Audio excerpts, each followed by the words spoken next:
Okay, we'll get started in about 1 minute.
Okay, I'll call the meeting to order.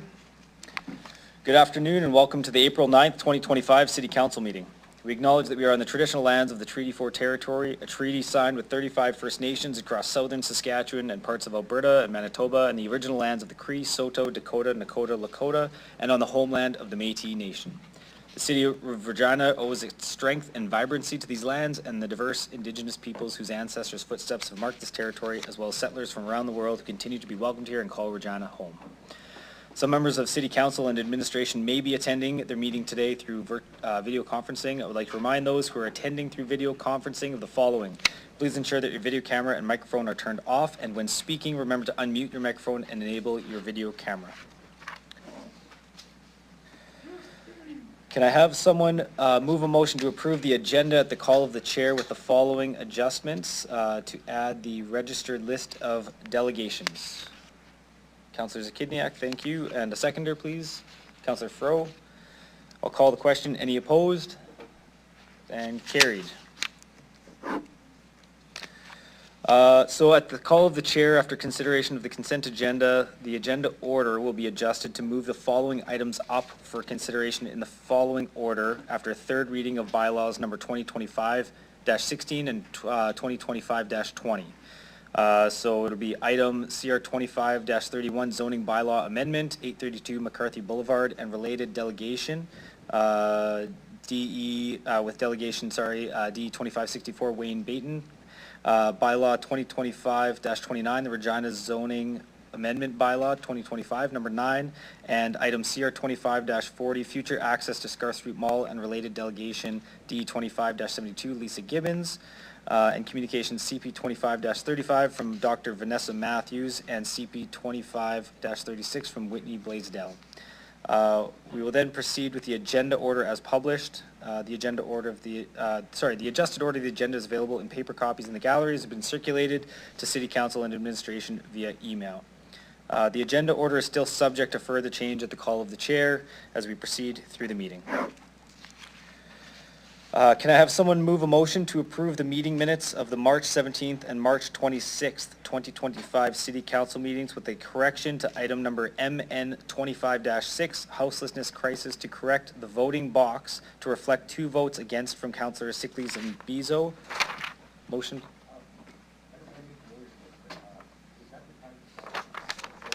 No, not yet, no. Okay, Councillor Manzanelli, sorry. And a seconder, Councillor Brasovich, sorry. Any errors or omissions? Seeing none, I will call the question. Any opposed? And carried. Okay, we will now consider the consent agenda. The consent agenda is moved and voted upon without debate as one item regardless of the number of agenda items included in it. The following items were automatically deemed to be removed from the consent agenda as delegations registered to speak to them. And that would be the CR 25-36 Permanent Emergency Shelter Engagement and Budget Update Supplemental Report, CR 25-37 Permanent Emergency Shelter Engagement and Budget Update, CR 25-38 Taxi Bylaw Update, and CR 25-40 Future Access on Scarth Street Mall. Therefore, the consent agenda for this meeting currently includes the following items: CR 25-33, 2024 Indigenous Procurement Policy Update, and CR 25-35, 2025 Reevaluation Update and Tax Policy. So I'll now ask if any member wishes to remove any items from the consent agenda for consideration and debate at this meeting. Councillor Mancinelli, go ahead. I would like to debate the reevaluation update and tax policy, CR 25-35, please. Okay, so item CR 25-35, the 2025 reevaluation update and tax policy is deemed removed from the consent agenda and will be considered by council in the agenda order at the call of the chair.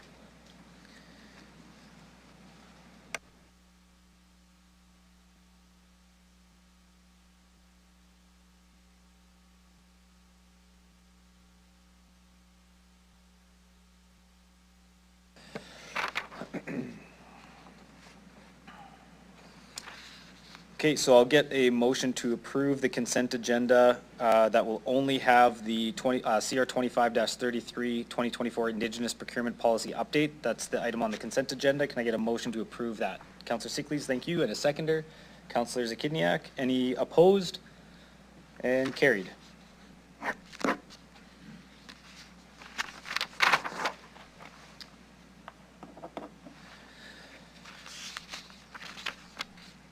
Okay, we will now consider the third reading of those bylaws tabled from the March 26th, 2025 City Council meeting, and I will ask Deputy Mayor Fro to do third reading of the following bylaws. 2025, oh, sorry.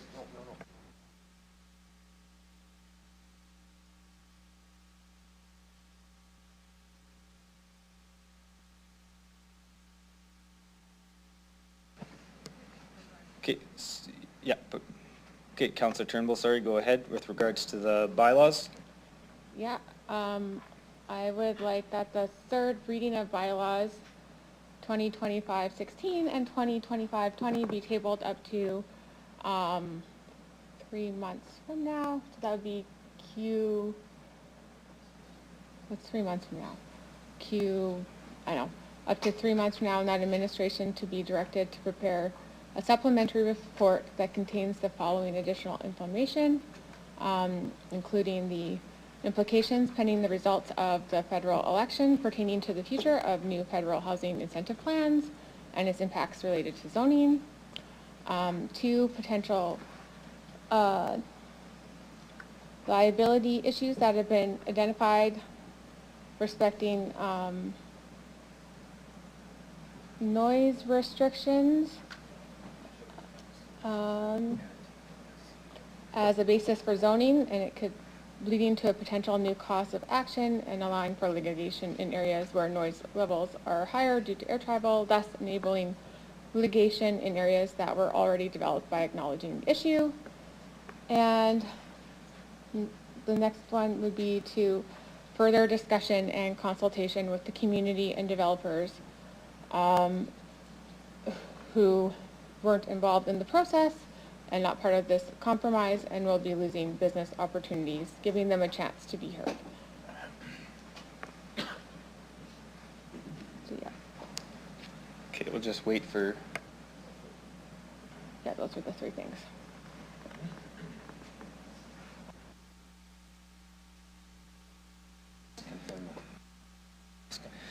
So as we get that up there, I'll look for a seconder for that. Councillor Radens. Okay, so there, just to be clear, there's no debate on tabling motions. So once we're ready, we will go to a vote on tabling this third reading.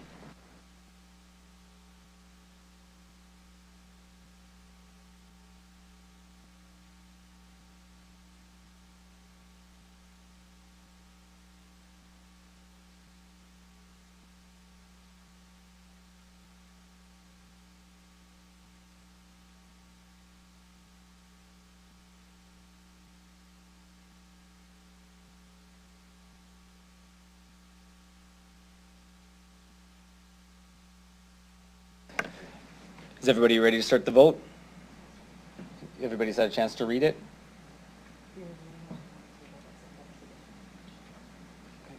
Okay, go ahead and start the vote.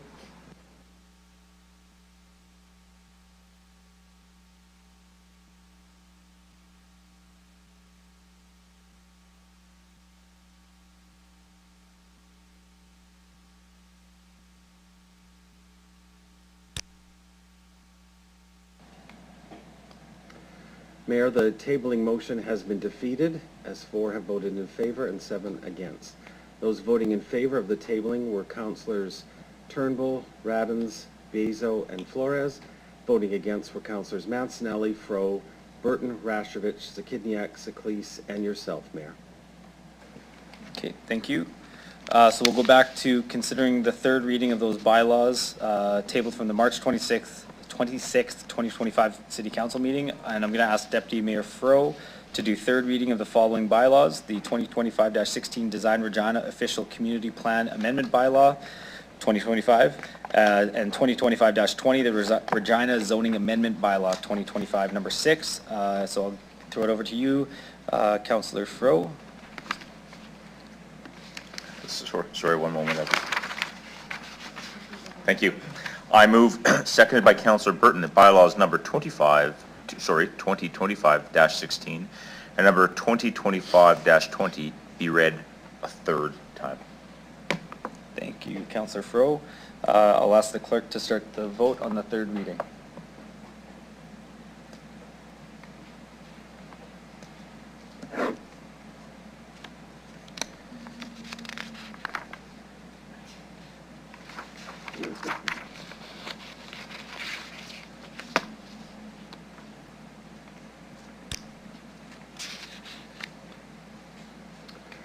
Mayor, third reading has passed in a vote of 10-1. Those voting in favor were Councillors Mancinelli, Fro, Radens, Burton, Bezo, Rashovich, Zakidniak, Saklis, Flores, and yourself, Mayor. Voting against was Councillor Turnbull. Okay, thank you.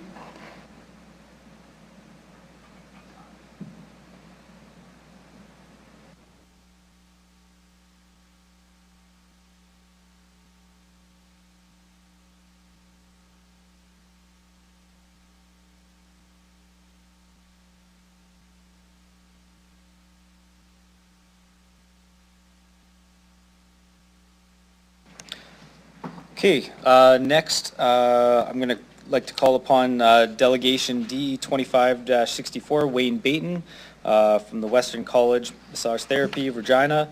I'll get you to come down to the booth here, the table.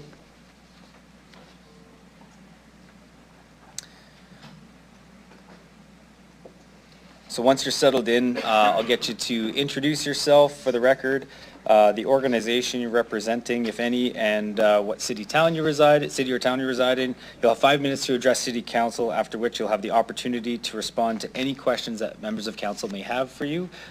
Go ahead, Mr. Baiton. Thank you and good afternoon. Thank you for the opportunity to address council. My name is Wayne Baiton. I'm the principal and owner of the Western College of Remedial Massage Therapies here in Regina. We reside over on McCarthy Boulevard in Ward 8, and we've operated our schools there since 2006. Previous to that, our school has been in operation in Regina since 1978. I'm also the co-owner of the property at 832 McCarthy Boulevard and placed the application for the zoning amendment. When we purchased the property from Salvation Army back in 2006, the property was zoned institutional, which allows for religious or church groups as well as educational institutions to operate out of the property. Since 2019, COVID caused a change in the post-secondary education model, reducing class time significantly by going on with a lot of online studies. As such, the change in our operation has allowed us to operate in only approximately 50% of the building's structural capacity. Our student clinic that is operating also out of our school has been well received by the community, and as such, we feel it might be a good opportunity for us to make use of the rest of the space within the building to allow tenancy by other related healthcare services. Thus the application to move from institutional to commercial mixed zoning. There's no plan to develop on the property outside an existing renovation within the current structure. And any renovations that go within the building obviously will go through the proper permitting channels here with the city. I believe that's about it. Excellent. Thank you, Mr. Baiton. So with that, I will open it up to any questions that council members may have for you.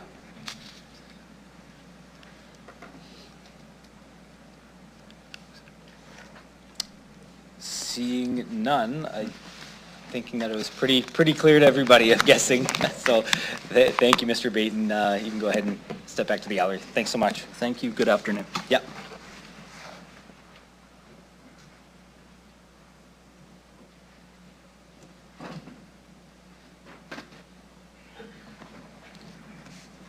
Okay, so we will now consider item CR 25-31 zoning bylaw amendment for 832 McCarthy Boulevard. And I will ask Councillor Sickles to please introduce the report.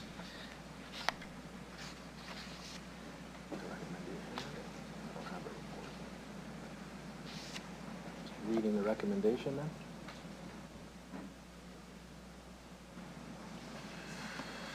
Thank you. Through you, Mayor. Recommendation is that City Council, number one, approve the application to amend the Regina zoning bylaw 2019 by rezoning the property located at 832 McCarthy Boulevard as shown on Appendix A2 of our documentation and legally described as Lot D, Block 53, Plan Number 84R67154, Extension 2, from I, Institutional Zone, to MH, Mixed High-Rise Zone, and amend the zoning map 2290A accordingly. And secondly, to instruct the city solicitor to prepare the necessary bylaw amendments to give effect to the recommendation to be brought forward following approval of the recommendation by City Council and the required public notice. Thank you, Councillor Sickles. So now I will ask for someone to move the report. Councillor Radens, thank you. And a seconder, please. Councillor Zakiniak. Councillor Radens, do you wish to speak to the report? No. Okay, with that, any other questions for council members? Seeing none, I will check one more time with Councillor Radens if you have anything to close. No. Okay, with that, I will ask the clerk to start the vote, please.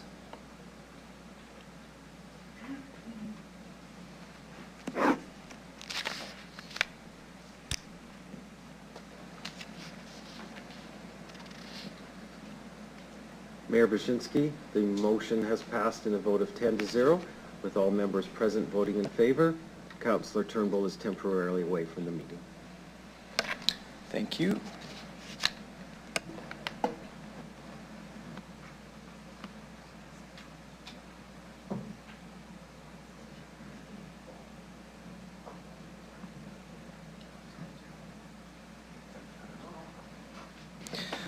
Okay, we'll now consider the public hearing and public notice bylaws related to the previous item, CR 25-31. And I will ask Deputy Mayor Fro to do first reading of bylaw number 2025-29, the Regina Zoning Amendment Bylaw 2025 number 9.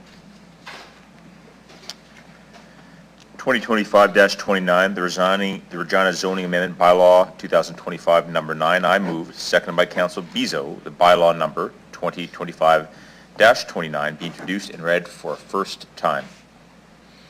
Thank you. I'll ask the clerk to start the vote.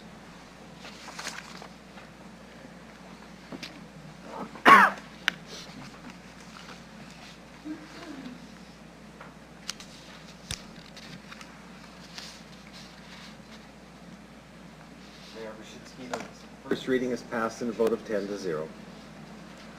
Thank you. So I'll call upon the clerk to speak to the public hearing portion of the bylaw, please. Thank you, Mayor. This bylaw requires a public hearing respecting the rezoning of the property located at 832 McCarthy Boulevard from institutional zone to mixed high-rise zone. If there's anyone in the gallery who wishes to address council on this particular bylaw, I would ask that you indicate your interest in doing so at this time. There appears to be no one, Mayor. Thank you. So with that, I will ask Deputy Mayor Fro, could you please do second reading of the bylaws? I move, seconded by Councillor Rasevich, that bylaw number 2025-29 be read a second time. Okay, do any members of council have questions? Councillor Bezo? There clarity the definition of high-rise versus low-rise. Low-rise is typically 4 and lower, high-rise is higher. So I'll ask Ms. Bryden, Ms. Dawson? Okay, go ahead. Thank you. Through the chair, we had some conversation about this at Planning Commission as well. And mixed low-rise and mixed high-rise are both mixed-use commercial zones. Mixed high-rise has a bit more flexibility in terms of land uses that are available within the zone through permitted uses, and also is more appropriate for this particular type of road, which is an arterial road, whereas the mixed low-rise is more of a local commercial type setting. So that's why mixed high-rise was recommended in the report. Is there a height restriction? The mixed high-rise would allow up to 20 meters in height. Okay, thank you. Okay, thank you. If there are no other questions, seeing none, I will ask the clerk to start the vote.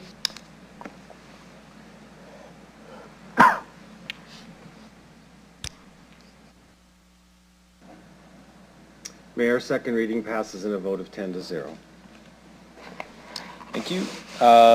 Deputy Mayor Fro, I will ask you if you could please do consent for third reading of the bylaws. I move, seconded by Councillor Seeklees, that council hereby consent to bylaw number 2025-29 going to third reading at this meeting. Thank you. So I will ask the clerk to start the vote.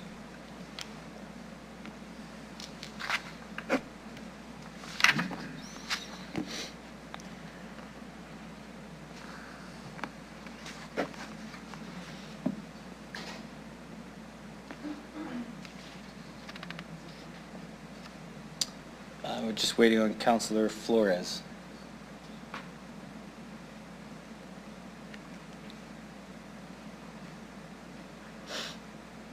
Councillor Flores, can you hear us there?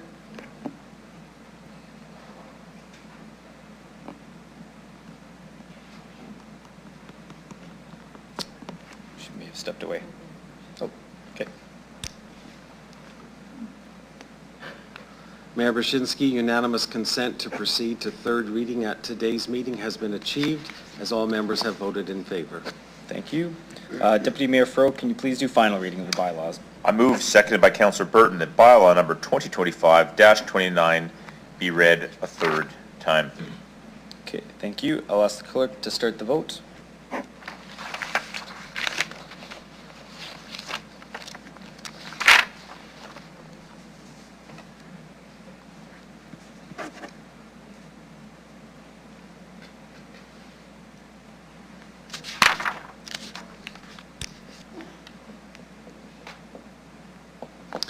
Mayor, third reading is passed in a vote of 10-0. Okay, thank you.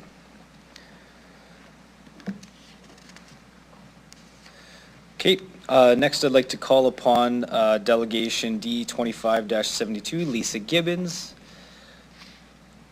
I'll give you a second to come on down.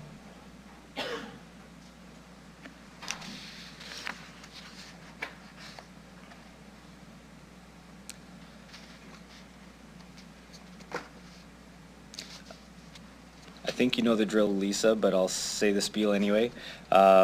So I'll get you to introduce yourself for the record, the organization you're representing, what city you reside in. You'll have 5 minutes to address City Council, after which you'll have the opportunity to respond to any questions from Council. So whenever you are ready, go ahead. Good afternoon, Mayor and members of City Council. My name is Lisa Gibbons. I am the Director of Downtown Vibrancy, representing Regina Downtown, and I'm a resident of Regina.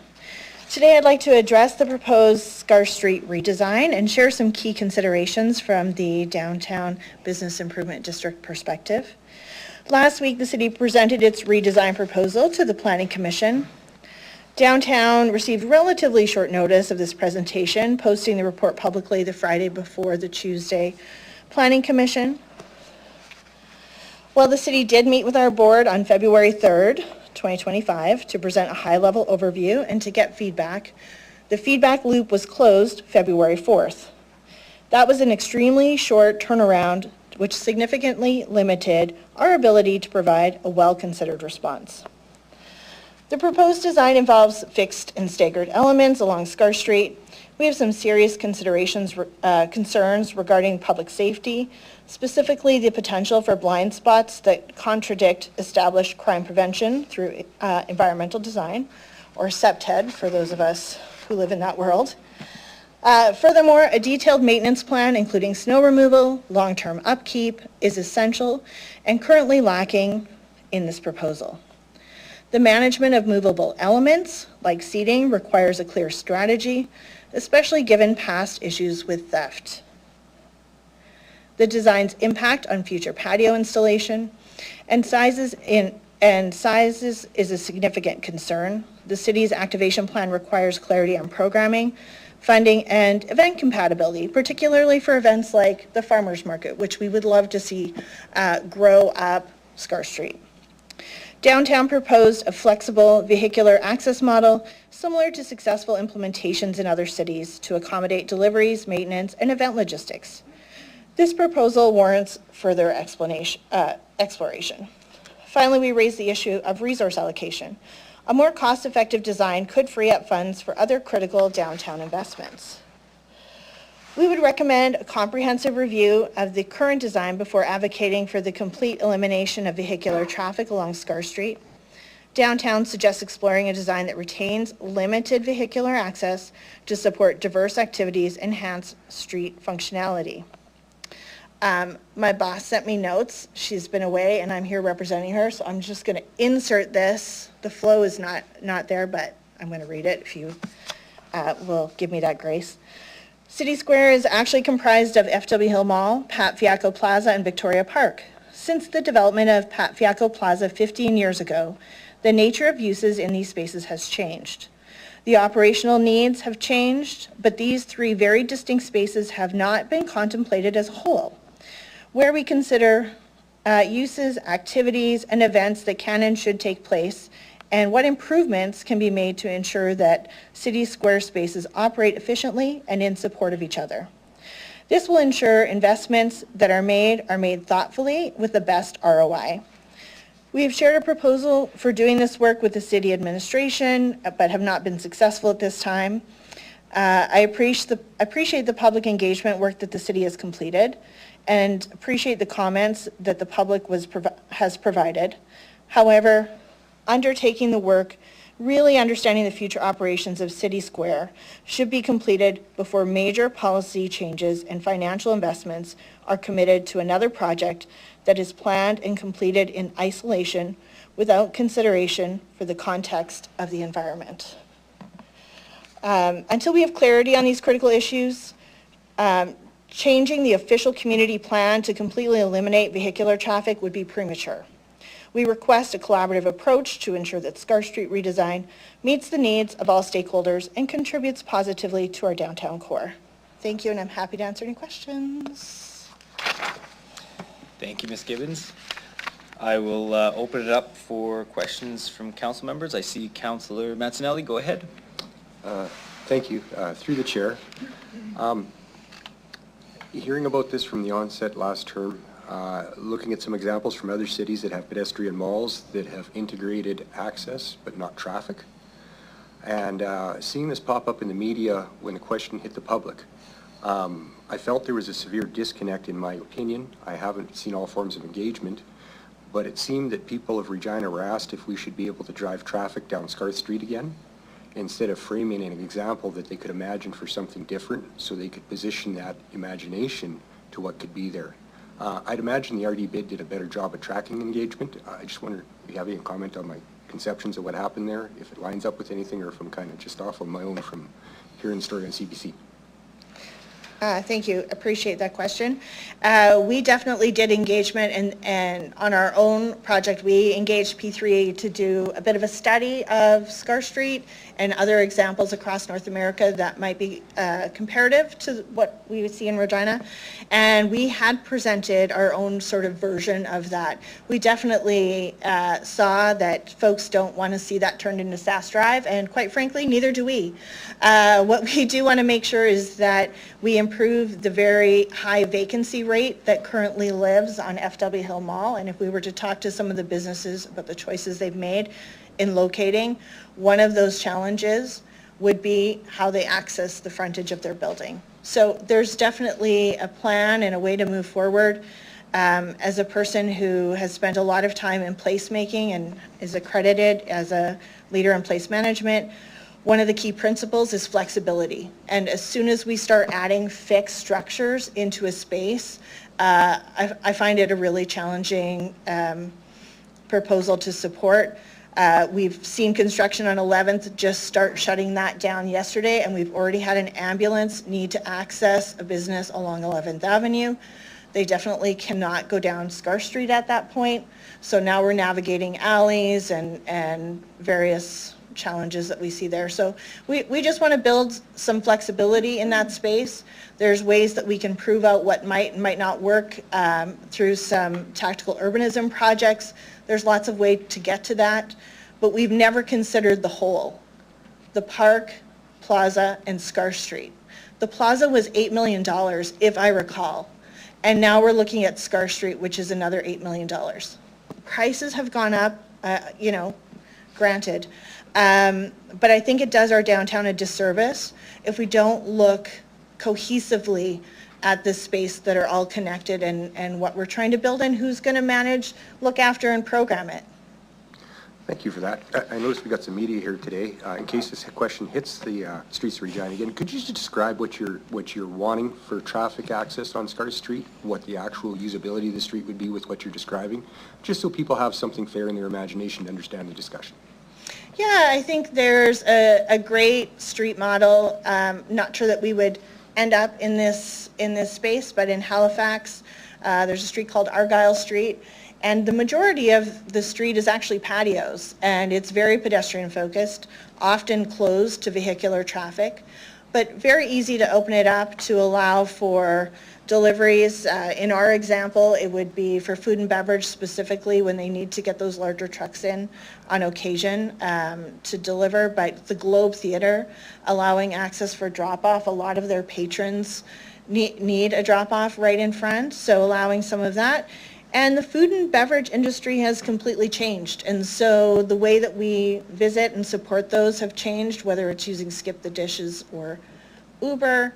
That's a consideration. And then also, just accessibility. If you were to walk down that street right now, it's a challenge because it's in disrepair. And so there's a number of cobblestones out. So we want to make sure that when we're designing this space, we're thinking about those long-term implications in our climate and how we ensure it's accessible.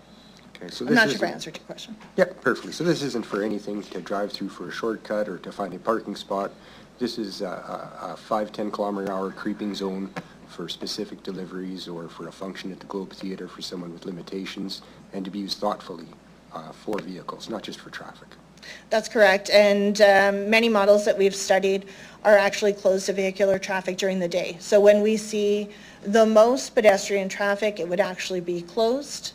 If we're to get to that point, I'm not here to presuppose what that design would look like. I think that's an engagement we need to do as a whole, looking at Park Plaza and FW Hill Mall. But it would allow, for example, AROs or police or an ambulance or fire to better access those businesses. We've already lost one with the Gordon Block, and I would hate to see any more historic building loss along FW Hill Mall.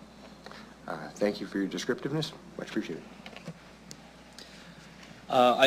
Thanks, Ms. Gibbons. I have a question for you around the traffic, just to confirm kind of your understanding and where you're at with the recommendation. So it looks like the first recommendation is around the through traffic moving to pedestrian only, and then the second one is to continue to explore improvements for circulation, parking, and lay-by options to support the Scarth Street Mall businesses, residents and services. So I guess from your perspective, does that align with some of what Councillor Mancinelli was kind of discussing with you there? Or is there something else there that would kind of solidify the kind of the things that we need to see? Yeah, I think that answers some of those pieces that Okay. we need to see. And the fixed furniture is always concerning when you're doing placemaking project in an urban center, but as well as removable. Bryant Park is a fabulous park in New York City, which we love and is great. But if we just leave furniture out and no one's in charge, I think I just want to lead with the fact that a great placemaking start is thinking about programming first and then the tools that you use after. So what is the purpose of the space? Who is going to do that work? And then we can build the space. Thank you. Councillor Burton, go ahead. Thank you. Through the chair, what are your comments on the Scarth Street Mall? A lot of people, do enjoy spending their time there, but it's always seemed awkward, convoluted, confusing. I remember, you're probably old enough to be, an old Henry ad where Frankenstein knocks the door over and props it up, and it's kind of blocking the door a bit, and you go, well, he tried. And the Scarth Street Mall has always seemed awkward. I've always wondered why the Scarth Street Mall itself wasn't widened. If you're talking that there's a lot of businesses there that are not, or buildings that are not populated. The whole people say you're allowed to drive in here. There's people driving all over the mall looking to get around the bollards and looping back. And Councillor Burton, do you have a question for Ms. Gibbons? I do, yes. Okay. I'm getting there. Do you like O. Henry or not?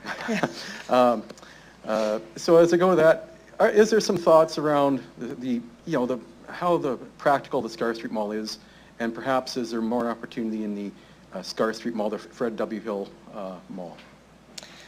Yeah, thank you for your question. I think since the plaza opened in 2011, and surprisingly, I started working for downtown that year, and it was like, surprise, we built it, they'll come.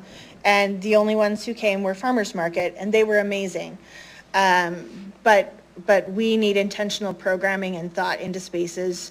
And there's been so much change into how folks probably use downtown.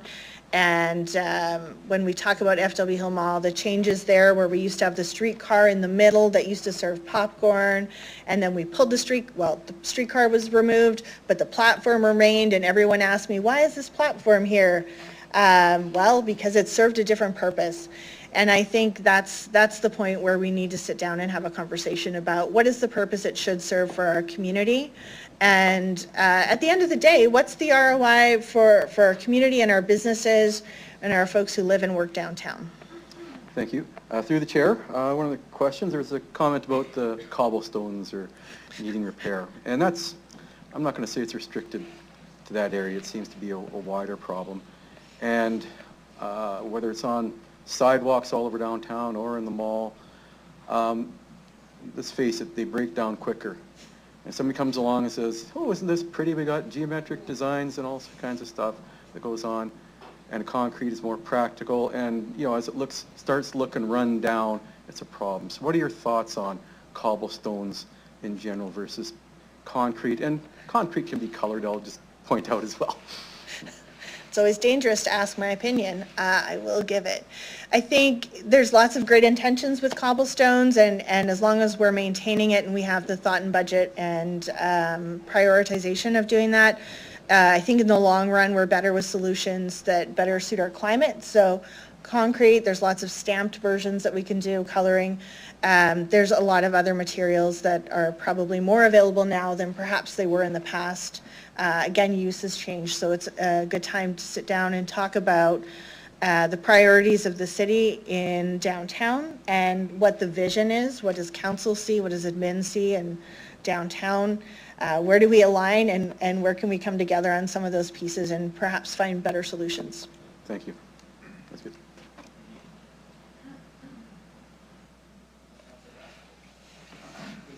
Councillor Asmish, go ahead. Through the chair, you mentioned a more cost-effective design. I was kind of wondering what your thoughts were behind that.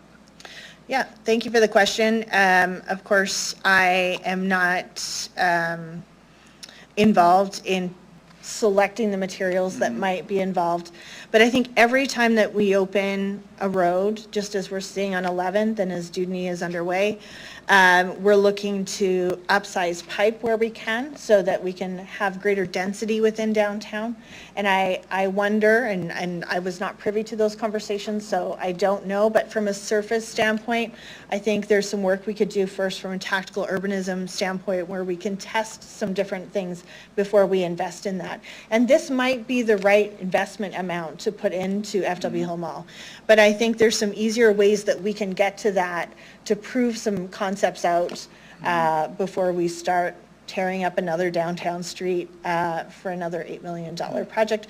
We have a lot of things, including the park in Victoria Park, that definitely need some love. I was wondering as well, because you mentioned Pat Fiacco, Scarth Street, Victoria Park, or downtown, the group, you guys have some ideas about maybe coordinating those all three together instead of just having Scarth Street as a standalone? Yeah, thank you for the question. When the plaza came online in around 2011, 2012, there are different departments within the city that manage different pieces, the Parks Department, traffic, waste, and so all of those live in different areas and don't always talk to each other. So we recognize that we're probably the most nimble, we're on site, the complaints immediately come to us, we can solve some of those. So most recently, you'll see the work that we've done with our clean team in emptying garbages into Heritage and into 13th Avenue. So we had proposed at one point to help with the maintenance of those spaces, if that made sense. And then also the programming aspect, for which we have received a grant that we've used in the past to help make sure that we've got programming as four-season as possible in the Park Plaza and FW Hill Mall. So use has changed and how we host events has changed. And if the park is going to welcome another folk festival, we should think about the aggregate that we place in certain sections and be intentional. It'll save us money down the road instead of reseeding grass constantly in the section where we might have a stage. Maybe grass is the right piece, but we haven't really sat down and talked about what that is and what that should be and what sort of vibrant activities we want to see in those spaces. So I think we just need to have a thoughtful discussion about those pieces before we commit to changing the official community plan. Okay. I guess, one of your concerns was movable elements. They could become very movable, unless they're chained down, I guess. Yeah, I'm not sure if that's a question, but I'm going to answer it. It is a question. So a great example of that is when the plaza came online, the city committed to purchasing some seating elements that lived on the plaza. They were extremely heavy and metal, which was challenging for our staff to move them. So Parks Department would come and move those. Even though they were heavy, they tended to walk off or be used as projectiles to break into businesses. We do things on a budget, and we purchased quite a number of Adirondack chairs that were plastic in about 2012, 2013 to use as movable seating. We monitored it, we put it away at night, we took care of it. I still have those plastic chairs today. So I think if we're thoughtful about that, we can do some things that make sense, but they're not going to happen on their own. So. All right. Thank you. Thank you. And seeing no other questions, you can go ahead and return to the gallery, Ms. Gibbons. Thank you.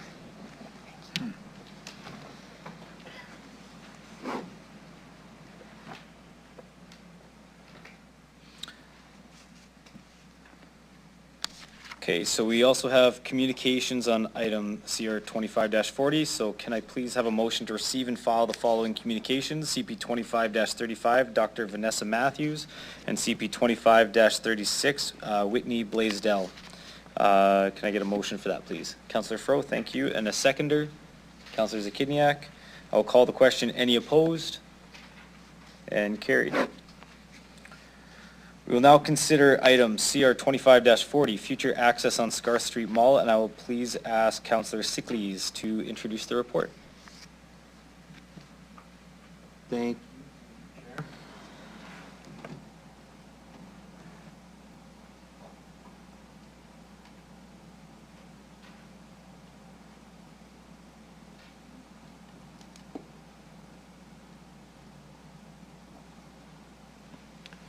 The recommendation is that City Council, A, approve an amendment to Design Regina, the official community plan bylaw, number 2013-48, Part B4, Regina Downtown Neighborhood Plan, by replacing the direction in Section 3.4.3.3 that considers allowing vehicular traffic through the FW Hill Mall, also known as the Scarth Street Mall, to confirm that the FW Hill Mall is a pedestrian-only public space. B, to direct administration to continue to explore improvements for circulation, parking, and lay-by options to support Scarth Street Mall businesses, residents, and services, as well as the broader downtown. And finally, C, to instruct the city solicitor to prepare the necessary bylaw amendments to give effect to the recommendations to be brought forward following approval of the recommendations by City Council and the required public notice. Thank you, Councillor Sickles. Can I have someone move the report, please? Councillor Fro, and a seconder, Councillor Zakidniak. Okay, Councillor Fro, would you like to speak to the report? Yeah, I would. Thank you through the chair. Scarth Street Mall is really one of the only pedestrian-only areas in our core, and undoubtedly an anchor of our downtown. I think we heard quite clearly from over 6,000 residents, 90% of which emphatically stated that they want Scarth Street to remain pedestrian. And of course, those residents and others will be the ones that help ensure we have a vibrant downtown. We all have to do our part in supporting the businesses and amenities of the downtown, and I think the people of Regina have spoken sort of quite clearly. So I don't see anything in this that says we are handcuffing administration or ourselves from thinking holistically about how we reinvigorate and plan and invest into the downtown. But I do see us listening to the residents that have been emphatic in terms of their expectations.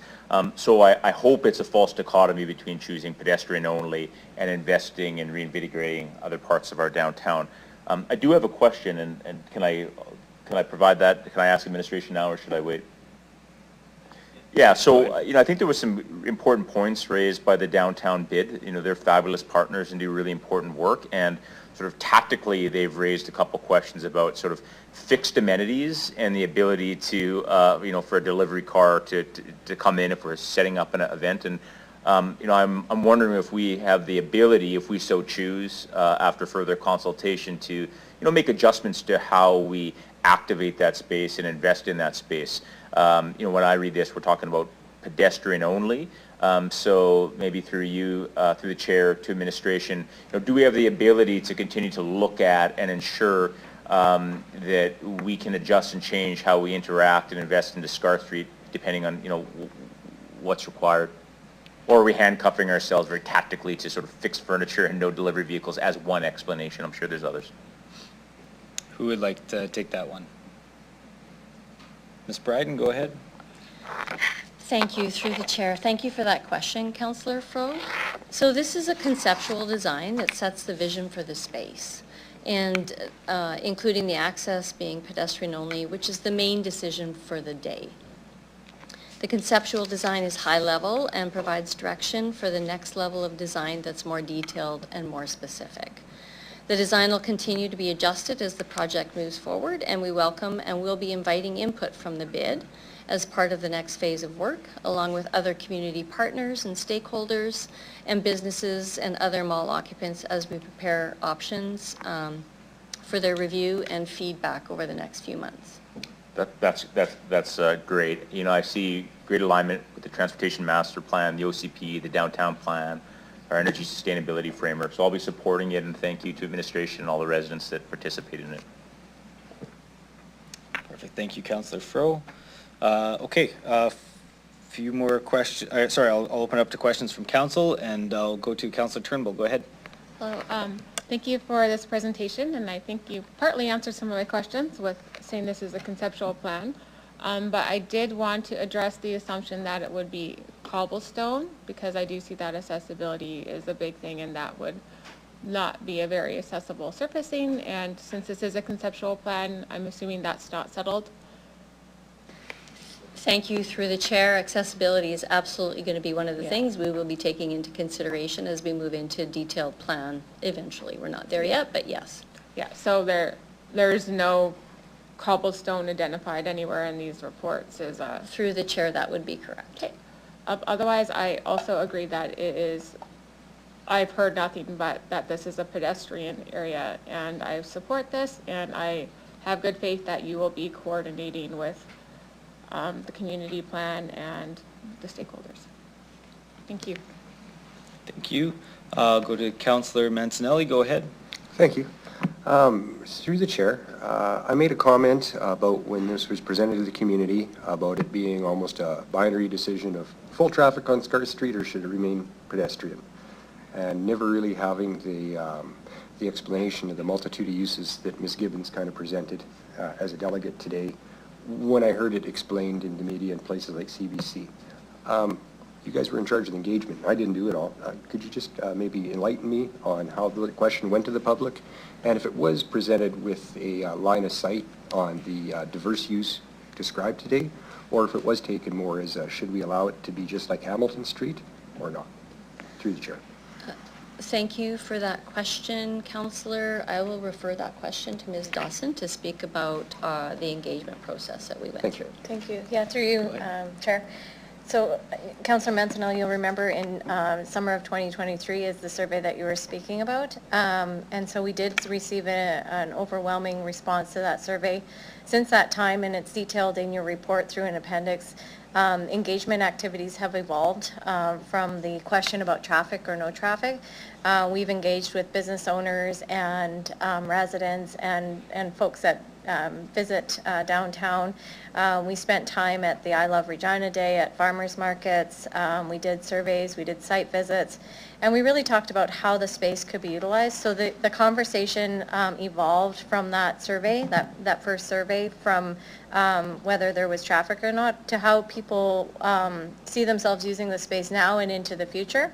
And so using the feedback from all the consultation that we did, and we detailed the consultation activities for you in the report, we've provided that through the review lens and utilized that information in our recommendation. Okay, so the survey wasn't the overwhelming reason for this change. It kind of acted as a fuse for the community to talk back. Would that be correct? Yeah, through you, Chair. There is many different factors that we consider when making our recommendation. Public feedback is one of those. We did technical review, we did jurisdictional review, we did traffic analysis, and through all those factors and through the different factors that we've considered, the recommendation was made. It was not made on public feedback alone. Thank you. Who are the big pulls along Scarth Street in this area? What would be the places that draw people to downtown in this area? And do they have more weight in their need and use than others? Through you, Chair. I'm going to ask the project team. They were actually out on site talking to users and talking to the businesses and see if they have any further insight to that particular question. Go to Ms. Pfeiffer. Thank you. Thank you, through the mayor. So you're right, there's a few kind of major attractors of people on Scarth Street. We kind of think about the 4 major corners of that block. There's the Globe Theatre now that's reopened, and then a number of office buildings that draw people primarily during the day. But there's a real variety of businesses along Scarth Street, some of them that are finding more success than others, really honestly, at the moment. So I don't want to name specific businesses, but there are a number of them that have seen, have had a positive experience on the mall, and we've seen some recent increase, a few new businesses looking to locate on the mall or that have located on the mall. So I would say it's hard to paint one brush for the entire block, but we certainly have seen signs of positive attraction to the space. And in that, how is their input into this recommendation that might carry forward as they're trying to build and recover? I guess that was one of my worries is part of the voices in my ear has been from some of the business uses down here asking for this access. So with that line of sight, how has their response been? Yeah, so through the mayor, that's a great question. So as Ms. Dawson said, in addition to the survey that had happened in 2023 and 2024, our staff went out, spoke to businesses on the mall, reached out to residents who also live, obviously above some of the businesses, there's residents there as well, and offered to come and meet with them for interviews, to have focused one-on-one discussions with them, as well as soliciting feedback via email and things like that. So in addition to, broader public engagement and engagement with different operational partners in the downtown, we did have communications with businesses specifically on the mall. And through you, Mr. Chair, if I may add, and I think your question is how did they respond? Yeah. How did the pools of people kind of weigh against each other and were they in a line? Right. So we did hear some very positive feedback about the conceptual design from businesses on Scarth Street. Some were a bit more, reserved about their opinions.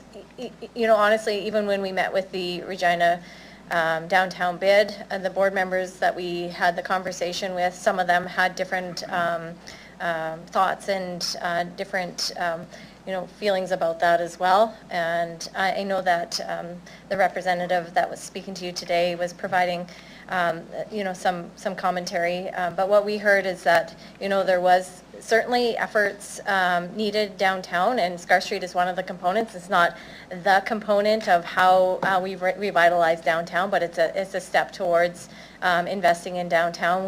We absolutely recognize that there's other things that we need to continue to do, is why we've recommended the decision before you to provide us direction to do that.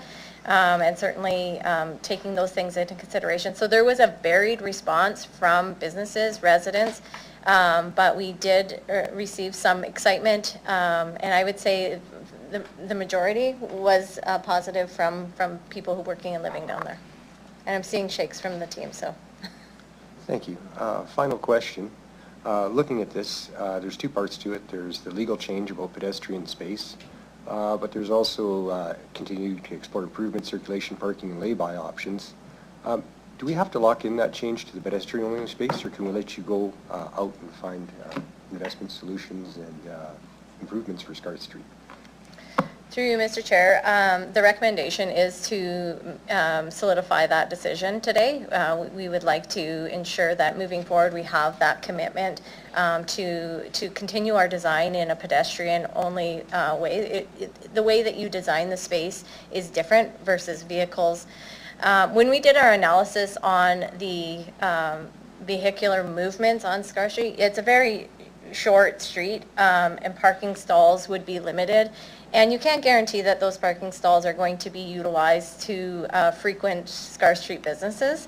They're public parking spaces. And the analysis that we've done for traffic movements and for parking spaces was not ranked higher than the pedestrian-only space. And so using that analysis, we are recommending that it be pedestrian-only. Thank you. I think I'm going to leave it there. I was considering referring this back, but I think others want to speak. I was really moved by the RD Bids presentation. I know that they're very good at getting insight from the people they represent in the downtown, businesses. And I know that an investment we make on Scarth Street will go for some time to come, and very tumultuous times. Very nervous about locking it down with this one line of sight. Just thinking of all the different considerations I've been exposed to as this has evolved. So, yeah, I'm going to leave it. Okay, thank you. We'll go to Councillor Sickleys. Go ahead. Thank you. Through you, Mayor. Question for Amid, just beyond the design and color concrete or paving stones, sort of higher level for the people watching in the gallery and on video. Can I ask you to just spend a quick moment on the life safety piece? Fire, police, ambulance, access.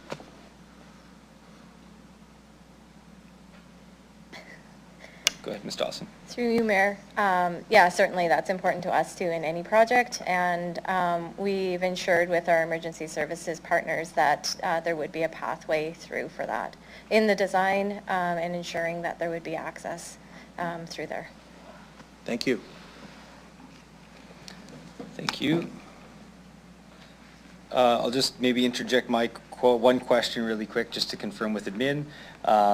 So just to clarify, I guess the way that I kind of sum this up, looking at the recommendation is flipping the starting focus from a through traffic mentality to a pedestrian focused mentality, but with the second point being that we're going to be looking at a lot of the elements of traffic that were brought up today from Ms. Gibbons with respect to, lay-by, circulation and otherwise, just to confirm that.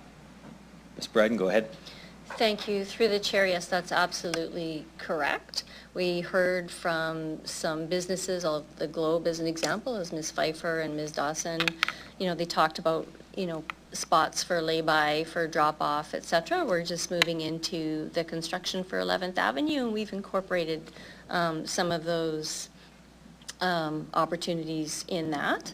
And certainly moving forward, we know that there are traffic circulation issues with the downtown, and we are committing to continuing to look and see how we can work to improve that. Excellent, thank you. Councillor Zakiniak, go ahead. Okay, so I think I just have a few comments, which is what we do know from the report is, so first of all, that this engagement's been going on since 2023 through to this year, 2025. The appendix talking about all the engagement, it's 5 pages long. That's how much engagement was done in relation to this topic. And the survey sent out that receives 6,600 responses with over 90% of respondents favoring pedestrian-only access. I think the community has been very clear that they want Scarth Street to stay with pedestrian access only. The survey, we did see, I see the questions. They asked questions about limited vehicle access through traffic, specific vehicle restrictions based on time of day and season. It was a nuanced survey. There was the ability for nuanced feedback to be provided. I've heard this very clearly from residents, the desire to keep this a pedestrian space. We also have 2 communications from written communications supporting that today, in addition to the delegation that we heard. I think it's really important that we follow this recommendation from administration and what we've heard very clearly from residents who are the ones who will be visiting these businesses and visiting Scarth Street. So I fully support the recommendations, and I think we, as embedded in the recommendations, can continue to work on concerns and activation and all of the other components of what do we need to do to revitalize that space and our downtown. So they're not exclusive. We just need a starting point, which is keep Scarth Street a pedestrian-focused space. Thank you. Thank you. Councillor Rasevich, go ahead. Through the chair. I guess I just, like you said, this is kind of a high level right now. So I guess I'm kind of, I guess my question is, will the, I guess Regina Downtown Business Improvement, will they kind of still be able to be involved in terms of whether it's movable chairs or permanent fixtures and all those types of things? Would there still be, I guess, communication happening? I just want to make sure, yeah. Thank you. Ms. Through Baiton. the chair, 100%. Regina Downtown is an important partner for us as we move forward, and we will certainly be continuing to have those conversations with them as we move through the next stages of design. Okay. All right, thanks. Thank you. Thank Just wanna you. make sure. Seeing no other questions, I will go back to Councillor Fro if you would like to close debate. No, thank you. Thank you. With that, I'll ask the clerk to start the vote, please.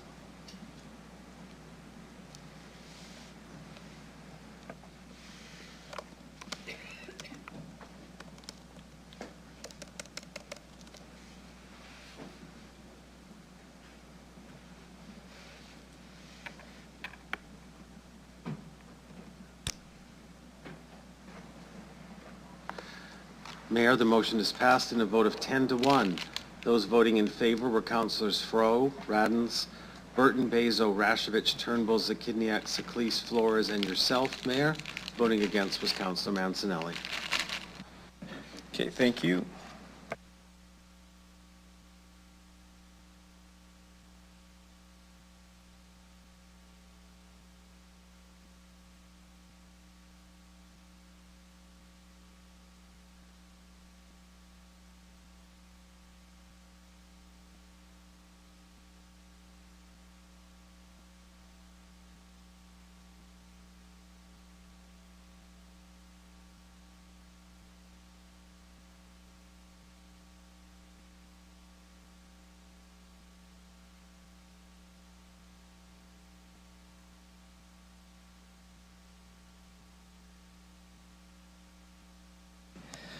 Okay, so at the call of the chair, I'm going to move up to the delegations for the taxi bylaw update, just to hopefully help some of our delegations move up in the order here.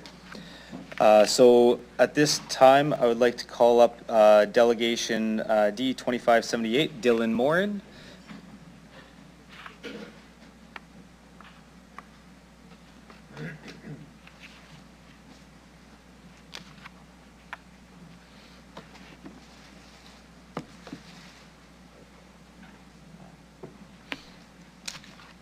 Hi, Dylan.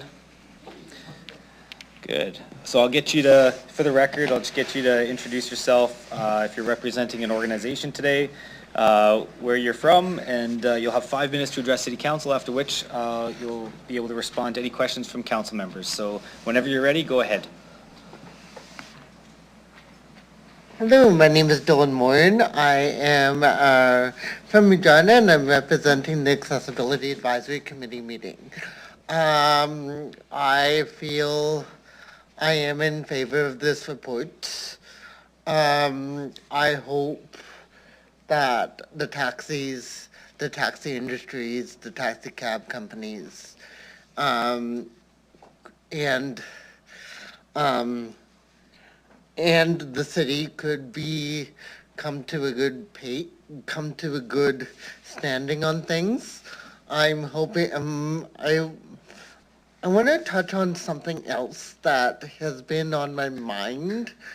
I know I'm going a little off script, but I want to see eventually, not now, but eventually, that the city would subsidize taxis for low-income individuals and those individuals on social assistance. I think it would bring the city to a more inclusive city, and it would make those low individuals, make it more affordable for them to get out when they can't take transit, when transit or paratransit isn't an option. I'll keep it there. Thanks. And thank you to the clerk's office for allowing me to go off topic a bit. All right, thanks, Dylan. Okay, I will, with that, I'll open it up to questions from council, and I see Councillor Zakiniak, go ahead. Okay, thank you. So just in relation to the additional work you'd like to see, Yep. just to confirm, that is something that you can continue to work on through the Accessibility Advisory Committee, is that right? I think so. Okay, excellent, thank you. Thank you. And Councillor Turnbull, go ahead. Yes. Thank you, Dylan, for your being here and always being such an advocate for accessibility. I wanted to ask you a little bit about the motion and what it means to have the extra safety training for members of the Accessibility Committee and what has perhaps happened without it. Well, I think it is good because with the accessibility training, it would give individuals more that are taking the service more peace of mind.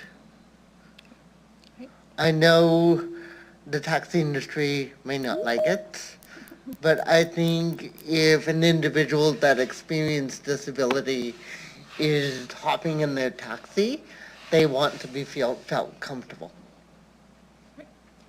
Thank you so much, Dylan. You bet. Excellent. Seeing no other questions, thanks, Dylan. You can return to the gallery.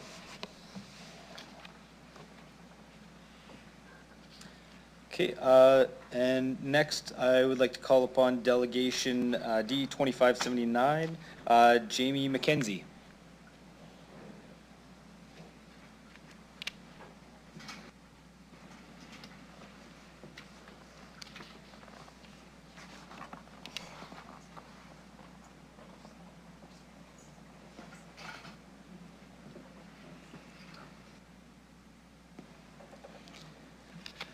Mr. McKenzie, I'll get you to introduce yourself for the record, the organization, if any, you're representing, what city or town you reside in. You'll have 5 minutes to address City Council, after which you'll have an opportunity to respond to any questions Council has for you. Go ahead whenever you're ready.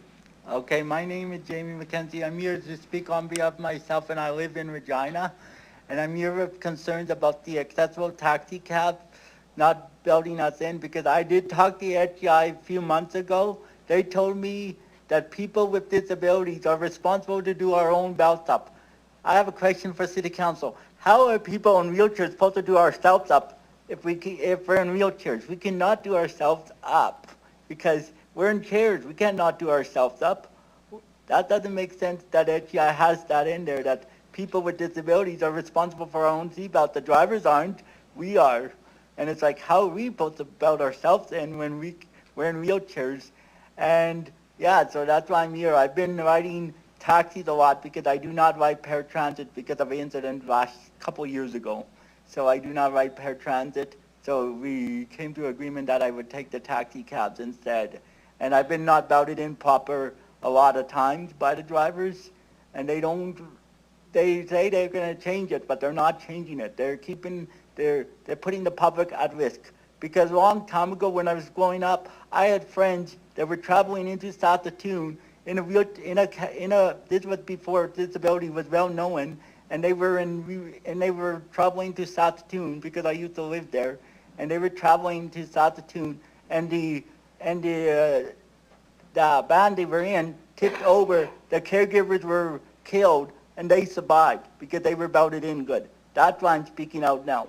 We need safety for people with disabilities in these cabs, because I don't feel safe right now taking the taxi cabs because I'm not belted in proper, because there are no regulations by HGI or anybody to make sure we're safe. Thank you for letting me speak at City Council. Thank you, Mr. McKenzie. Thanks for the presentation. I see Councillor Turnbull has a question. Go ahead. Thank you for being here and being such an advocate and speaking up for the community. Do you think this motion will give you some peace of mind and allow you to feel more safe? Yep. Okay. Thank you so much for being here. Councillor Rasovich, go ahead. Yeah, through the chair. So you mentioned that you don't feel comfortable riding on the city's paratransit. Yeah. So maybe, I mean, if we're going to give more training to taxis, do you recommend our paratransit needs more training? They are getting it, but Yeah, everybody needs to get the same amount of training. Okay. Do you think that other sources of transportation like Uber and all these other things that give rise, do they need more training? They don't have to take wheelchair accessible cabs. But I don't think everybody knows, but in Ontario, Uber is forced to have accessible cabs in Ontario, but not here. Okay, all right. So that's not a lot of people knew that. I knew that because I saw a newspaper article. So. Okay, thanks. Excellent, thank you. Councillor Sickley, go ahead. Thank you. Through you, Chair. Hey, Jamie, welcome back. Yeah. You know, you mentioned the paratransit piece and you don't want to ride them last time, and I forgot to ask you this question. To the extent that you can share, why? I fell off the lift. My chair is on video. I fell off the lift. My chair fell off the lift of the bus. Right. It drove right off the lift. It's on the video, and it scares me ever since. Yeah. I only made an exception this past Sunday when I went to Saskatoon to play in a soccer game. It was the first ever soccer game in Saskatchewan for people in power chairs. And Regina won the game for free. So I just wanted everybody to know that. And I scored 3 goals. Attaboy. And it's also, if you guys want me to send it to the clerk's office, you guys can watch it on video. Sure. Love to. Yep. Thanks. Excellent. Okay, seeing no other questions, thank you, Jamie, and congratulations on the win. Yeah. You can go ahead and head back to the gallery. Thank you.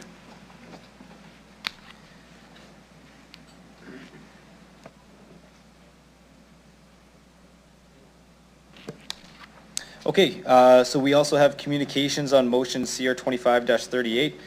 So could I please have a motion to receive and file communication CP 25-39 Sandra Archibald, Arch Transco Limited from Regina, Saskatchewan. Councillor Sickley, and a seconder, please. Councillor Zakiniak. I will call the question. Any opposed? And carried.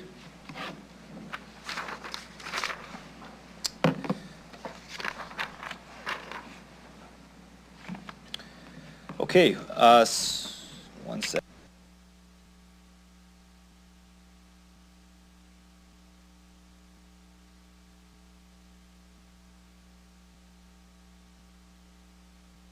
Okay, we're now consider item CR 25-38 taxi bylaw update. So I will ask Deputy Mayor Fro, please, to introduce the report.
Sorry about the delay. Thank you. Thank you to the clerk's office for teaching me how to use a computer. Through the chair, that City Council approve the accessible taxi service improvements as outlined in Appendix A, the accessible taxi cab bylaw amendments to include additional accessible taxi cab owners' licenses will be determined using trip data. B, new accessible taxi cab owners' licenses or non-utilized licenses may be issued or reallocated through a wait list. C, all accessible taxi cab drivers must complete mandatory training as prescribed by the licensed inspector. D, drivers must ensure all passengers and mobility devices are secured using 4-point securement and lap and shoulder belts.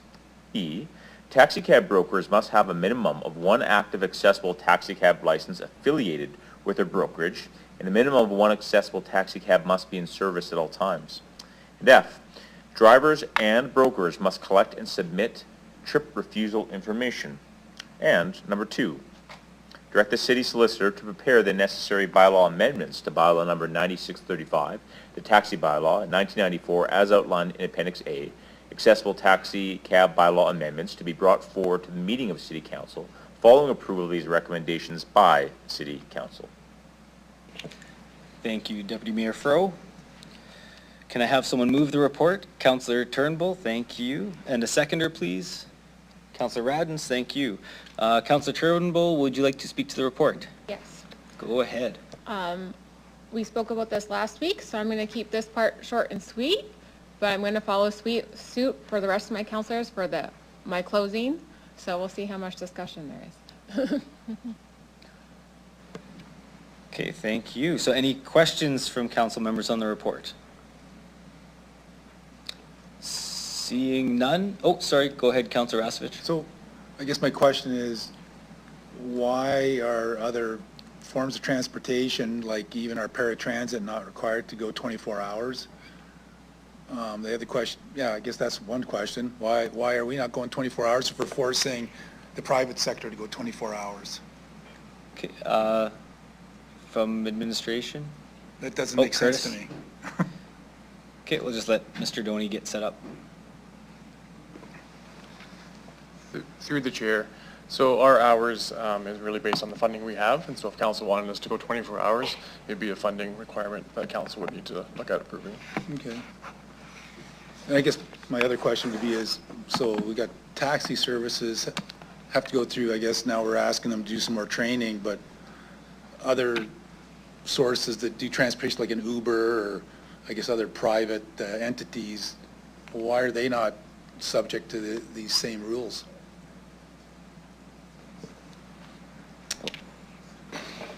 Go ahead, Mr. Queen. Through you, Mr. Chair. So the taxi bylaw regulates accessible taxi cabs, which provides that accessible service with the like moving a wheelchair user. Within like Uber, the transportation networking companies, or Uber, they are not required or they're not regulated to provide that accessible service, mostly because the vehicles that they use like aren't accessible themselves, and that's where the accessible trip fee comes in. So for every Uber ride that is like happens in the city of Regina, there's a accessible user fee that's remitted to the city as a part of that licensing process, and then we use that for improving the accessible service generally on the accessible taxi side. Yeah, but at the end of the day, people are phoning an Uber, riding it, you know, if they have, I guess, a wheelchair, if they're, you know, need help, they're using that service, but they don't have to follow the same rules. So through you, Mr. Chair, the Uber would not provide the same type of trip that an accessible taxi would. So if a Uber could, you know, basically if the person could get out and, you know, be strapped in, you know, like a conventional passenger, and then the Uber driver could stow the chair, then that would be not an accessible trip. As a matter of fact, a conventional taxi could also do that, right? This is a different type of a vehicle where we actually have a person not leaving the chair, and then being secured, you know, within that. Okay. Okay. Okay, thank you. Councilor Bezo, go ahead. Thank you very much, through you, Mary. A couple questions just for the administration on this. We've got a lot of words on this bylaw, and to me it reads as a bylaw for bylaw's sake. We can't even enforce bylaws to clean up garbage in back alleys. How are we going to even enforce this kind of bylaw? Mr. Killeen, go ahead. Through you, Mr. Chair. So I would articulate that our bylaw enforcement wouldn't be, you know, very like super prescriptive. We wouldn't, you know, be out in full force to actually enforce this bylaw. However, what we're facing now is complaints from residents, complaints from the accessible community, and with the bylaw language that's in place, we are unable to actually pursue any sort of remedy. So whether that's working with the driver or working with the brokerage, we can't do that with our current bylaw language. So these changes will allow us to you know, actually remedy some of the issues that we're facing for complaints that we're getting. Well, I'm going to reiterate on that one. So there's complaints about garbage and everything in back alleys, but we can't deal with that appropriately, but we're going to have more So, paperwork to say Councillor that we- Bezo, I think that's a different topic. Yeah. I mean, two different bylaws. that we're going to go into this bylaw. So I'm going to say, that is this not prescriptive that says we have to have, taxis on 24-hour service? What if a cab breaks down? Like, there's so many what-if scenarios here, but we're going to create a bylaw for an extreme amount of what-if scenarios. Cab breaks down and the next one's getting dispatched and, gets to an accident, then we have no accessible cabs. Like, is this just a bylaw to create a bylaw at this point? Through you, Mr. Chair, so what I would say to that is, I mean, if there's an extreme example where there's, like a circumstance that would, require that, our message is, yes, you have to follow the bylaw, that is required, but, in practical reality, taking that through some sort of prosecution and going through a remedy through the court probably is not something we would be actively pursuing.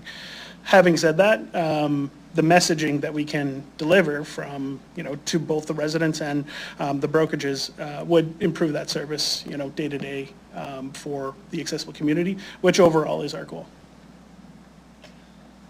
Okay, thank you. It seems pretty loose, but thank you for that. Okay, thank you. So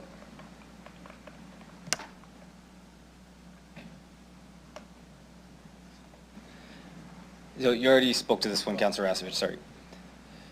And seeing no other questions, I will go to Councillor Turnbull to close debate. Go ahead. This is very important to the Accessibility Committee. There is a great difference between human safety and cleaning up maintenance, especially when it comes to liability. And I would say that there's actually even precedents for, I was thinking about this, and cars and seatbelts are made for able-bodied adult humans. And currently, there are laws and bylaws for children.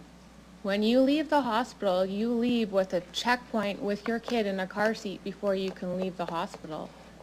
You have different car seat laws for people who are not adult or able-bodied to suit them, whether it's 5 years old or 6-year-old, rear-facing, front-facing, and all those different weights.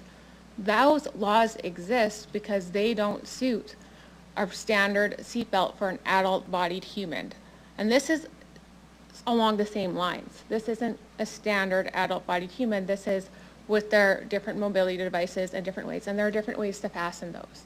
And those include the certain 5-point harnesses. I've spoken this before, that we experience this in my everyday life. And I do feel that people deserve the same protection and the same dignity and the same equity, whether they're able-bodied or not able-bodied. And that means having the same laws and the same protection, whether it's to hold in your wheelchair or whether to hold in your body. And there is precedent. This isn't unusual. And I really think this is very important. And I would reach out to everyone out there. How would you feel if one of your loved ones does not have the same rules or laws for seatbelts as you? And in this case, you are dealing with a vulnerable community that may not have the physical or cognitive ability to be able to do that checkpoint themselves. That is what an impairment or disability is not having those abilities.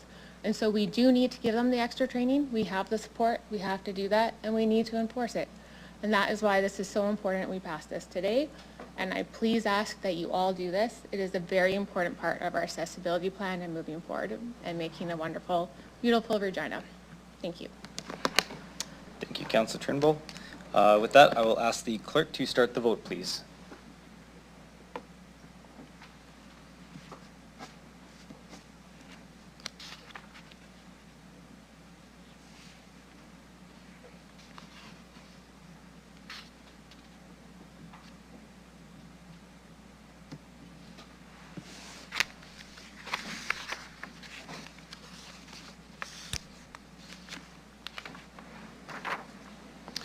Mayor, the motion is passed in a vote of 9-2. Those voting in favor were Councillors Mancinelli, Farrow, Radens, Burton, Bezo, Turnbull, Sakidniak, Flores, and yourself. Voting against were Councillors Rasevich and Siklis.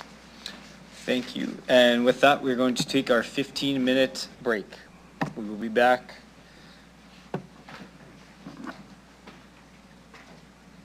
What time are we going to be back? 2:53.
Okay, if I could get people to take their seats, please.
Okay, we'll call the meeting back to order. So at the call of the chair, we're going to consider item CR 25-35 2025 revaluation update and tax as it was removed from the consent agenda. So I'm going to look to Deputy Mayor Fro, if I could, to introduce that report. I'll give you a second to pull that up. No worries. Thank you, Chair. That City Council, one, adopt the following principles in establishing mill rate factors for 2025. A, that the share of property taxes between the residential and non-residential properties does not change due to reevaluation. B, that long-term stability be considered in establishing tax policies for mill rate factors. 2, establish the property classes and subclasses along with the mill rate factors identified in Appendix A. 3, implement a phase-in of property tax changes for the non-residential properties for changes in property taxes as a result of the 2025 reevaluation, whereby the phase-in shall be revenue neutral by phasing in decreases and increases, with decreases and increases applied as follows. 2025 increases and decreases limited to 1/3 of the property tax change. 2026 increases and decreases limited to 2/3 of the property tax change. 2027, the full increase or decrease would be applied. 4, instruct the city solicitor to prepare the necessary bylaws needed to implement the above recommendations in spring 2025, once the City of Regina receives the education mill rate from the Government of Saskatchewan and approve the mill rate for the business improvement districts.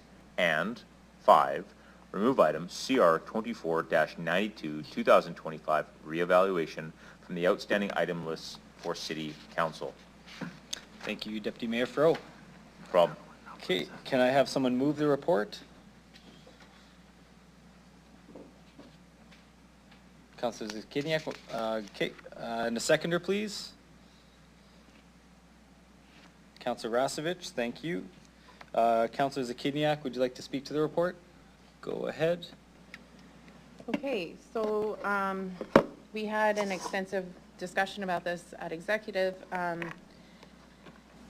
but I want to really own in on the administrative challenges of doing anything different than, or I guess to be clear, like, you know, if instead of doing this, if we were to do a phase-in for residential, what I'd really like to hear again from administration is what would be some of the administrative repercussions of doing that? And we already discussed this, but what, can you summarize or elaborate what those ramifications would be? Ms. Mills, go ahead. Thank you, through the mayor. So the biggest challenge we have is just from the customer perspective. As we talked about at exec, phasing in for all of the residential properties would be phasing in 79,000 additional properties.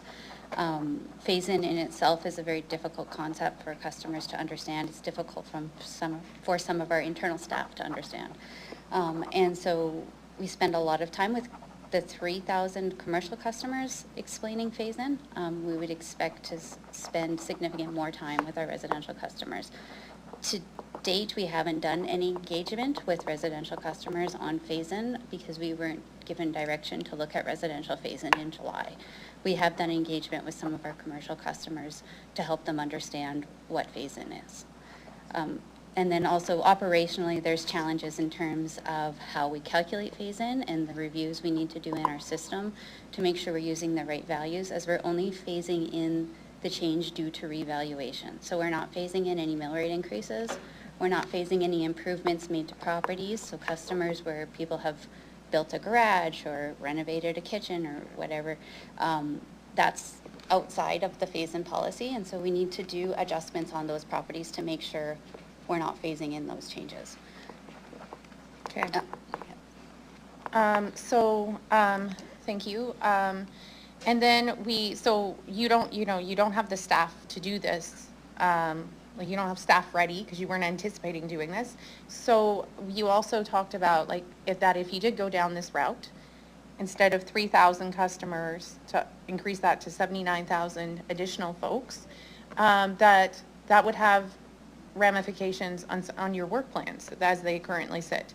So what would you have to stop doing that you have planned in order to refocus your work on a residential phase-in? Through the mayor, so again, without, these are hypothetical adjustments, I guess, without knowing the actual impact, but we are in the middle of a software upgrade for our tax and assessment system. It's been a challenging upgrade in terms of resource turnover. It's an internally supported system, so our teams are the ones who work on this with IT to do the upgrade, so we would need to pause some of that work, which would, pause some of the efficiencies that we're looking at gaining through that upgrade. The other kind of work would be any other council directives that would be related to assessment or tax. So things like the derelict properties or parking lot subclasses, our capacity to contribute to that work would be diminished. Mm-hmm. Okay. Okay, well, so, I mean, just to be clear, there was some talk last meeting about like what would be the repercussions for those parts of the city, including North Central, who would now have you'd phase in all the property adjustments, right? So you're phasing in as well for them their decrease to their valuation of their property. So now there was some questions about what would be the impact of that. So I don't want to focus on that today. What I want to focus on is what we do know, which is the administrative burden to add 79,000 additional properties and the difficulty even around this table and understanding this process, never mind your average resident who's not been involved in all of these conversations. Like we're phasing in the revaluation, we're not phasing in your property tax.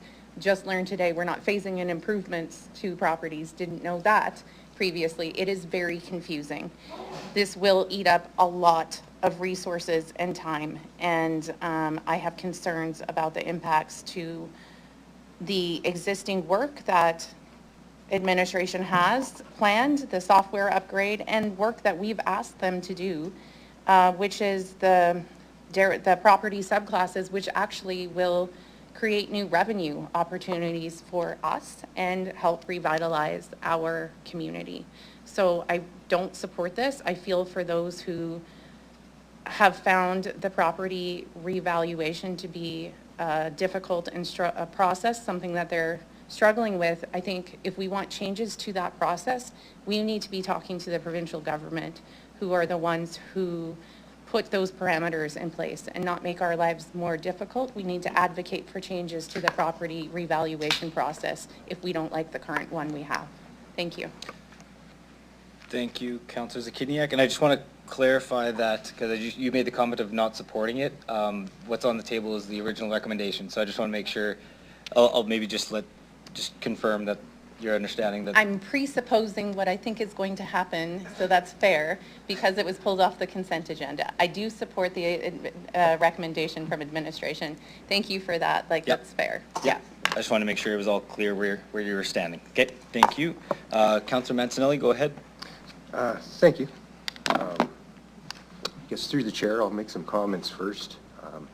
Appreciate all the work administration's done on a reassessment. I know how tough these years can be.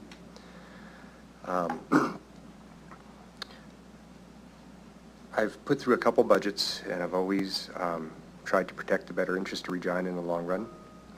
Affordability is something that I've talked to my residents about, but I've never ran on being a cheap councillor or trying to find the lowest dollar all the time. I think outcomes are more important than anything. Belief in the system that we all support, I think, is really important for our residents, and a fairness in that system has to be relevant as well. In a tax-based system based on real estate values, it's always not the easiest thing to find fairness, but I think this year is very exceptional with this reassessment. With some properties seeing a 45% increase, that'd be very hard to swallow. Just under 1,000 properties out of 79,000 to bear that kind of a burden, I don't think is fair in applying things that are supposed to start out from a revenue neutral standpoint. And I understand no mistake was made, and it's reflective of property values, but there's also some question of those property values that have been pointed out. A minimal change, I would never suggest the phase-in, and I'm very respectful of the work talked about, but I think answerable to the public and making sure that it's a fair system across all is a base operation that has to be defended, and that's why I want to move towards a phase-in for all properties. I actually have fears about the effect of having that large of a tax change on so few properties and how that might affect property values going forward or reputation going forward for our city. The times we're in, on top of the percentage increase of a mill rate and looking at the effects on the property owners, I guess I should really establish that these property owners aren't the people I represent as a Ward 9 councillor. I know there's some in my ward, but most of us all share a handful of these people in all of our wards. And these are the people who pay a bigger piece of the pie for the services we offer than most in the city at all times. And I think that, with good fortune comes a little bit of responsibility, so that's okay.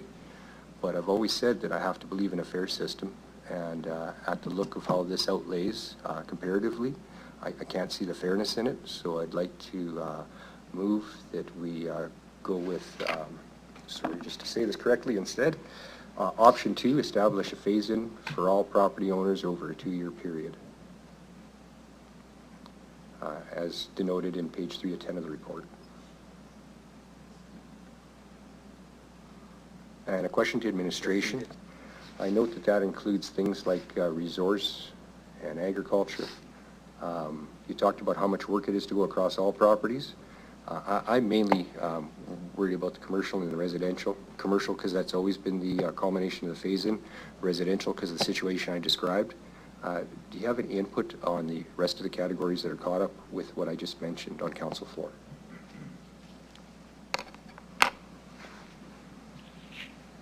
Ms. Mills? Thank you, through the mayor. So if I understand the question correctly, our resource class and the rail and pipeline class, we're talking less than 25 properties. So that's not really our concern there. It's more the bulk of properties. And I might add for context, I guess, I did receive some information for some folks who were around for revaluations in the past when we did commercial or residential phase-in for all properties back in 91 and 87. At that point, we had around 12 customer service staff dedicated to taking phone calls for customers. today we wouldn't have any dedicated staff, as we didn't actually budget for customer service staff for this reevaluation.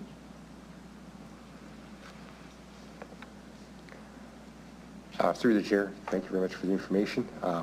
Much of a rock and a hard place, I feel, for administration what I'm putting upon you.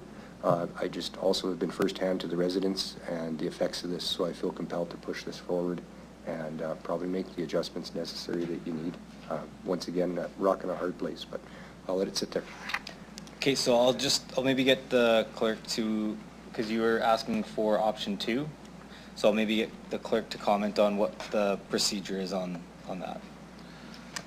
Thank you, Mayor. If I can first ask administration, the phase-in would affect option, or the recommendation part 3. Does that affect 1 and 2? Do those remain unchanged?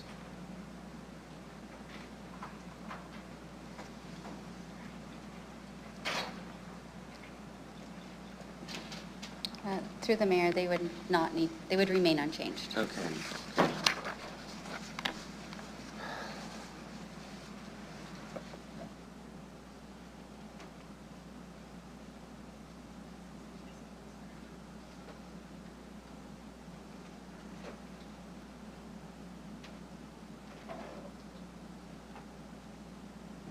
Mayor, to keep this as simple and straightforward as possible for both administration and members of the public,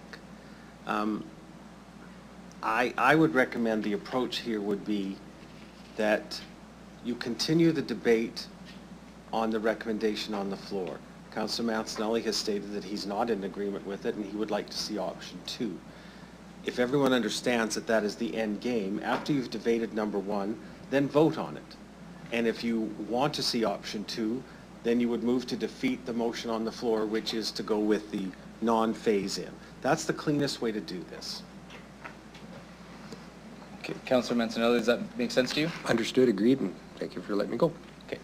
Okay.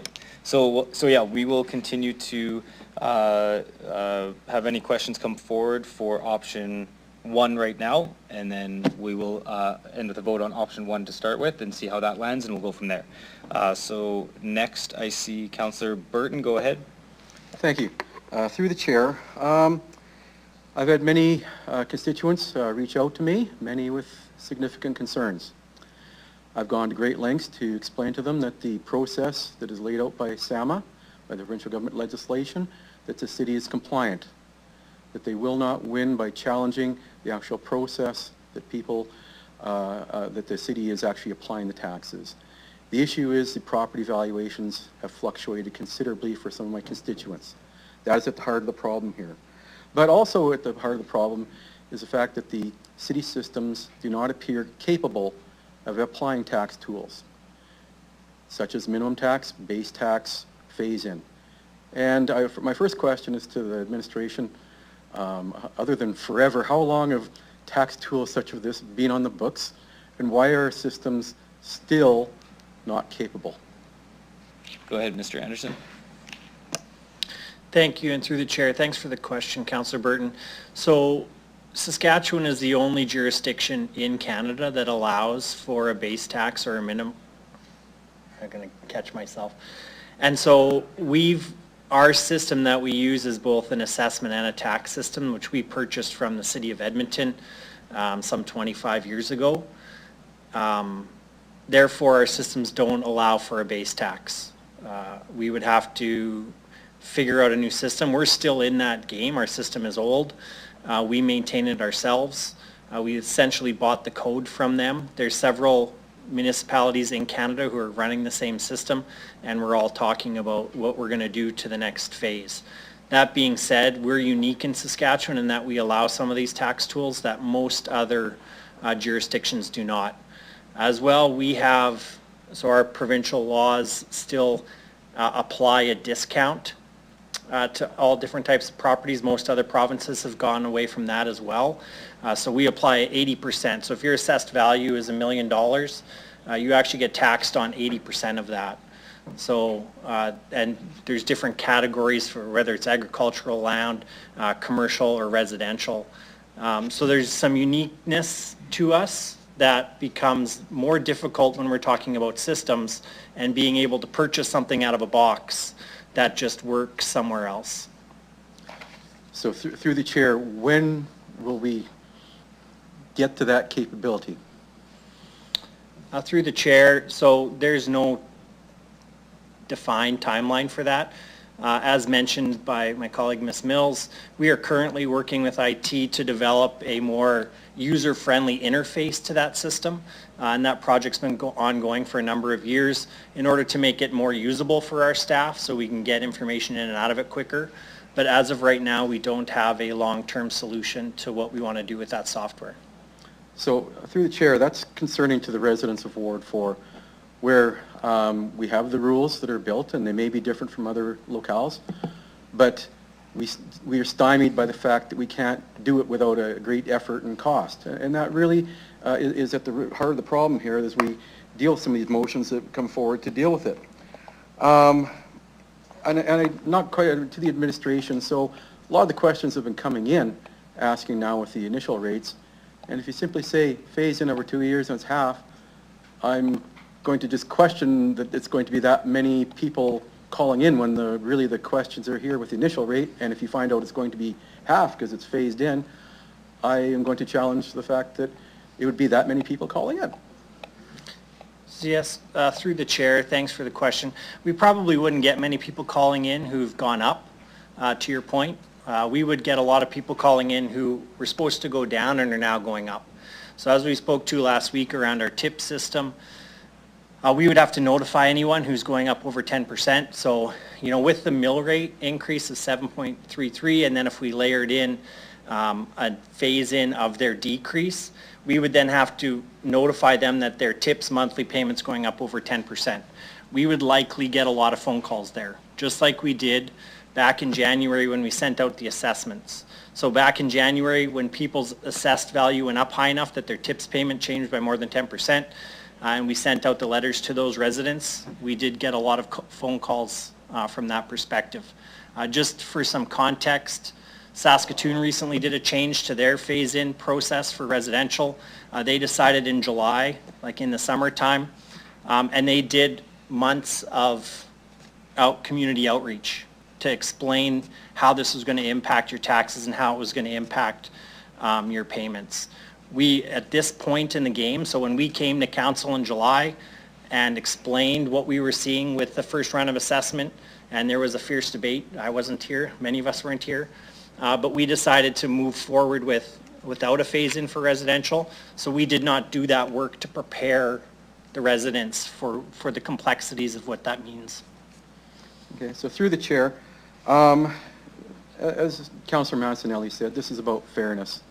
And when people are having their taxes go up several $1,000s while some others are going down a couple $100s, it really is at the root of fairness, and that the market conditions have created this, and that we do not have that capability that should be there for us to treat our citizens properly, to use the rules, to use the laws that are given and prescribed by the provincial government, given and prescribed by SAMA, and that's where fairness comes into place, is the fact that people around the city and the residents of Ward 4 are willing to pay their fair share and are paying more than their fair share. But right now, we're being stymied by the fact that we don't have that capability, and I will be voting no against this bylaw because I want to see fairness for the citizens of Ward 4. Okay. Thank you, Councillor Burton. Councillor Bezo, go ahead. Thank you very much through the chair. Councillor Burton, I think you expressed it quite well about the fairness. I don't want to talk about the fairness. I support that 100%. But through the chair, question to administration aspect is I'd like the administration to just comment on what the balance sheets and cash flow would look like on a phased-in approach. Go ahead, Mr. Anderson. So through the chair, they would be revenue neutral. So if we phased in residential increases and decreases, they offset one another. So there's no impact to the city overall from a revenue perspective. Thank you. Okay, thank you. Seeing no further questions, I will go back to Councillor Zakiniak to close the, Okay, Councillor Sickles, go ahead. Councillor Burton's doing a really good job of changing my mind here. I don't want to burden our city admin people, and I guess I need you to tell me, what are we losing by doing this? Are we going to reduce programs in other areas? Are we going to have this finance, because I'm assuming finance is going to handle all of this? No. I'm seeing no. Tell me what we're giving up and to be able to do this, if you can. Sorry, through the chair, just to clarify, do you mean like other programming, or do you mean resources internally? Well, you're going to need resources internally to be able to do this. So where would those resources normally be? And obviously, what they were working on before is not going to be worked on. So the impact's there. Yeah, so thanks for the question, Councillor, through the chair. So yeah, as mentioned by Ms. Mills, you know, that project where we're trying to improve this technology would be delayed some more. So we wouldn't have resources going into that. We wouldn't have resources going into future projects that have come from council, specifically around any kind of assessment or tax collection. I know we have things on derelict properties, vacant properties and parking lots, etc. That kind of stuff would have to get pushed out. In terms of the strain on that group, so that group is also dealing with appeals. So we just got the appeals number from commercial and residential. It's very high. So it's not a great time to be doing this. Again, if we had this discussion in July and we could prepare, we would have been better off getting something like this. Tax notices need to go out by the end of May in order for us to get this done. So we're piling on a whole bunch of work onto one group in a short period of time. And how many are on tips and how many are going down? Do we know? Through the mayor, so, sorry, I don't have the exact numbers, but about 43% of our properties are on tips, which is a fantastic number for us. But also about that same percentage, actually 43% of customers, I believe. Give me 1 second, sorry. So 20 some odd thousand of the 69, 30,000 homes? I do have the number, just give me 1 second, please.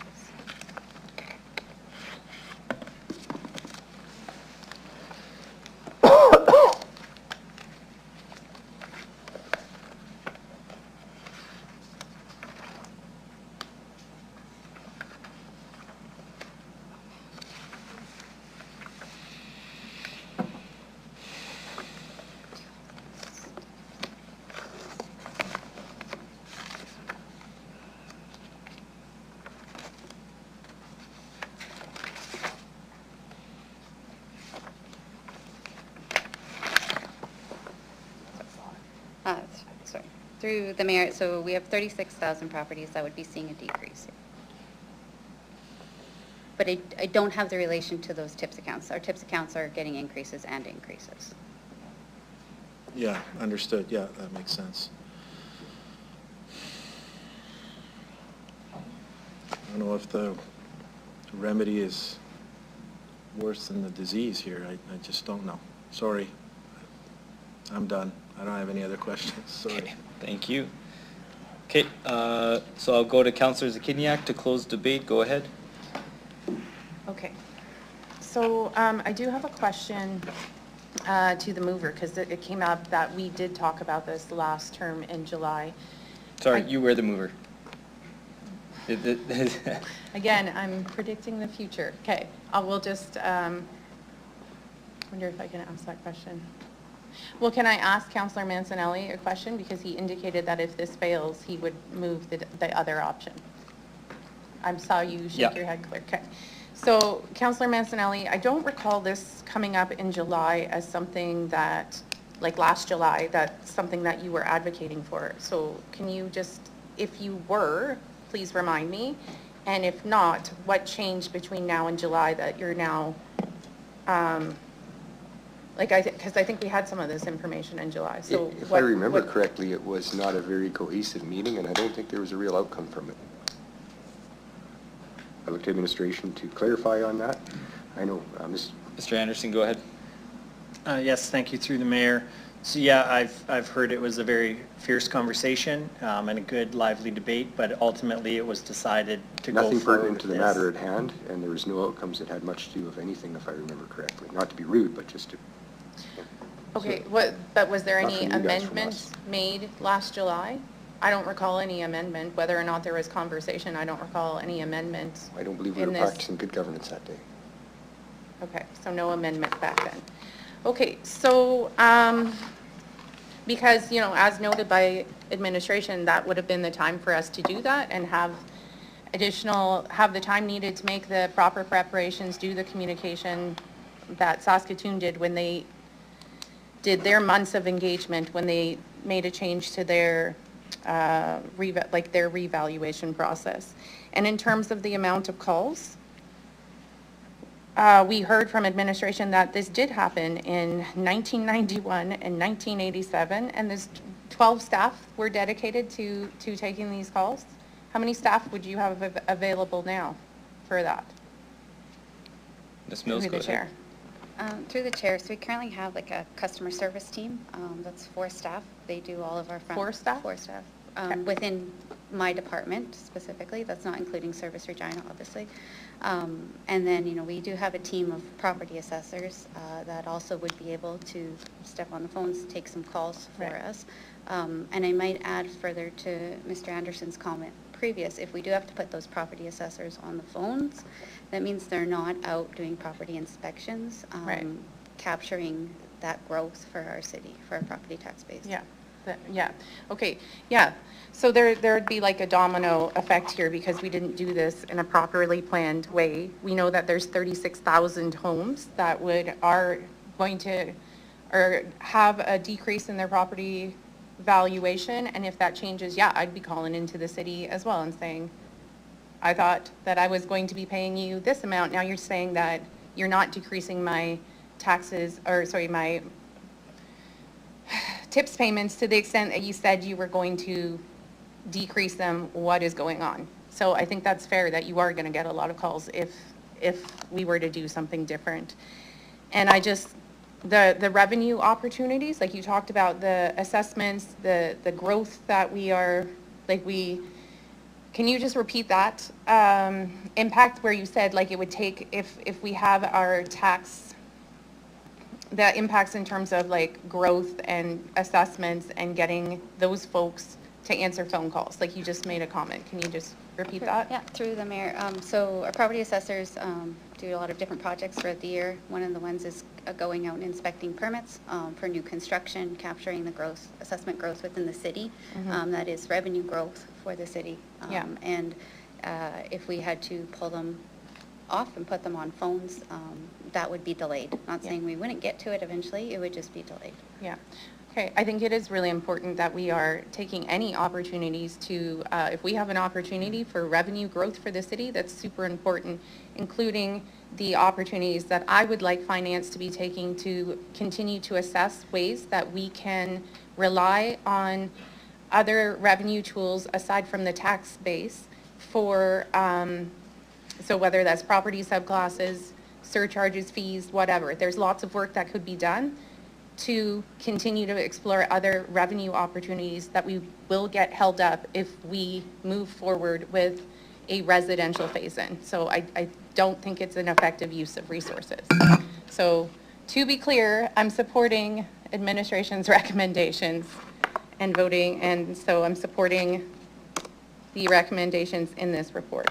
Thank you.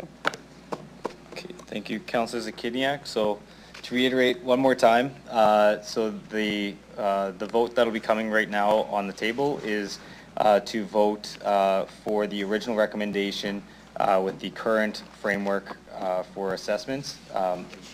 And no, this is with no phase-in. So if you're in favor of no phase-in, you'd vote in favor of this. To Councillor Mancinelli's point, if you were looking at the option 2, you would vote against this option 1.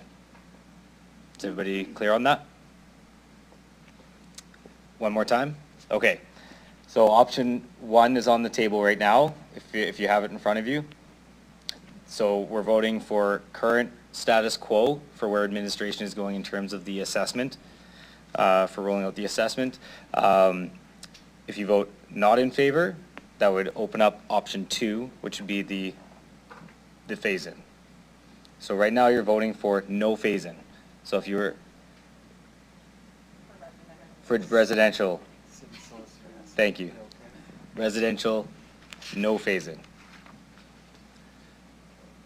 Okay, so with that, I'll ask the clerk to start the vote.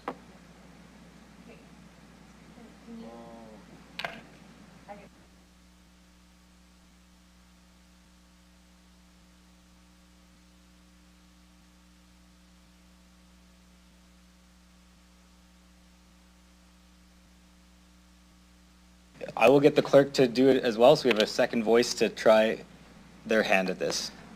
Sure. Thank you, Mayor. The recommendation before you, which essentially is option 1 in the report, calls for a phase-in of residential, or is a phase-in of no phase-in, sorry. It's option 2, if you get to that, includes phase-in for residential. So if you want to, in simplest terms, if you want to see a phase-in for residential, you vote no at this time. If you want to proceed with the recommendation that came forward with no phase-in, then vote yes. At this time, on this. Okay, I'm going to let Shannon go ahead. Ms. Williams? If I can just provide, I think, just a tiny bit more clarification through you, the chair. There is a phase-in with respect to the commercial property still, with respect to recommendation number 1. There's no phase-in with respect to residential properties with recommendation number 1. That is on the floor right now that would be voted on. Anything further? No. Okay. So I just wanted to provide that clarification. So that's clear. There is some phase-in only with respect to commercial properties, not residential. Okay, and let's stick to that. We won't even talk about anything else. That's what's on the table to vote right now. Okay.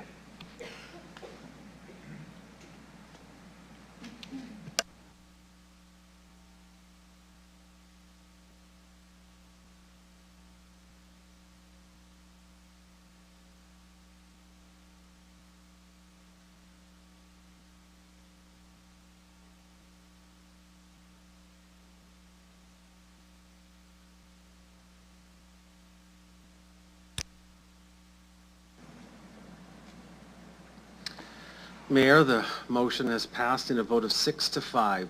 Those voting in favor of the motion were Councillors Fro, Radens, Turnbull, Zakidniak, Flores, and yourself, Mayor. Voting against were Councillors Mancinelli, Burton, Bezo, Rashevitz, and Siklis. Okay, thank you. Okay, so we will now consider item CR 25-29, zoning bylaw amendment, 1613 13th Avenue. And I will go to Councillor Siklis to please introduce the report, if you will. Can you help me find it?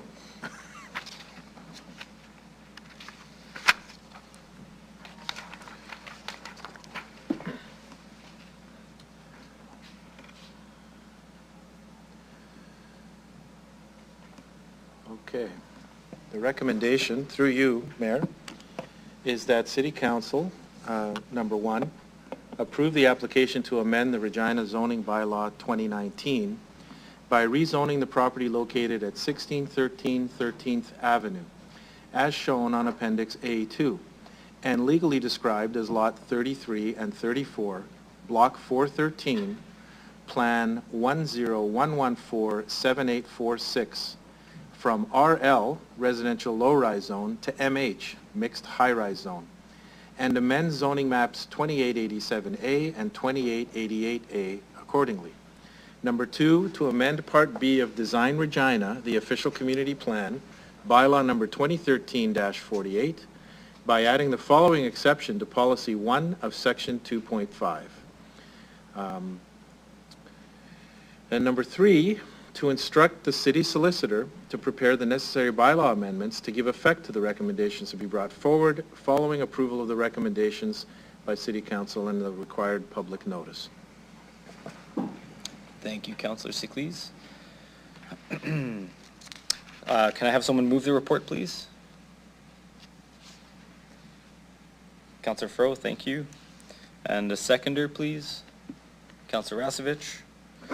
Councillor Fro, would you like to speak to the report? No. Any questions from council members on this particular report? Seeing none, I will check back with Councillor Fro. Anything to close on? Okay, with that, I'll ask the clerk to start the vote, please.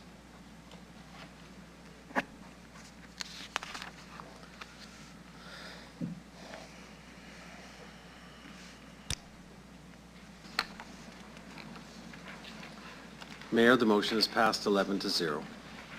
Thank you. So we'll now consider the public hearing and public notice bylaws related to the previous item, CR 25-29, and I will ask Deputy Mayor Fro to do first reading of the following bylaws. 2025, the official community plan amendment bylaw 25, number 2, 2025-26, the Regina zoning amendment bylaw 2025, number 7. Councillor Fro, go ahead.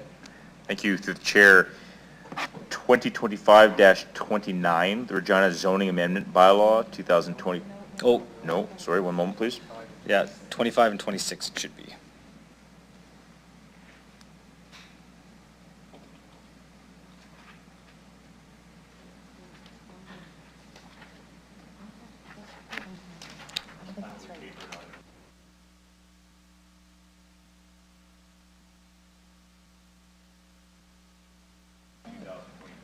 Oh, hang on one second. I think we're just clarifying.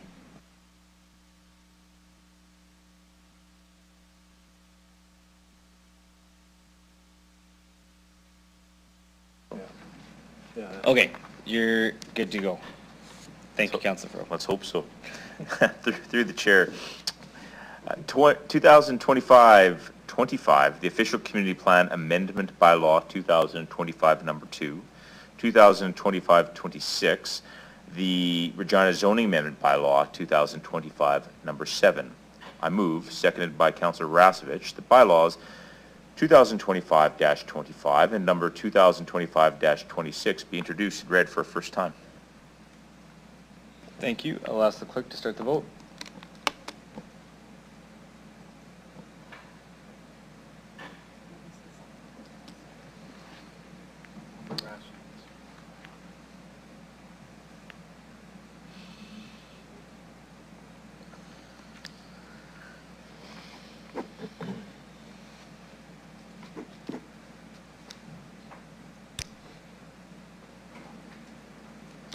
Mayor, first reading passes in a vote of 11-0. Thank you. I'll now call upon the clerk to speak to the public hearing portion of the bylaws. The following two bylaws, Mayor, are required to have a public hearing and are as follows. Number 2025-25 is to amend Design Regina, the official community plan, by allowing for a development exception within the general hospital neighborhood. And 2525-26 is to rezone the property located at 1613 13th Avenue from residential low-rise to mixed high-rise zone. If there's anyone in the gallery who wishes to address council on either of these proposed bylaws, I would ask that you indicate your interest at this time. There appears to be no one, Mayor. Thank you. With that, I will ask Deputy Mayor Fro if you would please do a second reading of the bylaws. I move, seconded by Councillor Siklees, bylaws number 2025-25 and number 2025-26 be read a second time. Thank you. Does any member of council have any questions? Seeing none, I'll ask the clerk to start the vote.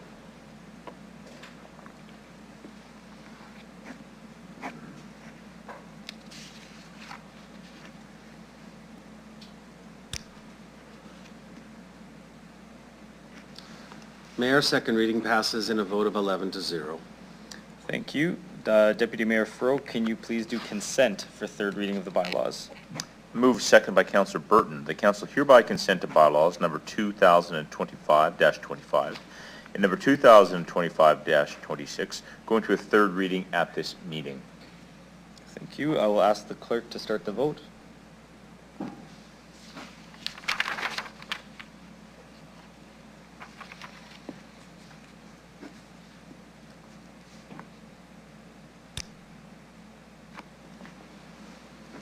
Unanimous consent required to proceed to third reading at today's meeting has been achieved, Mayor, with all 11 members voting in favor.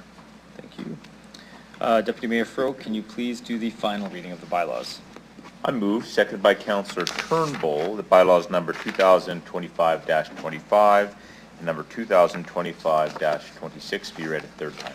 Thank you. I will ask the clerk to start the vote.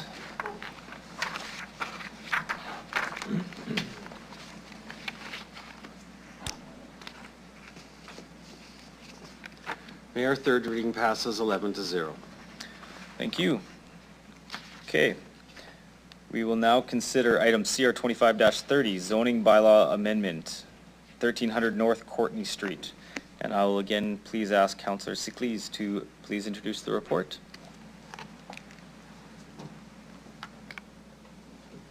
Thank you. Through you, Mayor.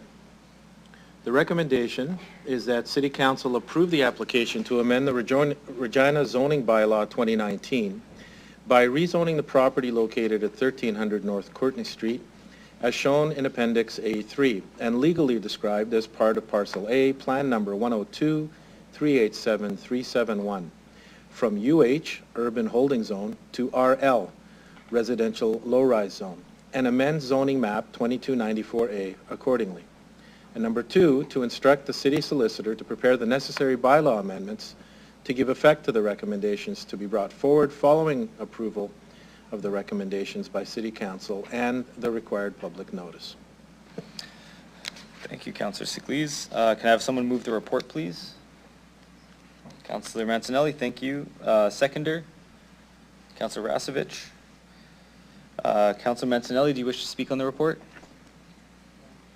I think I'm fine. I just want to say, appreciate the development. One question through administration. Mapleford Gate with the only access to this area. Is there any plans for a second access coming through this neighborhood? Does this help get the required SAF fees to get a second access to this neighborhood? Thank you. Through the chair, there is no second access required at this time. But it is supporting the population, so we'll get there eventually. Okay, well, in the next phase, could you put it across the street so we get a second access? Thank you. That's all. Okay, thank you. Any other questions from council members? I see a few here. I'll go to Councillor Burton. Go ahead. Thank you. Through the chair, to the administration, I noticed that the west side of the lot kind of jogs north and runs down the east side of the schoolyard.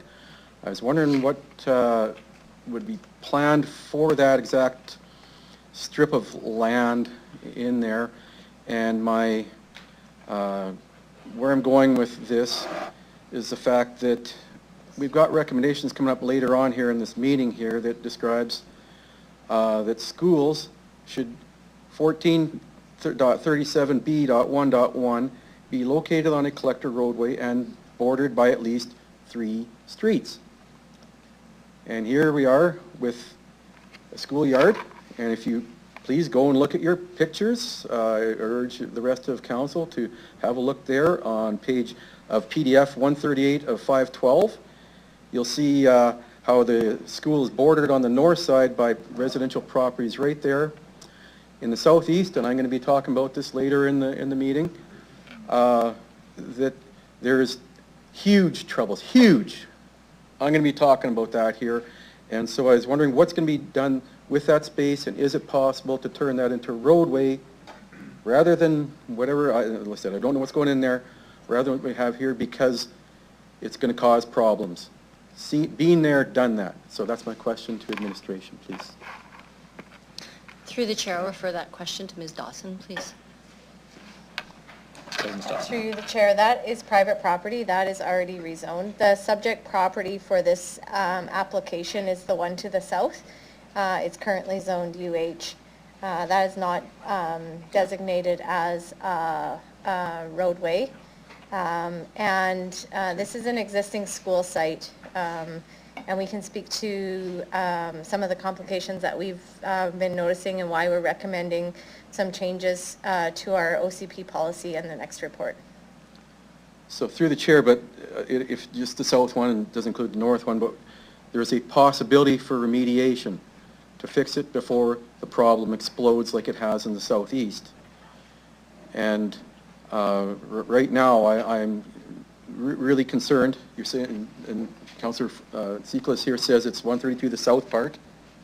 It's there, but in the diagram here, it extends all the way up to the street, right up to, what's the name of the street on the north side? Mapleford. So it shows that space in there. And so again, it means the school is bounded on only two sides by street, and maybe we need to purchase it, or the school board needs to purchase it. We got troubles in the southeast, and we're going to recreate them in the northwest. Yeah, through you, Mr. Chair, I would just comment that only if you're looking at appendix A2. A3, only parcel 132 is subject to the rezoning. What we're showing on the other appendix is the full lot as it will be configured, and then future subdivision and configuration of development will take place. Again, I'll reiterate that this is an existing school site with existing conditions, and this rezoning is contemplated in the neighborhood plan and concept plan, and so we're making the recommendation based on existing policy.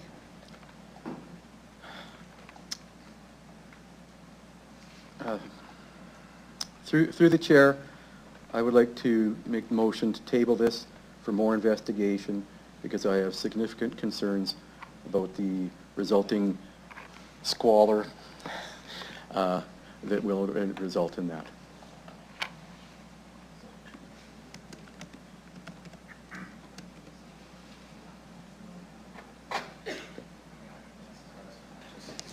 So Councillor Burton, I'll just ask if you have specific information you'd like to direct administration in respect to tabling this. Just if there's anything specific you'd like them to bring back, Absolutely. and when you'd like to direct to be brought back by. So the specific information is later in this meeting here, we have RPC 25-8. Oh, sorry, wrong one here. Got to get to the right page here, 173. Bear with me.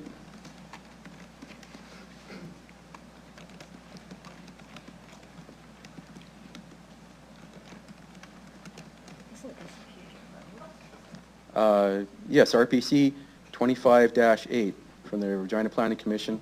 This report is there, and specifically in that report, it says that schools should be located on a collector roadway and bordered by at least 3 streets.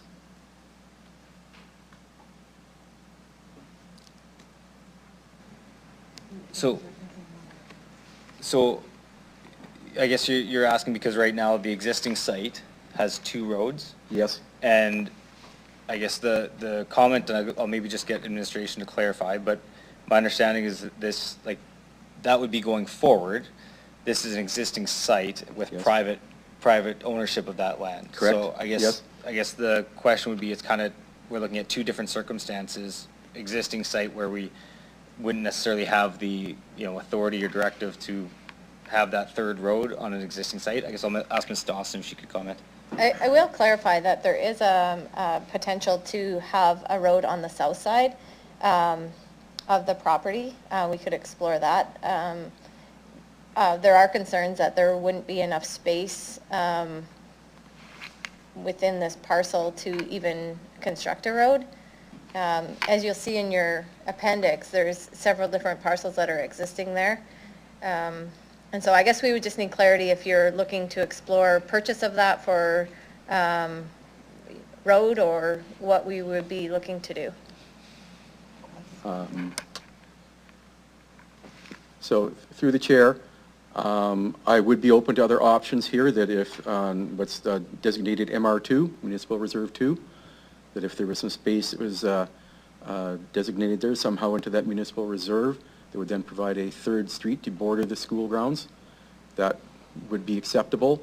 As I said, I've done my prep and did my reading, and to see that we have something here, and I saw the opportunity that we could do something with this to provide a 3rd bordering street.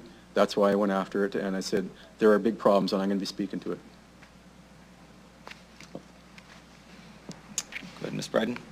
Thank you. Through the chair, just so I can provide some clarification. When you're looking on that appendix A3, that parcel 131A, there is a building directly on the, if you're looking at it, most left-hand side. Okay. So there would not be enough width in there that would allow for a street. And I would also just reiterate what Ms. Dawson indicated, is that there is opportunity to explore a street on the south side of that MR2 parcel in that diagram. Okay, so through. So would that be the? That would be acceptable to me to explore that option there, absolutely. That would give me what meets some of the criteria that we need there for that. Okay, so to clarify. I would withdraw, or how do I do this, or? Well, if you wanted direct, it would be that you're tabling Okay. motion with the direction to ask them to explore a third road around the circumference of the That's how I existing have to do school. it, okay, yep. Yeah, I'll get the clerk to read out a more formatted example. Thank you, Mayor. And I would ask Ms. Dawson and Ms. Bryden to make sure that this would meet the needs of what I think Councillor Burton's tabling motion is, that they would table this report and direct administration to return with a supplemental report outlining the implications of providing a third street on the south side of the property to border the school grounds. Is that capturing?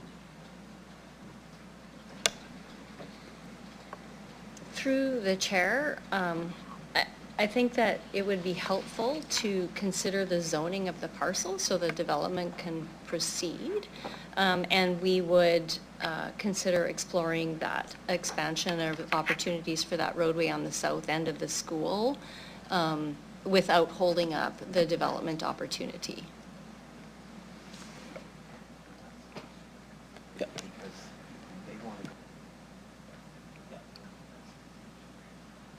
So administration is looking to see if you'd be amenable to not tabling this motion and instead exploring that. So would I be able to do that as amendment to say pass it, but then with direction to then explore the South Road? Okay, then I will withdraw my tabling. I will then would like to introduce an amendment that we proceed with it, but then that the city administration then explore the opportunity for a third road on the south side of Municipal Reserve 2 and come back with a report by 3 months, whatever.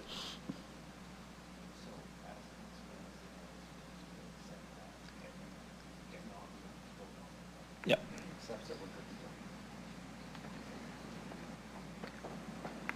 So I'll check with Councilor Mancinelli. I'll check with you. Are you okay with that just as the mover as an amendment, or what's your thoughts on that? I want to be okay with it, but I just kind of hinges on a question from administration and my understanding of planning in my area. I just got to confirm my understanding, if that's okay, if I may ask one question of administration. Yeah, I think clarification, yeah. We're all looking at a south access, or a south road bordering the school grounds. MR1's the school, MR2 is the soccer field and the playground for the school, correct? If I'm not mistaken, we've pretty much dwarfed any kind of development of any size in this area in Coopertown because of the wastewater pumping solution we need to get this off the ground. Is Wayland Drive not supposed to be built on the backside of that school ground and the connector street that ties in the second access point to the subdivision? And isn't that orphaned right now because of the problems in that wastewater supply planning and development in this corner of the city? So I guess what I'm asking is, we're kind of doing the same thing that you guys are long-term planning that we can't accomplish through actual development. Is that correct? Yes, Go ahead, Ms. Dawson. I can answer that question through you, Mr. Chair.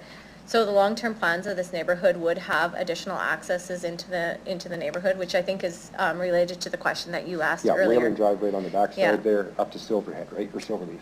And that will occur as development of this neighborhood advances. There are, as you'll see in the report, there are some limitations for growth within this neighborhood due to wastewater restrictions. We've worked through with this application, and there's opportunities to expand in this location, but further development of the neighborhood is restricted due to wastewater capacity, which has limited options for additional accesses. But as the growth of the neighborhood does occur, there will be other options for access as we continue to see So growth. I appreciate the interest on my residents' behalf and everything else, but I can't accept the amendment because it would slow down the opportunity to correct exactly what we're asking for. So, thank Okay. you. Okay, so in that case, we'll stick with the, it'll be an amendment that Councillor Burton would need a seconder for. So if there's anybody interested in seconding Councillor Burton's amendment on the floor, please speak now. Okay, seeing none, that amendment is defeated.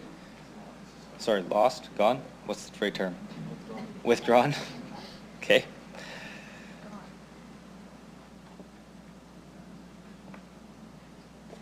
Okay, so we're back to the original questions on the original zoning bylaw amendment. So I see Councillor Beazle, go ahead. Thank you very much through the chair. Just looking at efficiencies and what we want to do for efficiencies.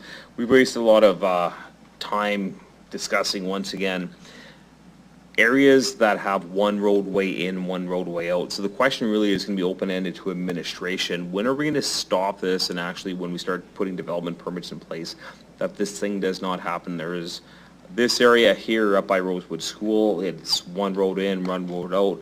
Hawkstone, same area, one roadway in, one roadway out.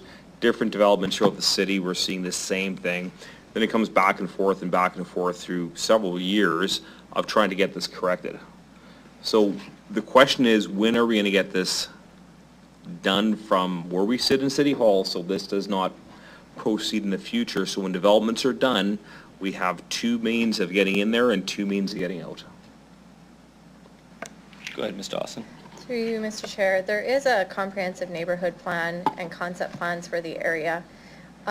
What happened in this instance is that development of the neighborhood stalled, and it's previously spoke to the reasons why. There's some wastewater capacity issues that we're trying to address with the development community.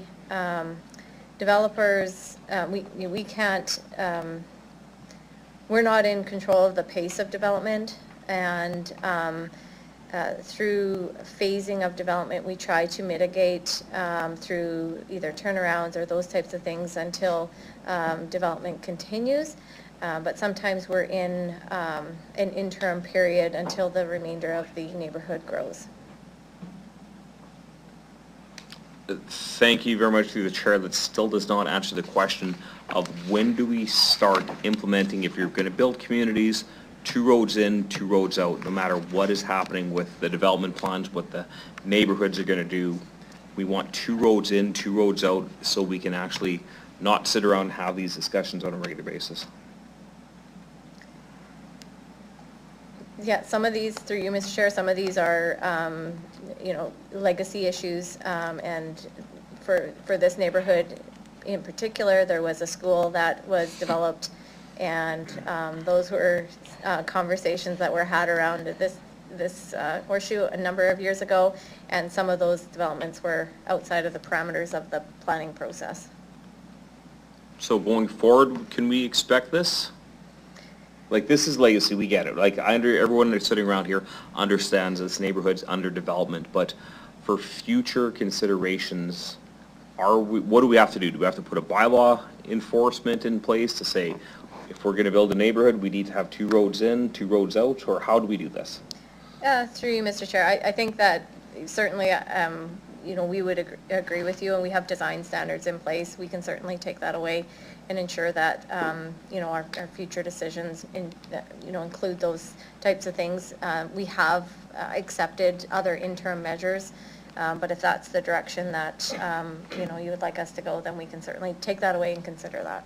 Okay, well, it's definitely a takeaway. I know the fire protection folks, they've also expressed a lot of concerns of getting in and out of these neighborhoods. If there's, you know, snow or snow drifts or anything else, or vehicle accidents, they can't get in responding to emergencies. So this is a very important topic that we have to have as a takeaway for consideration, that neighborhoods don't get built like this in the future as of today going forward.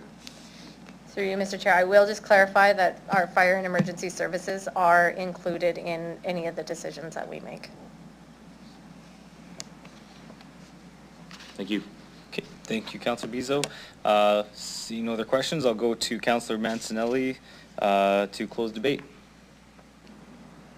I just wanted to take a second to thank Councillor Burton. I did appreciate the intention and the friendliness behind the amendment. Sorry for not being able to push it through, but it was a good conversation talking about a problem I experienced in my corner of Regina.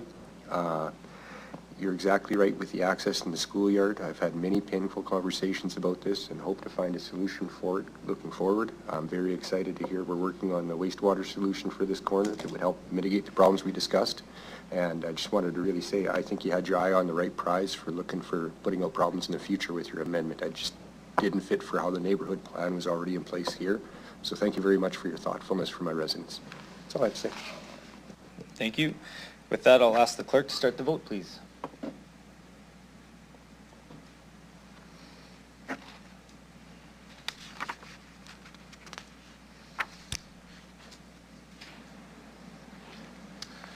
Mayor, the motion carries 11-0. Thank you.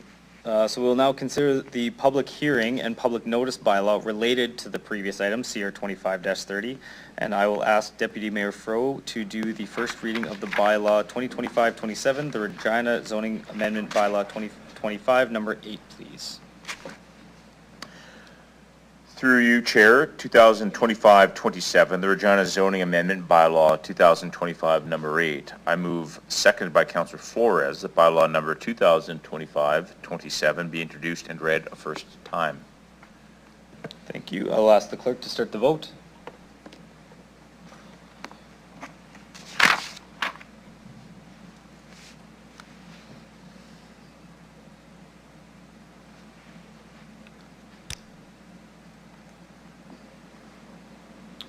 First reading passes 11-0, Mayor. Thank you. And I'll ask the clerk to speak to the public hearing portion of the bylaw, please. Thank you, Mayor. This bylaw, which requires a public hearing, proposes to rezone the property located at 1300 North Courtney Street from urban holding zone to residential low-rise zone.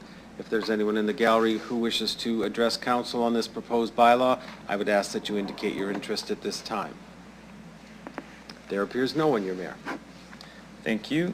Go back to Deputy Mayor Fro. Could you please do second reading of the bylaw? I move, seconded by Councillor Radens, that bylaw number 2025-27 be read a second time.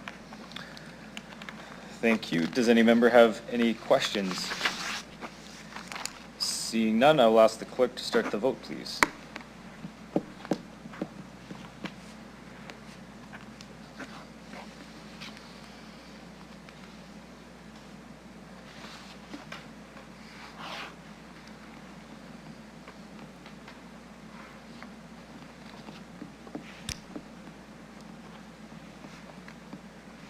Second reading passes 11-0, Mayor. Thank you.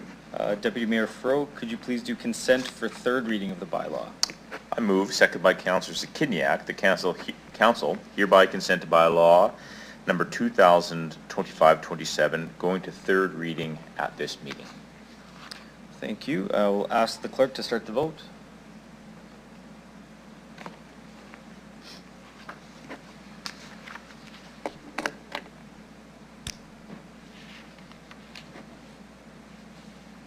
Mayor, the unanimous consent required to proceed to third reading at today's meeting has been achieved with all members voting in favor.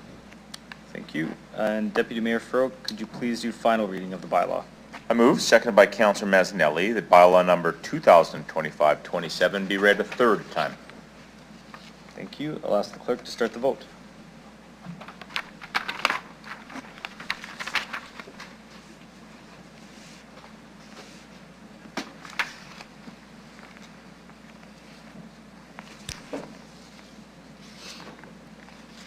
Third reading of the bylaw has passed 11-0, Mayor. Thank you. Okay, so we have communications on item CR 25-32. Could I please have a motion to receive and file communication CP 25-34 from Jim Elliott of Regina? Councillor Burton, please, and a seconder. Councillor Zakiniak. I will call the question. Any opposed? And carried. Okay, we will now consider item CR 25-32, Official Community Plan Amendments, Complete Neighborhoods. And I will ask Councillor Siklees to please introduce the report.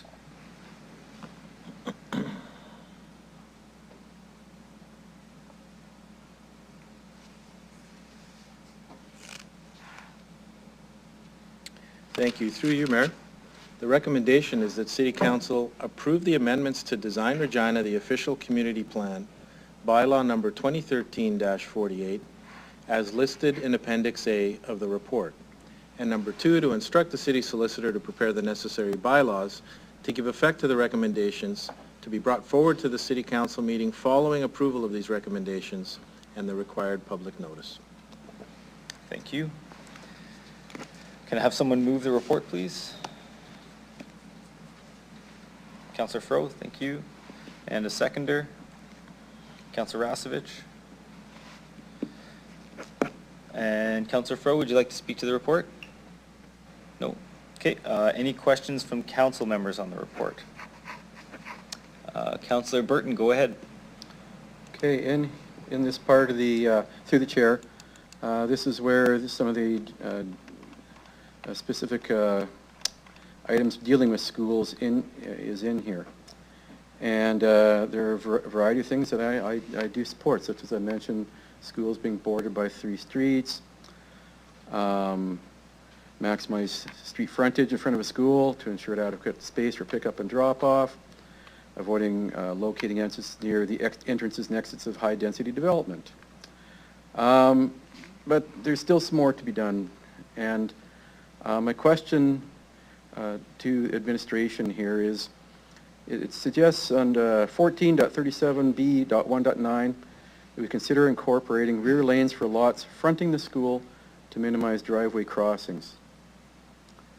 And if you look at the picture that was for that school in the northwest, you'll see tons of cars parked there. And when you go to the southeast and you go to Wascana Plains and St. Elizabeth, you're going to see mayhem. When I suggested to some school administration and school board administration people that perhaps maybe we need to ensure that like W.S. Howrellock School, where across the street from it is no houses fronting onto it, there's a wall. The houses back onto the wall and the street is on the other side of it, and it provides some adequate space. And I got some enthusiastic responses to that. To me right now, there's some things that do help, but I'm very concerned that we have not done enough. When I've been getting some emails from the school people are out there, I was overwhelmed by how much they've tried to do and still failed. That they said, we've just been over the top with parent committee, spoken to the former counselor, advocated for control of crosswalks, worked with the city of just signage, participated with CAA, sent countless license plates for the follow-up here, advocated for traffic police, advocated that police move up warnings, advocated for parking enforcement, created the parking map for parents, added admin presence for outside speakers to offenders, added pylons to the crosswalks, sent many messages to parents asking for their cooperation, met with many times the bus drivers who remained frustrated by the parents parking in their bus lanes, moved pick up and drop off for kindergartens to the front of the school, encouraged all parents to have a meeting spot, added 2 extra supervisors at the end of the day. What I see there, I'm sorry, we need more. There's some more problems that are there, and I would respectfully like to send this back to administration for some more work.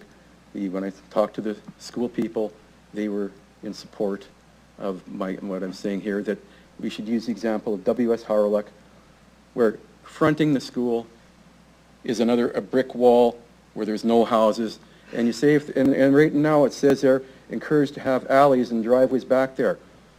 Doesn't matter. People are going to be parking in front. Doesn't matter. So I would like to make the motion to send this back to administration for more investigation.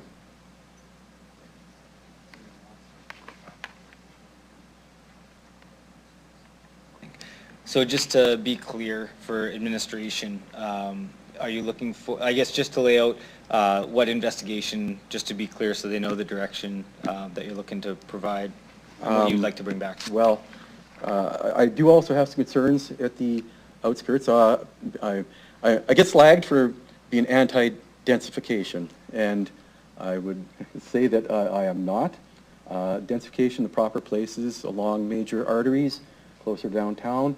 But when I have people in the various wards around the city, they're at the edge of the city, odds are they got a vehicle. So there might be some more discussions to be had within that. I'm using the school as the particular issue, but I have some more questions about intensification in the I'll say outside the ring road, just to use for me, but there's a, I can't remember that zone, area 2 or something like that. So I'm hearing a few things. Yep. So I'm wondering if maybe, I mean, this would obviously be a request to kick this back to admin with some detail. Would it be prudent to maybe take our 15 minutes now, and then you can work with the clerks to kind of figure out Absolutely. what that looks like? Yep. Okay, let's take 15 minutes now, and then if you don't mind working with the clerks, and we'll get that sorted out. Okay.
Okay, we'll take our seats, please.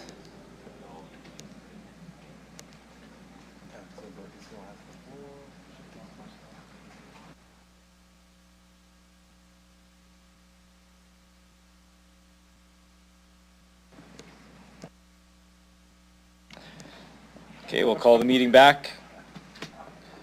And we'll go back to Councillor Baiton. The floor is yours still. Thank you.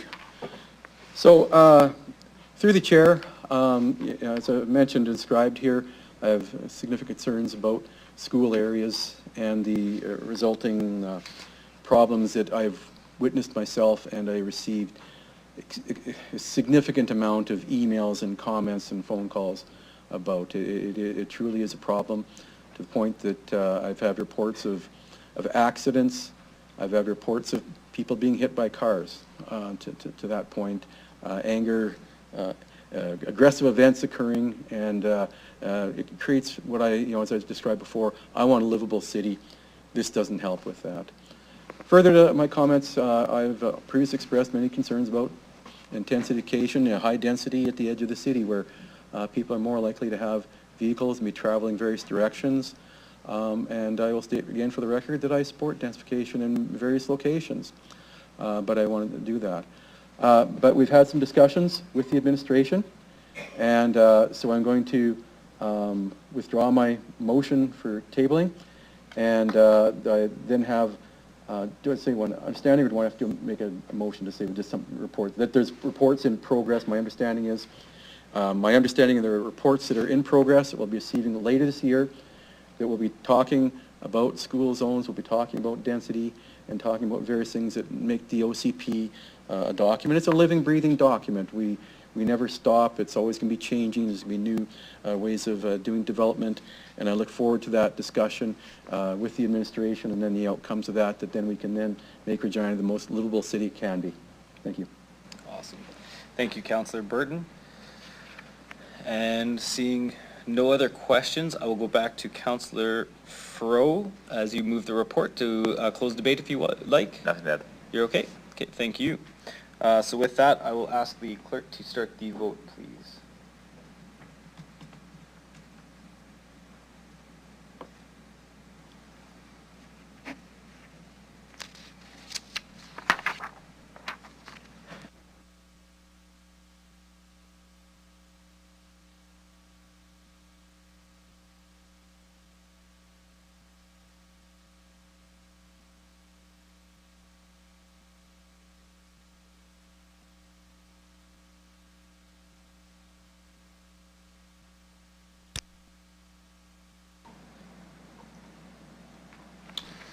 Mayor, the motion passes in a vote of 8-0, with all those present voting in favor. And for the record, Councillors Mancinelli, Radens, and Turnbull are temporarily absent from the meeting. Okay, thank you. Okay, we'll now move on to delegations related to MN 25-8, Food Security Initiative. So I would like to call upon Delegation DE 25-73, Tiro Mthembu. If you want to come down to the delegation table.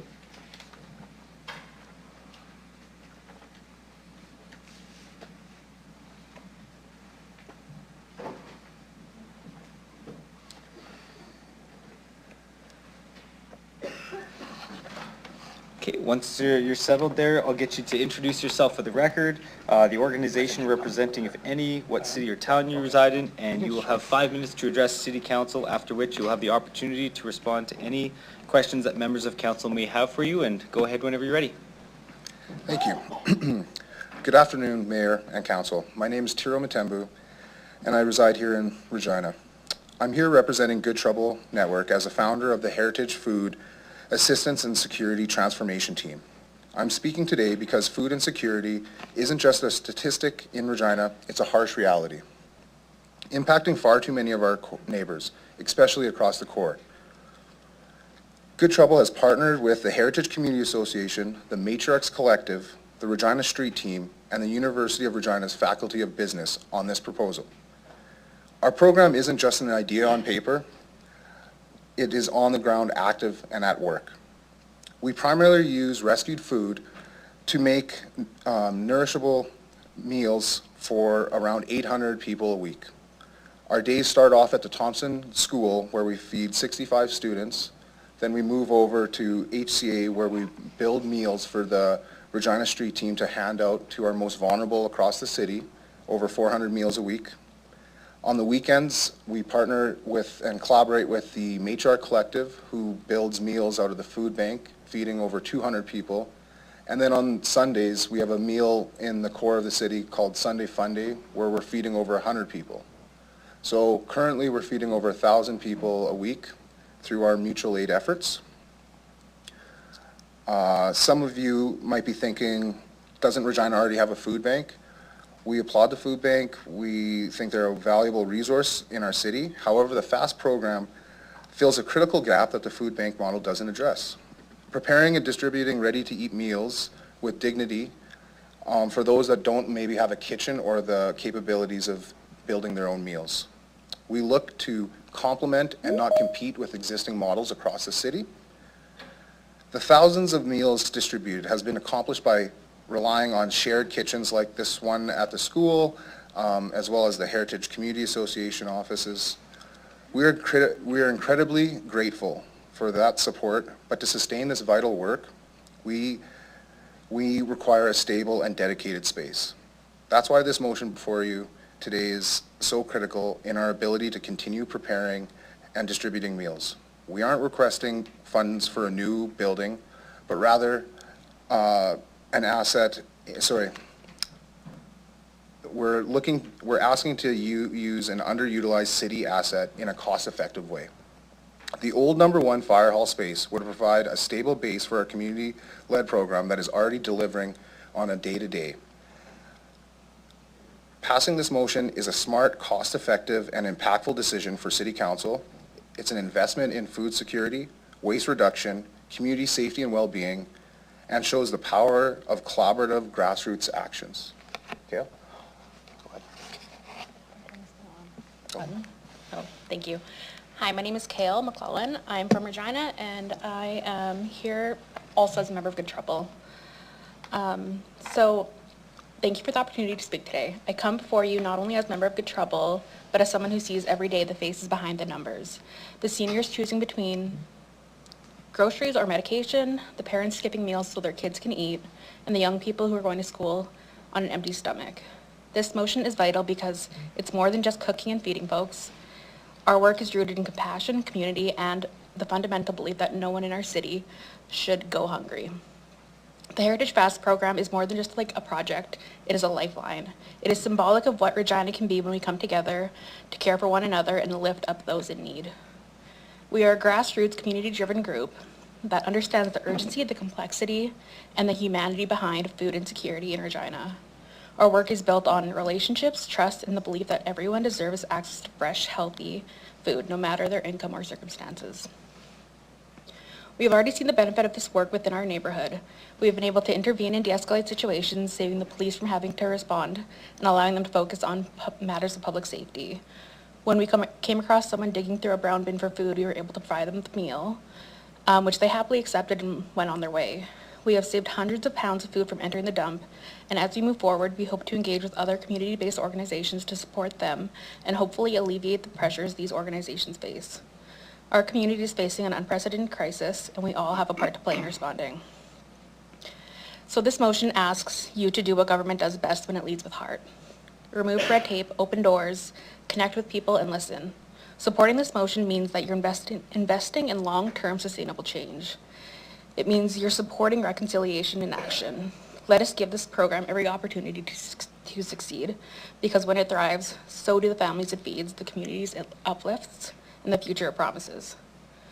We don't need another report or statistic to tell us that people are hungry. We need action. The Heritage Fast program is ready. The community is ready, and we are asking, please help us move this forward. Food is not a luxury, it's a human right. Thank you. Thank you. Thank you for your presentation. So with that, I will open up to council for questions. Councillor Fro, go ahead. Yeah, thank you through the chair. First off, thanks for your presentation. I think it made Tiro as well. Congratulations on your recognition for the Regina 25. I think it's a recognition not just of yourself, but of what it means when we take care of our neighbors and our most vulnerable. You spoke a little bit earlier about your work at Thompson School, and I think it's an instructive example. So my question to you is, what do you notice when kids start their day with some food in their bellies? What do you notice when you support someone that's vulnerable, maybe on the street, with a meal with dignity? What are some of the tangible, but also some of the intangible outcomes that you notice as someone that's working firsthand with these folks? Yeah, through the chair. Well, as parents or, as community members, anyone knows hunger is a real thing. So to be able to provide a nourishing meal to mitigate the hunger at the school, I think that the teachers appreciate. And you can see that the kids actually, it changes. We often expose kids to sometimes the first time they've had something. So tofu, for instance. And seeing kids learn and try new things is really fun to watch how you create relationships with food. And then on the streets, again, de-escalation and harm reduction takes place by handing people food and being kind to them. It's really benefited us having the ability to continue to care, have food with us when we're doing outreach work in the community. If you see people in sometimes in conditions that they're struggling, and by providing a nice, warm, nourishing meal, and they feel like they're loved and respected, we can offer these folks a moment of relief in a very tough 24 hours, and we create relationships that we've had for years and years with our community members through those short moments. Thank you. Well, I think clearly, care is the most powerful form of nourishment. You also talked about collaboration, which sometimes in this space is a real challenge. And you spoke about augmenting, not duplicating. Can you talk a little bit about the importance of collaboration and how by perhaps using this space and working with the partners you identified, we can actually reduce barriers and inefficiencies in the system and likely feed more people, perhaps even with less food, simply by working together and sharing this physical asset? Yeah, absolutely. Through the chair. So examples with the Matriarch Collective, which is a wonderful organization that has the weekend cooks on Saturday. We'll be in coordination with them, and so sometimes if we have extra onions and potatoes and they're going to be making shepherd's pie to be delivered to Carmichael, we can send our resources that way and limit our waste and share and back and forth that way. Having a central space for us all to continue to coordinate. The reality is we're doing this work. The city, people are coming together and feeding our neighbors all the time, but we overlap our care often, and so having a dedicated space will streamline those services, so that way if there is certain people at one area of the city, by having that space, we can coordinate and make sure that that group there is getting fed, and then the other groups can focus on other areas in the city. So yeah, it's grassroots responsive care that takes place through communication all the time, so that way we're reducing our waste. I think that's the biggest thing that by having a space, we'll reduce the waste and make sure that food that would be heading to the landfill is heading into to nice homes. Totally. I mean, the food bank feeds 17,000 people a month, and they're full out at capacity, so that's all I have. Thank you for your work. Thank you, Councillor Fro. Councillor Flores, I see online. Go ahead. Yes. Through the chair, first of all, thank you for that presentation. I have to say I'm quite proud of all the community groups that are doing incredible work in the community, doing so much with so little, and it's super impactful. So I have one question related to your partnership with the business faculty at the university. Can you talk a little bit about their role and how that impacts kind of future planning? Yes, through the chair. So we've partnered with the Faculty of Business at U of R. This partnership provided by Dr. Morazier allows us to focus on the day-to-day of gathering food, doing the day-to-day of feeding our community, but having long-term vision of sustainability, so that way we can grow our program. Things like addressing food insecurity, through food sovereignty, these plans to put in place so that we have a long-term vision of feeding more and more people and doing what we're doing more efficiently. So we lean on the leadership through that partnership to provide us the ability to stay focused on our common goal, which is feeding as many people as we can. Fantastic. And in terms of, you talked a little bit about what is currently happening, and I've heard just through conversations that we've had about some future plans, short-term like future plans in terms of maybe expanding this to vulnerable seniors in our community through newer connections. Can you speak on that a little bit? Yeah, through the chair. Working through HCA during the pandemic, they had really expanded their delivery service to our seniors in the heritage community. And that's one that we know that as soon as we can, secure the ability to expand our program, those are some of the vulnerable communities that we want to see, touch base with them and see how we can meet them. Folks that can't come down to our space, that the street team or other folks that we can't distribute, we want to see it to continue to have dialogue with other organizations and communities to see how we can best serve them. And so I think that vulnerable seniors is one of the sectors that we're looking primarily at in our expansion. Fantastic. That's all I have. Thank you. Okay, thank you. And I don't see any other questions, so thank you for your presentation today. Thank you. You can head back to the gallery. And next, I will invite, call upon Delegation D 25-74, Dr. Peter Mraz from the University of Regina Faculty of Business. I guess just slide over one seat. Right on. So same thing, I'll get you to introduce yourself for the record, the organization you're representing, what city or town you're from. You'll have 5 minutes to address City Council, after which you will have the opportunity to respond to any questions Council may have for you. So go ahead when you're ready. Okay, thank you, Council. My name is Dr. Peter Moroz. I'm a professor of entrepreneurship, innovation, and social venturing at the Hill and Levine Schools of Business at the University of Regina. I am here today in support of the motion because I believe in the power of community-led innovation to create lasting, inclusive impact. Across my academic and professional work, I've seen that the most resilient and vibrant societies are those where communities, governments, and businesses work in partnership to address complex social challenges. This is not about ideology. It's about creating practical, effective pathways to improve the well-being of our most vulnerable residents.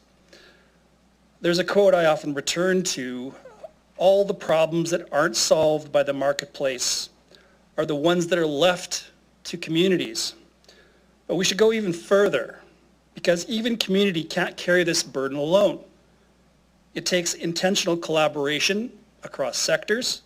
That's why we're here today, to support an initiative that has already proven its value and to invest, and I say invest, in its future growth, because that's exactly what it is. It's an investment. This brings me a bit to my research and why I'm with them. I've published in top global journals on social innovation, hybrid organizations, and what we call pro-social organizing. At its heart, pro-social organizing means acting with others in mind, creating value for others without expecting personal gain. This spirit defines the work of Good Trouble. For nearly 3 years, I've partnered with Good Trouble through a national research initiative funded by the SSHRC New Frontiers and Research Fund. This project is rooted in community. Problems are identified by community members, and solutions are built with them, not for them. The motion before you today is one of those solutions. What Good Trouble needs now is an investment in their leadership and their proven impact to help them scale their work, deepen their reach, and ensure long-term sustainability. My research team and I are here to support them in that journey. And I want to be clear, these are thoughtful, capable, and courageous leaders in your community, which you should be very, very proud of. They are stepping into spaces many shy away from. Every day, they address issues that, without their efforts, would likely fall to the city to resolve.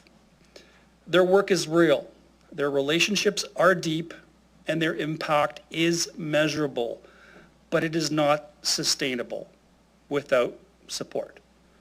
This is our chance as a city, as a council, and as a collective to demonstrate that we believe in the capacity of our communities to lead meaningful change. I urge you to support this motion. Thank you. Thank you, Mr. Mraz. And I will open up for questions. I see Councillor Beazle. Go ahead. Thank you very much to the chair. Can you expand a little more on what Good Trouble is mandate is and what they do? Yes, I've been working with them for the last, like I said, 3 years or so. A lot of what they've been doing is community-focused, community outreach, working with houseless and vulnerable people in Regina, and dealing with food security. Thank you. Just a few more questions around the around this motion here. Looking at insurances, who's going to pay for the insurance for the use of the facility? Can't tell you that right now, sir. Okay, is there any plan in place to fund the insurance for the facility? Well, there's definitely plans in place to look at how we are going to build a sustainable organization from this perspective, or from this objective that we have here. So there's a lot of different plans, and I don't want to get into all the details of it, but we have revenue streams set up, we have different sort of campaigns set up, we have a legal sort of organization that we want to build from this. We want to make something that's sustainable. That's where I work. I work in areas of hybrid social enterprises where you're having revenues, you're having social missions being sort of developed. So there's lots of different things here that I'm not on the ground doing. I'm just giving advice with respect to sort of a higher level sort of objective set. So you're working with Good Trouble, or you're representing them, or what's? Well, I work as an advisor with them. So basically, Okay. how it works is that I do hold a research grant that they are sort of working with, like I said before, to help identify those problems that they want to solve. Okay. Good. No, I was just trying to get some more information behind what the whole program is all about and what has been on the Facebook page. And one thing, or actually there's several things that I'm going to say is very concerning about Good Trouble, about this group coming to the table. It seems like they're very much, they do some community well-being, but they're also very much involved with political extremism. They've ran Councillor a campaign Bizot. for defund the police based. Councillor Beazle, this is about the motion at hand, so. Okay, just hold on 1 second.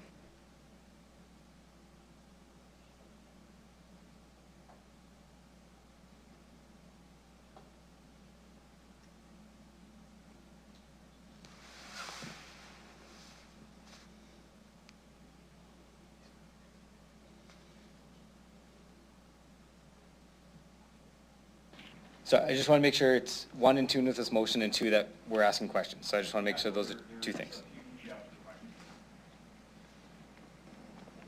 Thank you. Yeah, so as I went on the Facebook page, I found that there's defund the police, they support Moss, they block trains.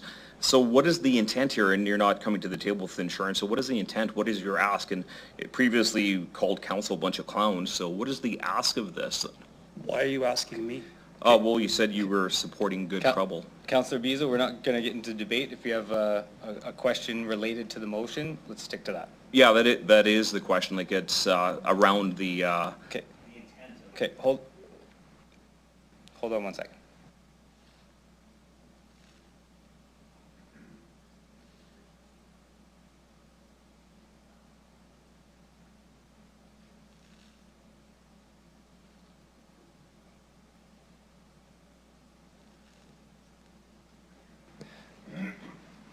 Okay, so, sorry, leaving the character comments aside, with respect to the motion at hand, using the space, the physical space, what is your question? This is, what is the space going to be used for? Is the space going to be used for kind of an ideology training ground, or is it going to be used for delivering actually something to the community? I already said this isn't about ideology. So it's an ideology. No, I believe that for the record, you said not about ideology. Okay. Okay. Okay, thank you. Thank you. Okay. We'll go to Councillor Sickles. Go ahead. Thank you. Through you, Mayor. Thank you for coming to speak to us, Dr. Moroz. If I heard correctly, you said you have a grant that helps support Good Trouble. Is that correct? Yes, it is. And I assume that grant is for, regular operations. What it is for what we do is called participatory action research. Basically, what we do is we help the community with identifying problems. Yeah. They figure out what those problems are. We help them with how they sort of want to develop those solutions, and whether that comes through funding meetings, funding research capacity building, funding research students to go in and help do certain specific things, from social media to from helping out with whatever that they're doing in terms of networking or learning how to sort of build capacity. That's kind of what those grants are for. So they are learning as they are doing, and we're helping to sort of facilitate that. You mentioned social media. Are you aware of the posts that the organization puts out? It's not my focus. Would you think that would be important if you're funding something that includes social media, that you would have some sort of oversight of that? Why would I have oversight of it? Well, it's a community-led project. Right. You said you're paying for it. I'm not You're paying funding for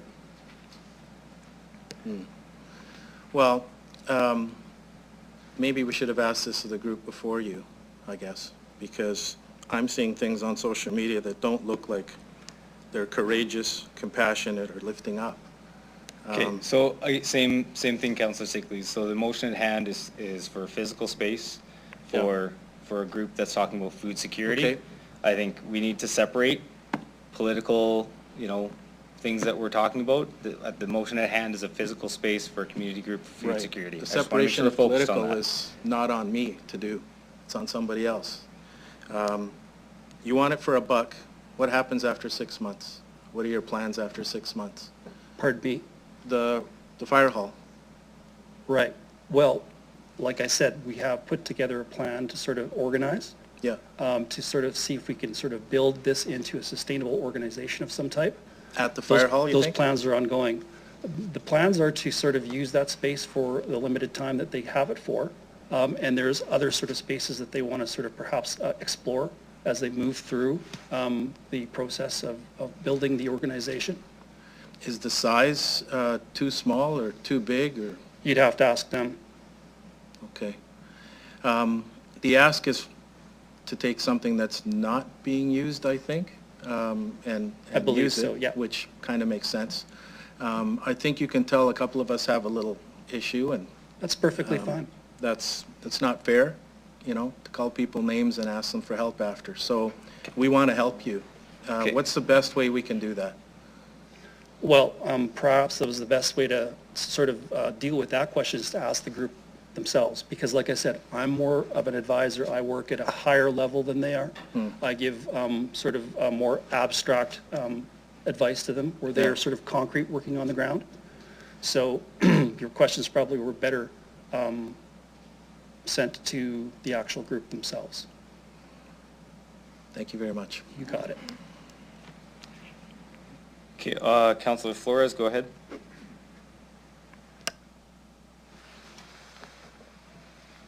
Thank you.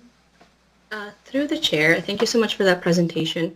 Could you talk a little bit more about the work that you have done with this group in relation to the long-term sustainability of the work that they're doing and kind of what that would look like? Yeah, so basically one of the sort of main responsibilities I have is to ensure that we are looking at how to build a business model around what they want to do that is a sustainable one. As I said before, I'm having them explore a whole bunch of different sort of perspectives with respect to revenue streams that align with the food security issues that are the food security objectives that they have. We're also looking at how to sort of build campaigns around getting donations. We're also looking at sort of the legal development of a cooperative around this initiative, where there would be other sort of revenue streams in terms of cooperative memberships, et cetera, et cetera. I'm also basically part of a 3 academic team. We are also looking for different types of grants that could help to complement what they're doing. So one of the things, of course, I do as a researcher is a lot of grant applications. So we're looking at other sort of areas for funding as sort of like the Agriculture and Agri-Food Fund. There are grants there that we could look at in food security. So we're keeping all those options open to make sure that when we do say that we want this to be a sustainable, successful organization, that this is something that we're looking at in terms of a business model that's going to be perpetrated outwards, hopefully in a sustainable manner. That caveat, though, is that like any sort of startup, there's always going to be the possibility of failure. We all know that, but we're doing our best to sort of make sure that everybody within the group understands risk, understands a whole bunch of different sort of things about organizing, about leadership, and about how to sort of build up an organization like this that is specialized in terms of having a social mission and also having a bit of a revenue stream as well. Fantastic. And in terms of your experience in the work that you're doing, because I know you've worked with other organizations, can you speak a little bit of like what you have seen so far in the work that you've done with this group, and you know, how either how successful or like what has it been like from your professional experience? Well, to put it to you this way, it's a group that is completely volunteer. They get nothing for what they do. Like, that's why I sort of made that quote about being pro-social. They do this without, you know, really getting anything in return. They're definitely there to help the community. One of the things with that type of model, though, which is a bit dangerous in some ways, is that it does lead to community members, volunteers in the groups, burning out, suffering traumatic health problems, suffering well-being. It does sort of work against their own opportunity costs. They're really putting themselves out there and they're not getting much in return, and sometimes it's actually they're getting a lot more negative in return for a lot of the positive that they're doing. So it's always sort of a tough it's a tough group to advise, because they always want to do things with their heart, and I'm trying to teach them to do things with sort of a business sense, which is a different way of thinking. Fantastic. Thank you so much for that. You're welcome. Okay, we'll go to Councillor Turnbull. Go ahead. Hello. Thank you for being here. I just want to further congratulate Turo for being recognized on social media by EDR today for his awards, and being recognized by our city in that way and for his good work. So thank you for that. I'm glad you got that recognition on social media today. And I would like to just verify that here that your partnership is to call for sustainable solutions and foster long-term resilience and social equity by investing in this. And so really your ask today is just for the space, correct? I believe so, yes. And it would be a pilot project for 6 months? Yes. And then after that pilot project, it would report back and we would see how feasible it would go? Right. And what we're looking to do is, this is, like I said, I'm the person who's writing the grants to make sure that we have, where we possibly can, bring in those grants at the end of this sort of pilot project. That would be where we would sort of take a look at what's been there, what's the measures, and what have we done to sort of back up any sort of success or any sort of challenges that they may have. So when it comes to KPIs, when it comes to measurements, I'm also someone who advises in that area as well. Yeah. So really your role is to help give business supports to this organization. And yep, there's 3 of us. Yeah, well, I appreciate it very much. Thank you for coming here and being part of this and helping out our community. You're very welcome. Very much in support.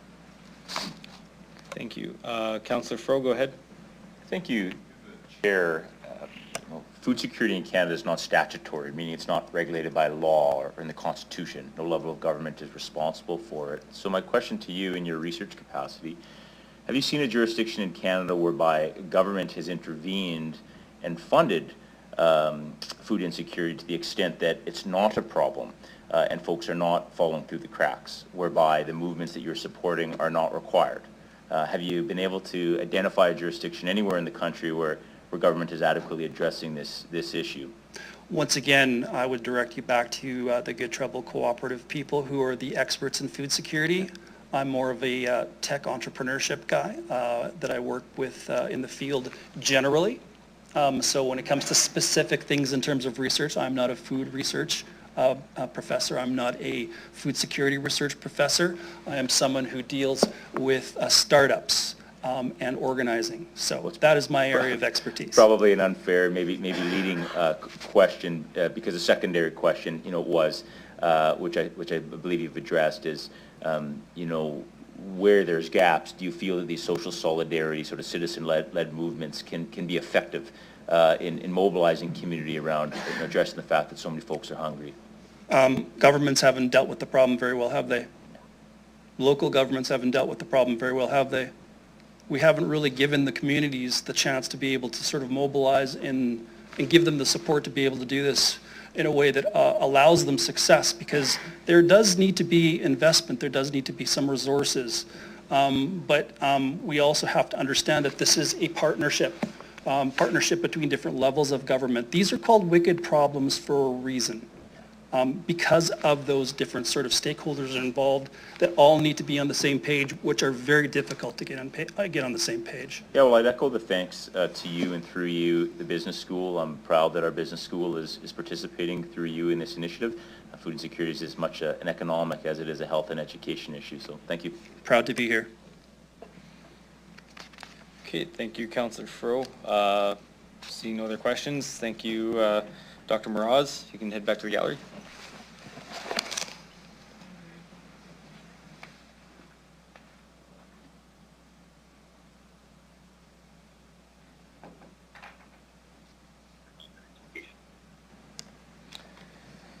Okay, next, I'd like to call upon Delegation DE 25-75, Wendy Miller. Wendy, can you hear me online? Yes, I can. Okay, thank you. So Wendy, I will get you to introduce yourself for the record, the organization you're representing, if any, and what city or town you reside in. You'll have 5 minutes to address City Council, after which you will have the opportunity to respond to any questions that members of Council may have for you. Go ahead when you're ready. Good evening. My name is Wendy Miller, and I'm the Executive Director with the Heritage Community Association, and I reside in Regina, Saskatchewan.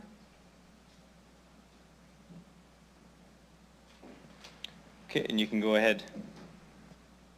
Perfect. Thank you.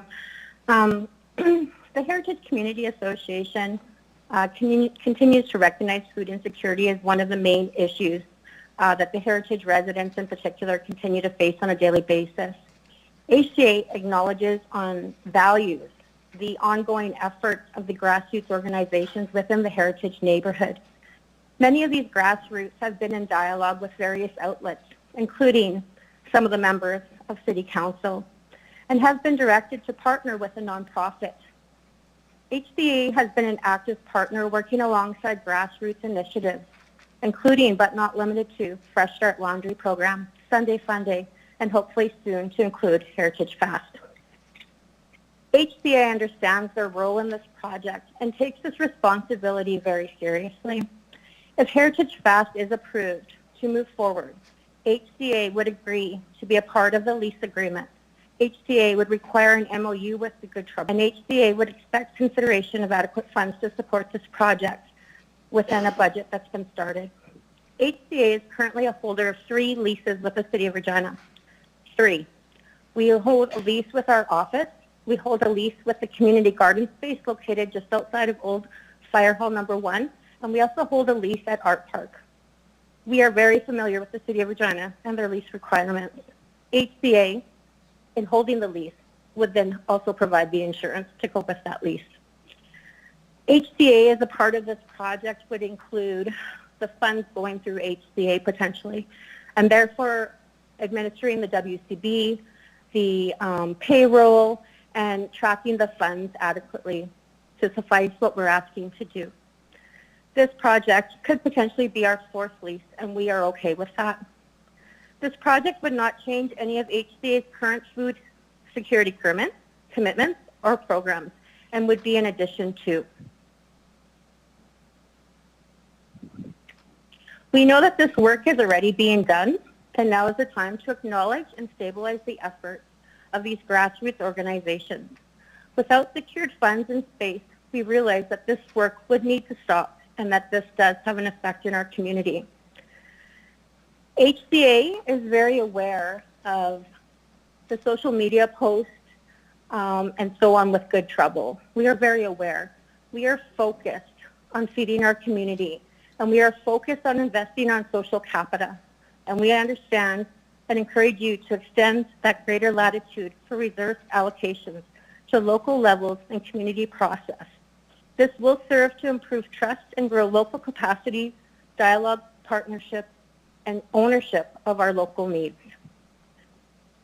In recent meetings I've been having on various levels, many have asked, where is the heritage community going? And I never really thought of us going anywhere. But I do feel that this is a community movement, and we hope and accept the challenge to get this job done. Thank you.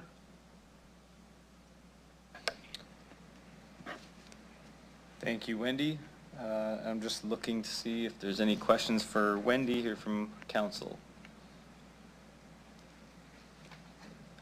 Councillor Rasevich, go ahead. Through the chair. Hey, Wendy, just kind of want to follow up on what Councillor Bezos was talking about. Are you aware of Good Trouble's, I guess, other activist endeavors? I am totally aware of many of the grassroots that we are working with and their media posts, etc. I think the difference is that we are focusing in on this specific project and how we would align it with HCA to get this job done.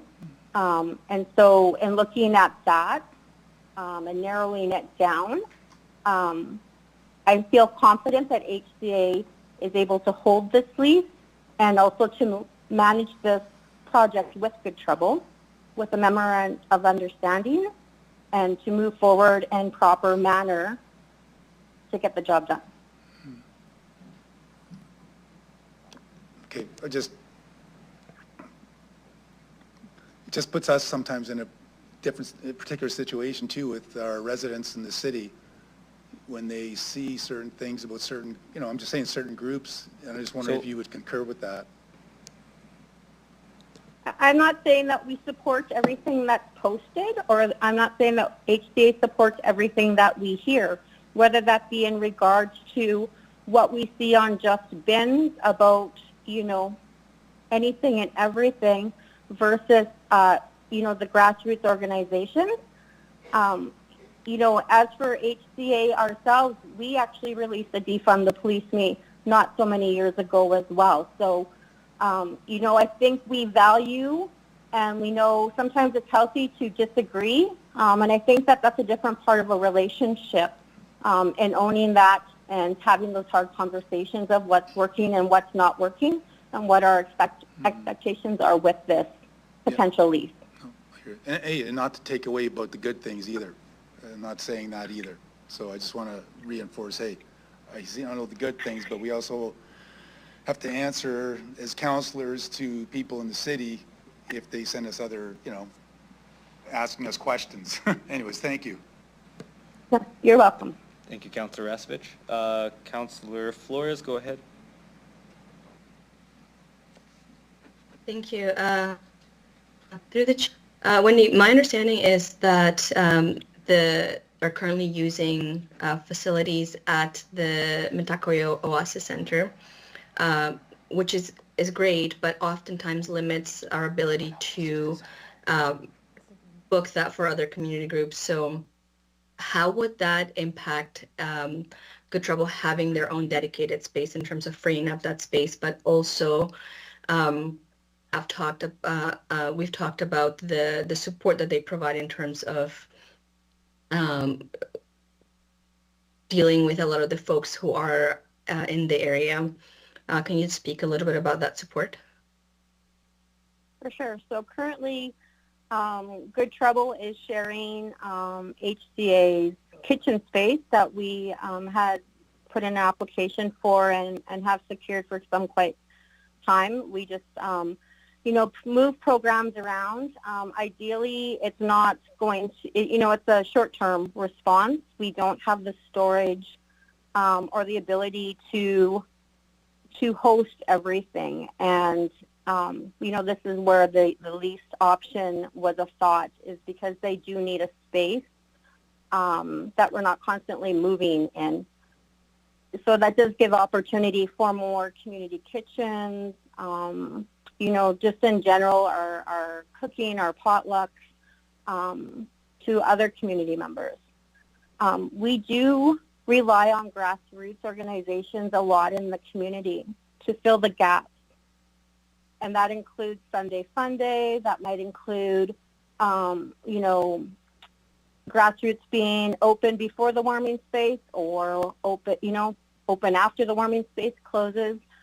They have a very good rapport with the community, and they are extremely valued.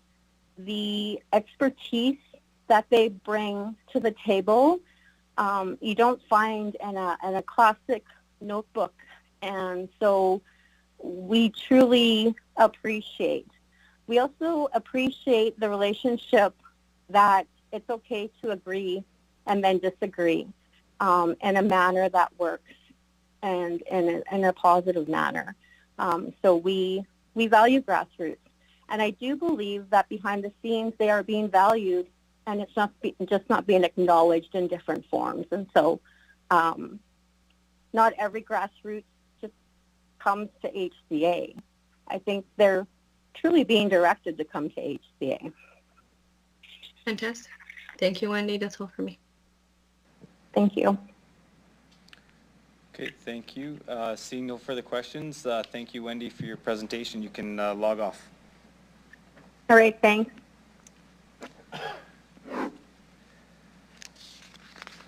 Okay, we have communications on motion MN 25-8. Can I have a motion to receive and file the following communications? CP 25-37, Arisha Nazir from Regina, and CP 25-38, Savannah Kosteniak from Regina. A motion to receive and file those communications. Councillor Zakiniak, thank you. A seconder, please. Someone? Anyone? Councillor Fro, thank you. I'll call the question. Any opposed? And carried. Okay, we will now consider motion MN 25-8, Food Security Initiative, and I'll ask Councillor Flores to please introduce her motion. Go ahead.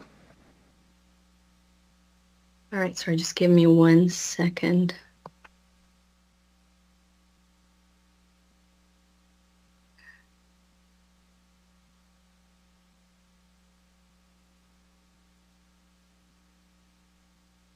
Okay, so I am actually really sad I can't be there in person today. I've been quite sick since Friday.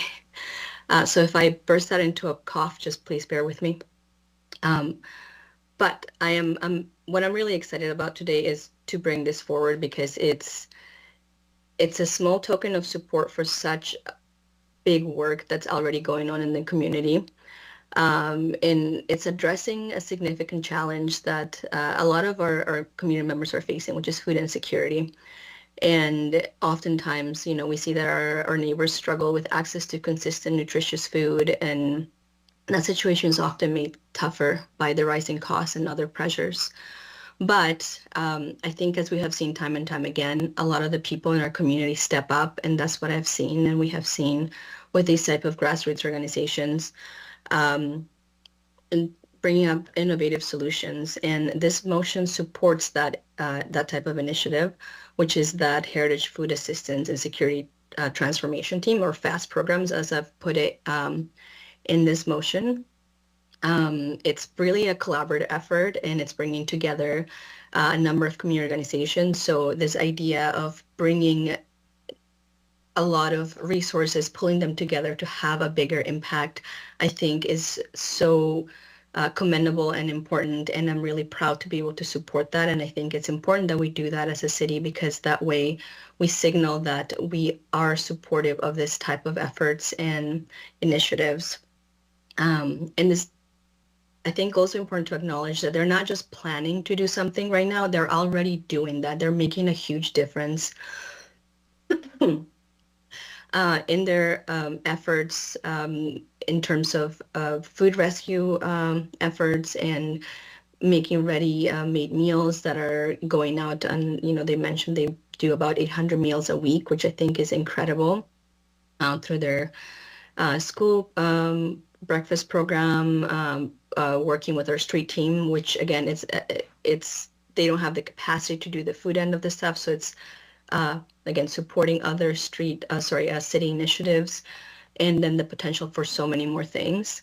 And more important, I think this work directly aligns with our city's community safety and well-being plan, and it helps our most vulnerable residents, but it also reduces food waste and takes off pressure of other community organizations. And I think for us, something small as providing them an unutilized city facility, it's a great step to help continue growing this vital work. And, you know, we have that solution. And I think for us, just being able to say yes today, it would be a great step to making sure that this work continues on. So that's why I asked the rest of council to look at this motion on its merits, to look at the work that it's already being done and the impact that this has in our community, but also to look at the plans that have been made, because they have already done work and they're planning on continuing to do this, but continuing to do it in a sustainable way by partnering and by seeing how they can do this in a way that they can eventually be self-sufficient. I think that's really important, and I'm really proud to be able to bring this motion forward today. And also, I'm not going to let you know that you want to make sure you identify the changes that were made from the original motion. Yes, correct. And there is just a small amendment I need to make. I know that the original motion said 6 months, and then after talking to the community groups and just having further discussions, we talked about just moving it to a year to give a little bit more wiggle room. Again, it wouldn't impact costs or anything. And also, after meeting with city staff, we talked about the tax portion of it. Sorry, if you could go down to that so I can read it. Yeah, so it would just, we would need to approve a partial property tax exemption. Since they're not a city direct program, we would just need to approve that as part of the lease.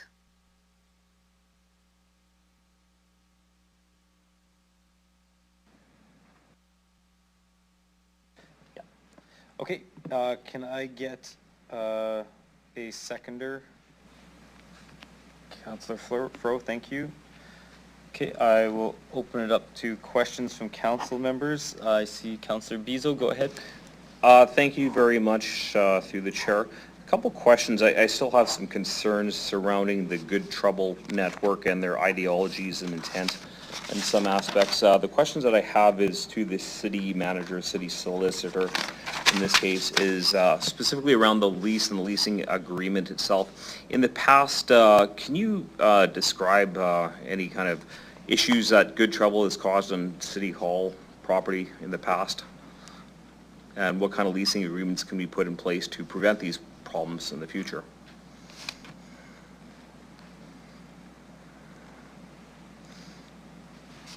Go ahead, Ms. Williams. Thank you. Through you, the chair. I can speak directly to the lease. So I think the question was, with respect to Good Trouble Network specifically, I could say they're not a legal entity, so the lease agreement in this situation would be with Heritage Community Association, and they would be tenants at that building. So, and it isn't uncommon for the city to, on occasion, do a lease for a fair less than fair market value once we've done the public notice and put that out there. So I don't think that the lease itself is problematic in this situation. It's not actually being leased to Good Trouble Network. They may be the people using that space, but the lease is actually going to Heritage, would be with Heritage Community Association because they are the legal entity leasing that space, and we have to do leases with legal entities. So I'm not sure if that answers any part of that initial part of the question, and I think perhaps the city manager wanted to answer any other parts of that. Thank you. Through the mayor, I think what I would say, my relationship with Good Trouble has been complicated. When I first started, 21 days in was when I got sued for not solving homelessness, and I personally became a target for those trying to solve issues around houselessness, and I think that I was not a favorite of Good Trouble Network, and personally felt targeted, and I would say that Good Trouble has been vocal about some decisions made around council, that type of thing. I would say what I love in a relationship is when you can take something negative and try and turn it to a place where we can work together and not against each other. And so I would say in my 2+ years of being here, I am in a place now where I've gone on walks with Good Trouble. I've seen the great work that they do in the community. It doesn't mean that I agree with everything that they do or that they say, but I am appreciating how the relationship has evolved. And I would say as city council, the more you can draw in and work with those that are most opposed to you, when you actually want common outcomes, it's a good thing. And so I wouldn't speak to the legal part of it, but like the contract absolutely would have to be incredibly clear and that type of thing. But I will always welcome an opportunity to work with those who don't trust us, but who actually want the same outcomes. Thank you very much for that. So let me be... I think Ms. Williams just had one more thing to add to your question. I think she's had her hand up. No, to you, through the chair, I just wanted to add just a bit further clarification. Just, I did note that because the Good Trouble Network is an illegal entity, the lease would be with the Heritage Community Association. And I wanted to note that the Heritage Community Association, as the lessee of that space, would assume responsibility.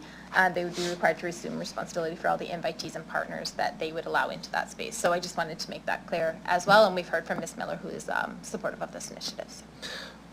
Thank you very much for that information. So being, I'm going to say, somewhat familiar with leases, there's also the sublet agreements and making sure that we don't sublet to people that sue the city and caused $60,000 of damage to the city.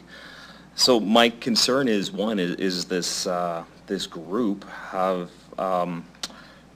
not caused a lot of good trouble, but caused a lot of trouble. They sued the city, they sued the city manager, caused $60,000. Okay, hold on 1 second. 1 second. What is your point of order, Shannon? Good Trouble did not sue the city, so that is inaccurate, and so that is my point of order. So I wish for us to stop saying things that are not accurate. Okay. Back to the question, can we ensure that there's some wording about subletting on this lease if it's approved? And then insurances? Go ahead, Ms. Williams. Thank you. Through the chair, I can advise that there is specific uses that are discussed and that would only be permitted in that lease space.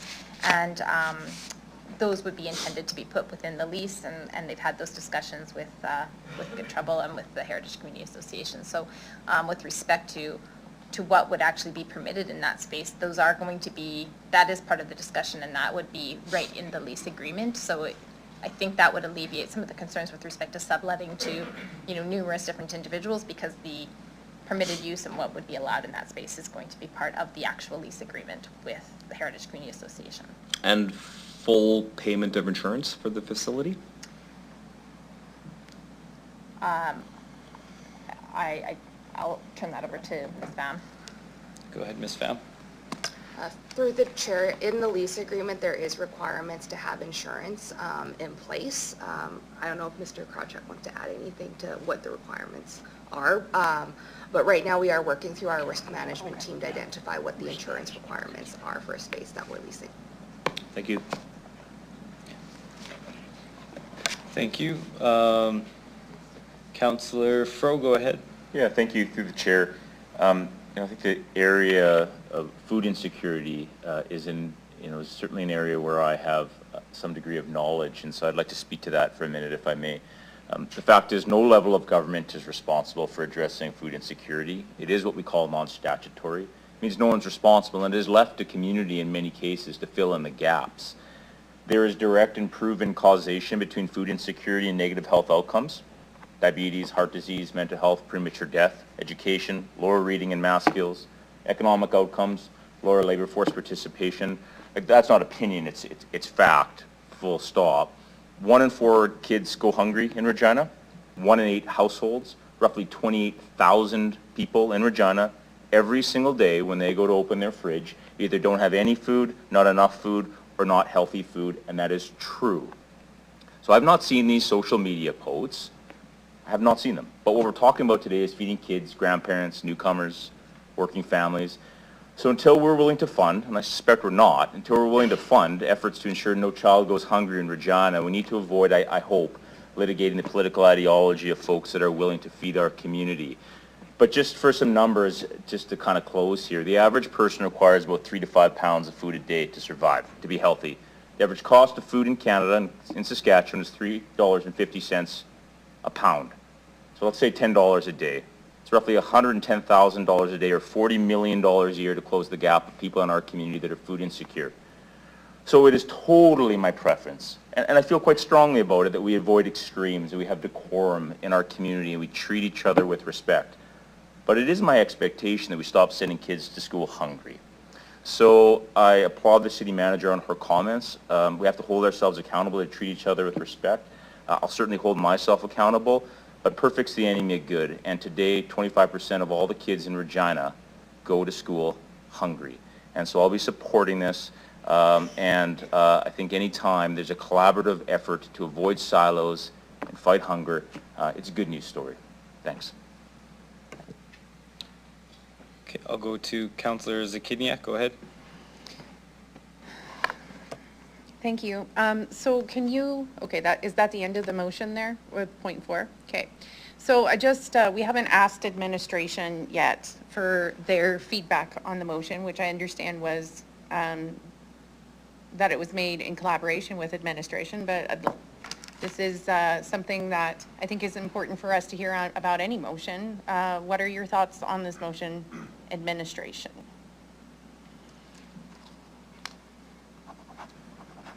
Thank you through the mayor. I would say we worked with Councillor Flores and Good Trouble Network to make sure that we understood the ask, to make sure that the motion was clear, which it is. And I think if you were to ask if we think that that it makes sense, I would say that we do have food security as a priority in the community safety and well-being plan, and in their community-based food hubs and food distribution centers are recommended in high priority neighborhoods, which this absolutely fits that definition and helps fill that gap.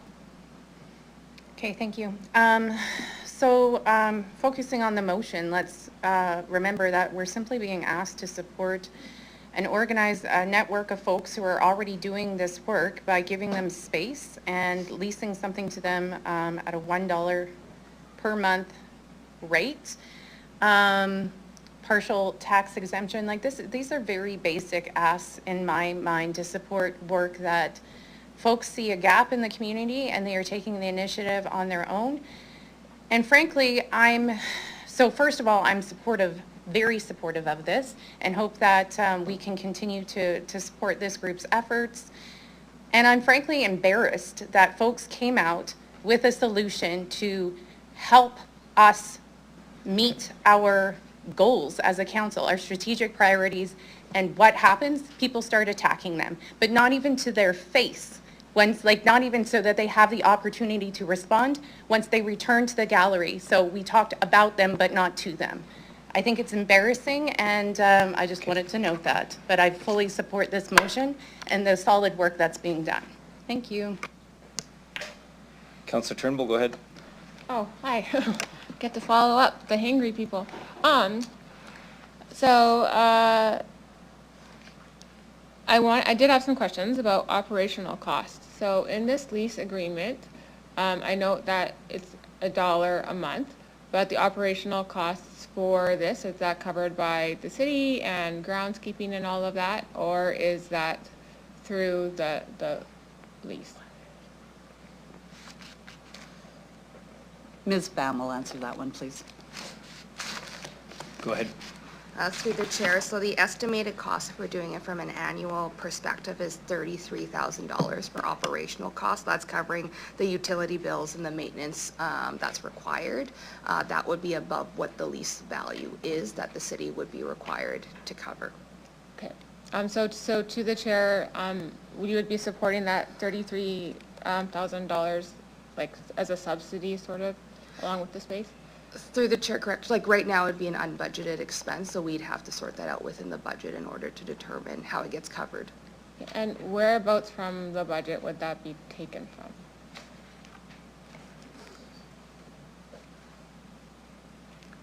Manager? Go ahead. Through the chair, we don't know, but $30,000 a year when you've asked us to find $1.55 million is, I would say, inconsequential. So we have to come back with the $1.55 million savings in our operating budget. I can find $30,000 more. Okay. That's my one question. And then I guess what the intention of this is, oh, is that 33,000 for that, is that for the 6 months or for the year? Through the chair Go ahead, for the Michelle. year. So that's for the year? Okay.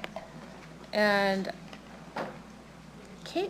And then I guess for our legal counsel, I was wondering if we're at risk of any liability or any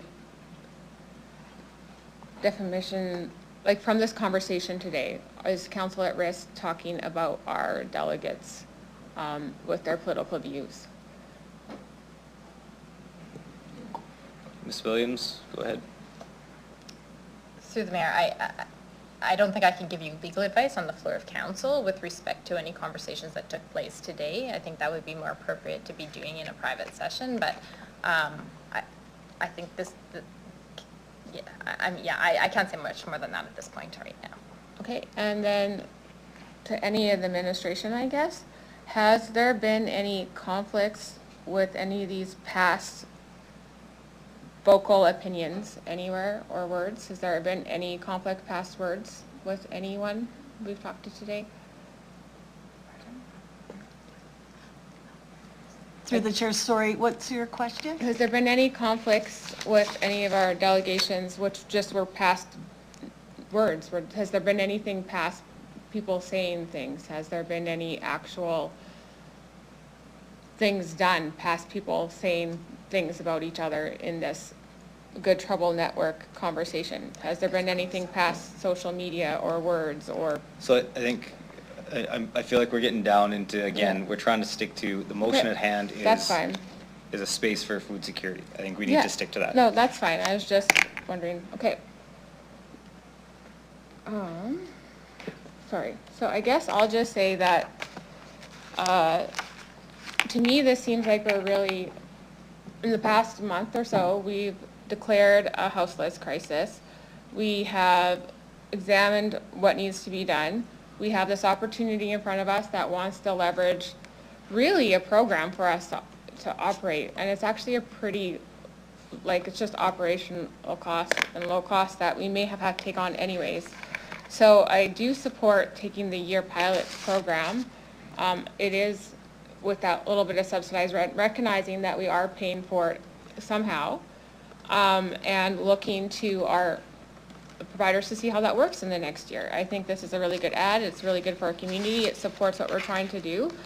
And I think that as far as it goes in terms of this group that's come together, that they really need to be recognized. They have been recognized. They've been recognized by the City of Regina today in that 25 awards with the EDR. They have been endorsed by the U of R business, by the Heritage Community Association.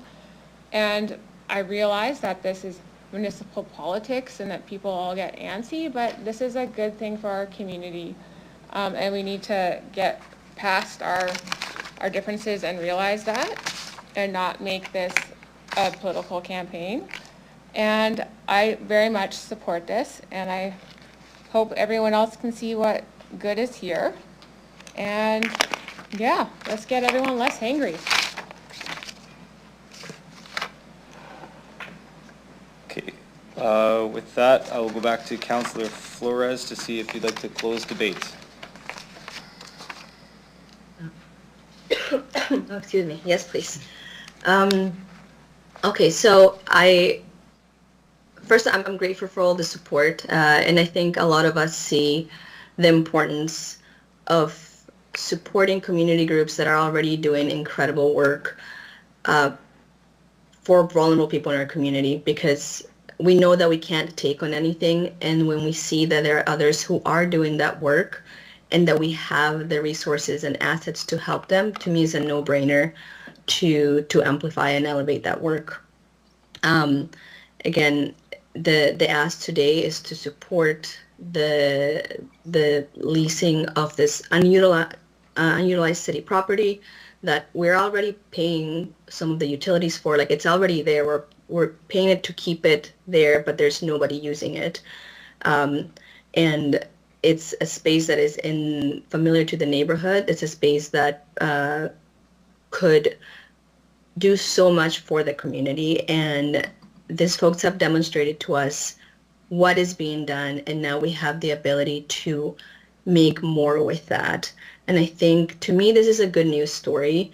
To me, this is us saying the city recognizes the good work that is being done by community, and it supports that good work. And that's what I would like us to do today, because that type of work inspires other people to do the same, because we've seen time and time again how many community groups and volunteers and people across Regina are inspired by each other and take on the things that they're passionate about and do something about that. And that's what we're seeing today. We're seeing people who have seen an issue in our community and are doing something about it, and are doing something meaningful, and are doing something with thought, with sustainability and long-term planning in mind. And I am so proud of that. I am really happy to see that, there is a lot of support for this. And I hope that we can all support an initiative like this, because at the end of the day, what this does is supports our community. It supports part of our city's plans and the things that our programs are already trying to advocate for. So I hope that everyone can vote yes for this motion, and then we can continue supporting the community groups that are doing incredible work in Regina. Okay, thank you, Councillor Flores. So with that, I will ask the clerk to please start the vote.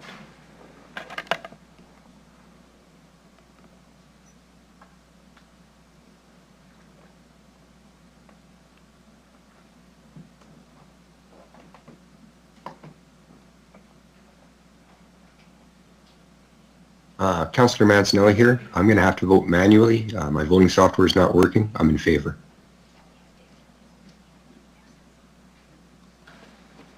Councillor Rath here. Yep. I'll vote in favor as well.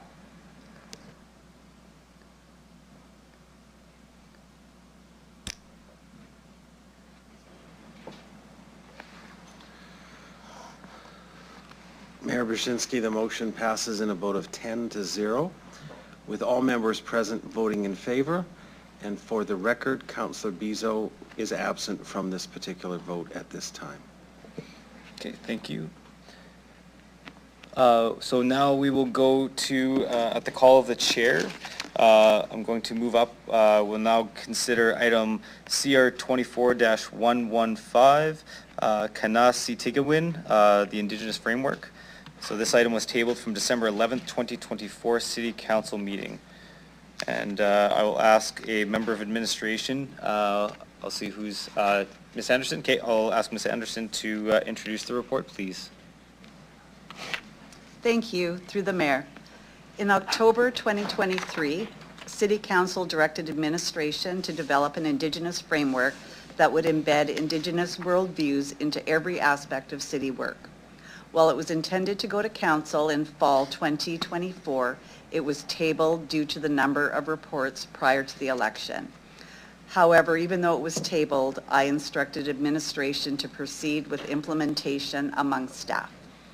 Introduction presentations began in December and will continue until the end of summer 2025, and the project team is already working on developing reporting metrics. The proposed Indigenous framework for the city of Regina is named Kanasi Tigawin, which means to go out and attain in the Cree language. This name, chosen during a deeply respectful and humble pipe ceremony held in Henry Baker Hall, represents the purpose of seeking and incorporating ceremony and guidance into the work we do every day at the city. It is centered around 5 guiding principles that are intended to last as long as the sun shines, the grass grows, and the river flows. It continues to be informed every step of the way, focusing on these groups: Treaty 4 Chiefs, Métis Nation, Saskatchewan Region 3 leadership, Indigenous and non-Indigenous businesses and organizations, and residents of Regina, including elders and youth, and of course administration, including a steering committee of senior leaders within the city. Council approval publicly commits the city of Regina to a path of reconciliation, intentionally including Indigenous worldview in our day-to-day operations from the top down and from the ground up. Of all the major cities in Canada, the city of Regina has the second largest Indigenous population, and our goal has always been to create a culturally vibrant and safe community for all, and it begins with Kanasi Tigawin. Thank you. Thank you. Can I have someone move the report, please? Councillor Fro, and a seconder. Councillor Zakidniak, thank you. Councillor Fro, would you like to speak to the report? Sure, I will, through the chair. Edmund, welcome. So, you know, the report said clearly that this isn't a do-over, no policy, no matter how well-intentioned, can erase the past, but I really like the words to go out and attain. So moving forward together, it's refreshing, right, that we get to embark on a positive path.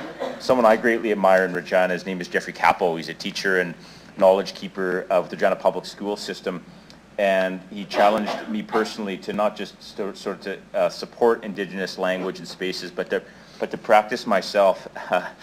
So at risk of embarrassing myself, I wanted to do that. So, you know, Tanse, Regina Osi Ni Ya, Dave Nitsi Tiketsa, which is very terrible, but that was my way of saying hello. My name is David and I'm from Regina. And I want to thank the committee that put in the work, the the people that will be going forth to attain these ceremonies and utilizing their guidance. So I know I butchered that, but I wanted to make an effort to use the Cree language like Jeff asked us to do. Edmund, you and I were talking real briefly up there about Mueyo Che Tuin, the principle of getting along well with others and good relations and expanding the circle. Sometimes being in this city council can seem a little heavy.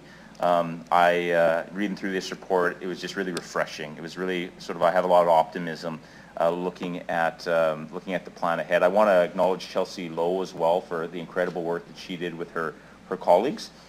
But I do have one question after terribly speaking Cree, which is, in reading through the supplementary report, you know, there's quite a lot along those 7 principles talking about sort of performance measures and metrics, and you know, some are in progress, some are easily defined, others are harder, and that's just fine. When do we expect internally within our own organization to identify what parts of the consultant's report we will adopt, and in turn, which performance measures we will adopt as our own within our municipal corporation? That's really my only question, other than to thank Chelsea and everybody involved.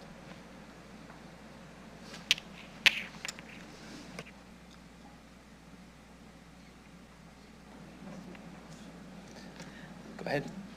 Thank you. Through you, Mayor. Just before Chelsea addresses things, I wanted the opportunity to introduce to Council Mr. Edmund Bellegarde.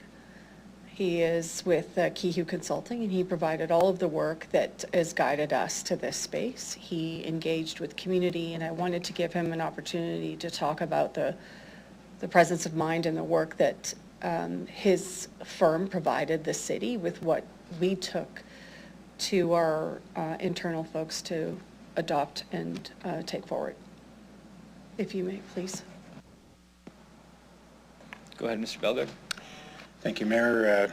Good day, City Council, and thank you, Audra, for the introduction. My spirit name is Ogamau Kanuigan, which translates loosely into English as King Eagle Feather.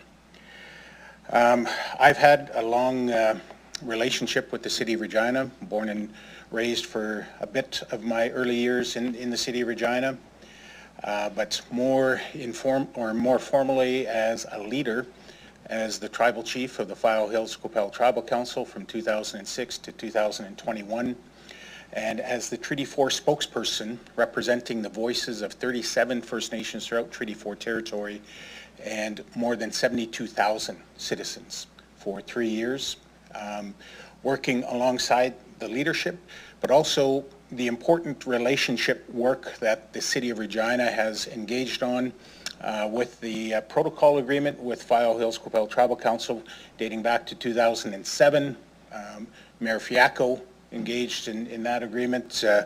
Moving forward, it was 2017, the protocol agreement was updated and renewed and strengthened, also with the File Hills Qu'Appelle Tribal Council, the Regina Treaty Status Indian Services, our organization that's located here to provide our people with community service. That was entered into with then Mayor Michael Fougere, and before we signed that agreement, I was still the tribal chief of the organization and still representing the voices of Treaty 4 at that time in 2017, but we signed the agreement at the gathering place at Ritzis. And before we got into the formal contract and written agreements, I shared through with the elders and the knowledge keepers, the pipe carriers of the day, that we had a pipe ceremony. And I wanted to share the importance as a First Nations leader, as a head of Treaty 4 nations, that this was our way. We have a different way. We've got different worldviews. We have a different ontology and epistemologies. We have different histories. We have different connections to the land.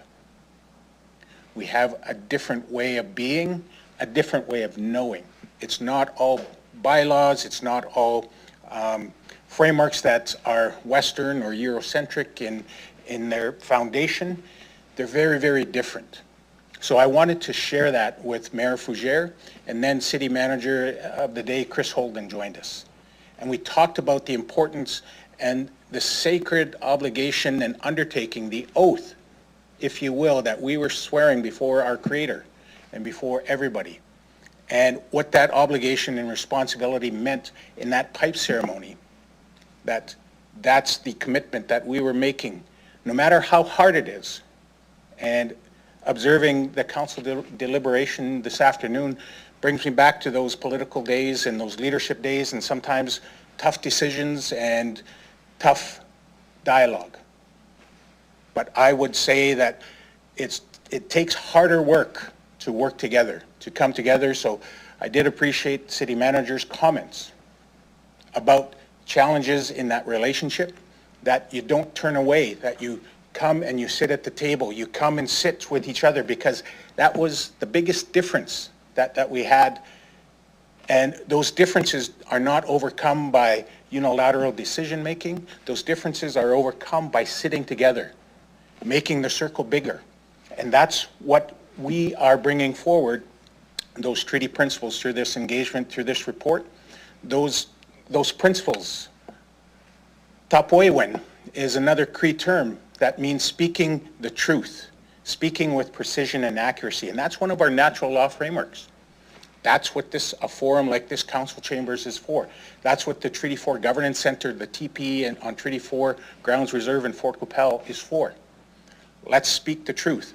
The Truth and Reconciliation Commission authored a report that is the foundation for the work that the City of Regina is undertaking to improve the relationship with First Nations, Michif, the Métis Nation Saskatchewan, and Inuit, the Inuk people from the north. Those are the Indigenous peoples that are within Canada's boundaries. We all have distinct societies, cultures, languages, traditional teachings, and we all have our own connection to the lands and the waters. This is the importance of the relationship.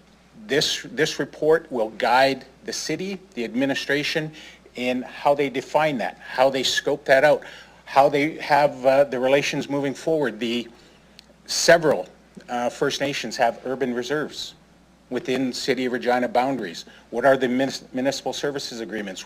How do we balance some of those federal lands within a municipal government? How do we make that work? What are the legal issues? What are the revenue gaps? What are the responsibilities for maintaining some of those infrastructures? If there's a collaboration, if there's a relationship, those collaborative efforts can actually bring infrastructure dollars to the table from a different level of government, the federal government of Canada. If there's an Indigenous-led initiative on water and sewer upgrades for a commercial or a property development piece, it all of a sudden becomes 100% eligible for a capital infrastructure grant versus 50% if it's a municipal government leading it. So if you have the strength of a relationship, it not only is anecdotal or friendship, it is dollars and cents, it is economics, it is socio-economic impact, it is strengthening relationships, it is allowing and enabling all sides of the issues to come together and contribute and be a part of the solution. The biggest comment that we heard from the community engagements is nothing about us, or nothing about us without us. It's time that the reconciliation efforts and actions, we figure out a way. We put a framework on how we're going to develop and conduct ourselves together for the interests. And that's the challenge that I see here: international diplomacy, federal, provincial governments, municipal governments. We've got that experience. We have the leadership. We have the common vision. Sometimes we need to work harder at the relationship, work harder at bringing the unified effort together to understand the differences. The underlying piece that guided our work was by a Cree scholar from Sturgeon Lake Cree Nation from the First Nations University of Canada, Dr. Willie Ermine. He talks about, and this was published in a legal review in 2008, he talks about the ethical space of engagement. When two disparate societies wish to work together, wish to understand one another, want to get to know each other better, there's a space in between when they're worlds apart. That starts with relationship, it starts with knowledge, it starts with understanding, it starts with recognizing and acknowledging the histories, and we can go forward from there. It's not about redoing. So Councillor Fro, thank you for reminding us that the report was not about a redo. There's so much issues, the harm, the lack of trust, the lack of relationship. This is a chance for the City of Regina to play a leadership role. This is a chance for the administration to work on new public policy that does integrate Indigenous worldview and philosophy teachings, not to be inclusive, but there's evidence that shows that when we work together and we design new public policy frameworks together, taking the strengths from each of our worldviews and our experiences, our legal systems, we can actually strengthen each other as a result. And it's that value of inclusivity. First Nations and Métis people are traditional territories here. We don't want to be left out. We have value to add. And that's the strength of this report coming forward. It's to build on that work that's been left unfinished. And I have to say that the governance committee that's under the protocol agreement, Mayor Masters, Councillor Findura, Councillor Stadnichuk, we work hard at coming together to build that relationship. And that's what it's going to take. It's going to take an increased effort to work hard at these issues. The houselessness, the food insecurity, the crime, the education achievement, the economic standing, the trained labor force. If we work together, we'll achieve better results, better outcomes. Your job in terms of managing the budgets, the fiscal constraints, slowly as we build those outcomes, as we strengthen our relationship, that will become less and less. The economic burden will become less and less. But you have to make that investment of relationship. Thank you, Mayor. Thank you, Mr. Bellegarde. Ms. Lowe? Thank you very much for your words, Councillor Fro, to me, my team, to Edmund and his team for all the work that you guys helped us with, and to Ms. Anderson for having the faith and trust in us to continue the work moving forward. So to answer your questions, Councillor Fro, we are currently in the process of sharing the Kanasi-Tigwin with all of the employees. We know full well that it's really difficult to move forward on any of the initiatives if we're not bringing everybody along with us. And so we need to make sure that the cultural competency is there to identify the opportunities that we need to move forward. So we have all the recommendations for from Kihu. We're sharing those with administration. We're doing follow-up meetings currently with some of the departments so we can see how fast and how quickly or what the obstacles and barriers are for them to implement some of those recommendations, and then figure out what other opportunities are available that I don't know, because I'm not an expert in every department that we have. And so working together with them, building those relations, the Mia Wachedawin part of the treaty principles. And so that's what we're moving forward. We'd like to be able to put something together for this summer in terms of what some of the initial implementation activities might be, but it is solely dependent on getting everybody that cultural competency and being able to meet with everybody too. Thank you. Okay, I don't see any other questions, but yeah, I also want to say myself, thank you for all your work on this. This is great to move forward in a good way. And seeing no other questions, I guess I'll go back to Councillor Fro if there's anything to close on your behalf. No, I just think, and again, thank you, Audra, for recognizing Edmund and Mr. Bellegarde. Thanks for not only your historic leadership, but your continued leadership.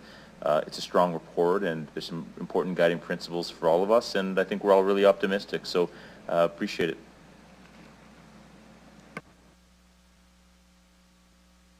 Okay, thank you, Councillor Fro. With that, I will ask the clerk to start the vote, please. Councillor Mancinelli, in favor.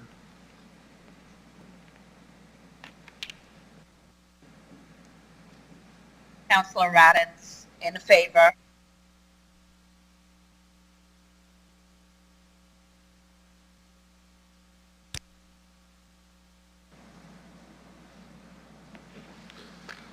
Mayor Brzezinski, the motion passes in a vote of 10-1.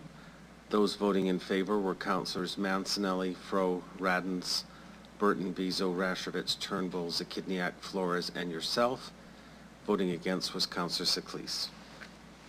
Okay, thank you.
So we are at the time that would normally be our mandatory break.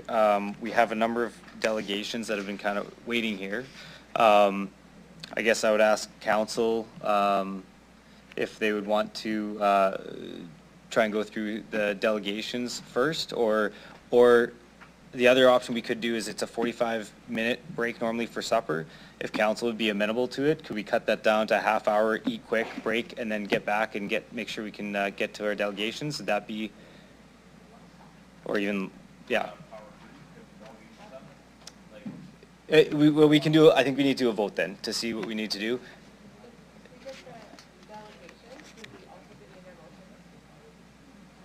Sorry.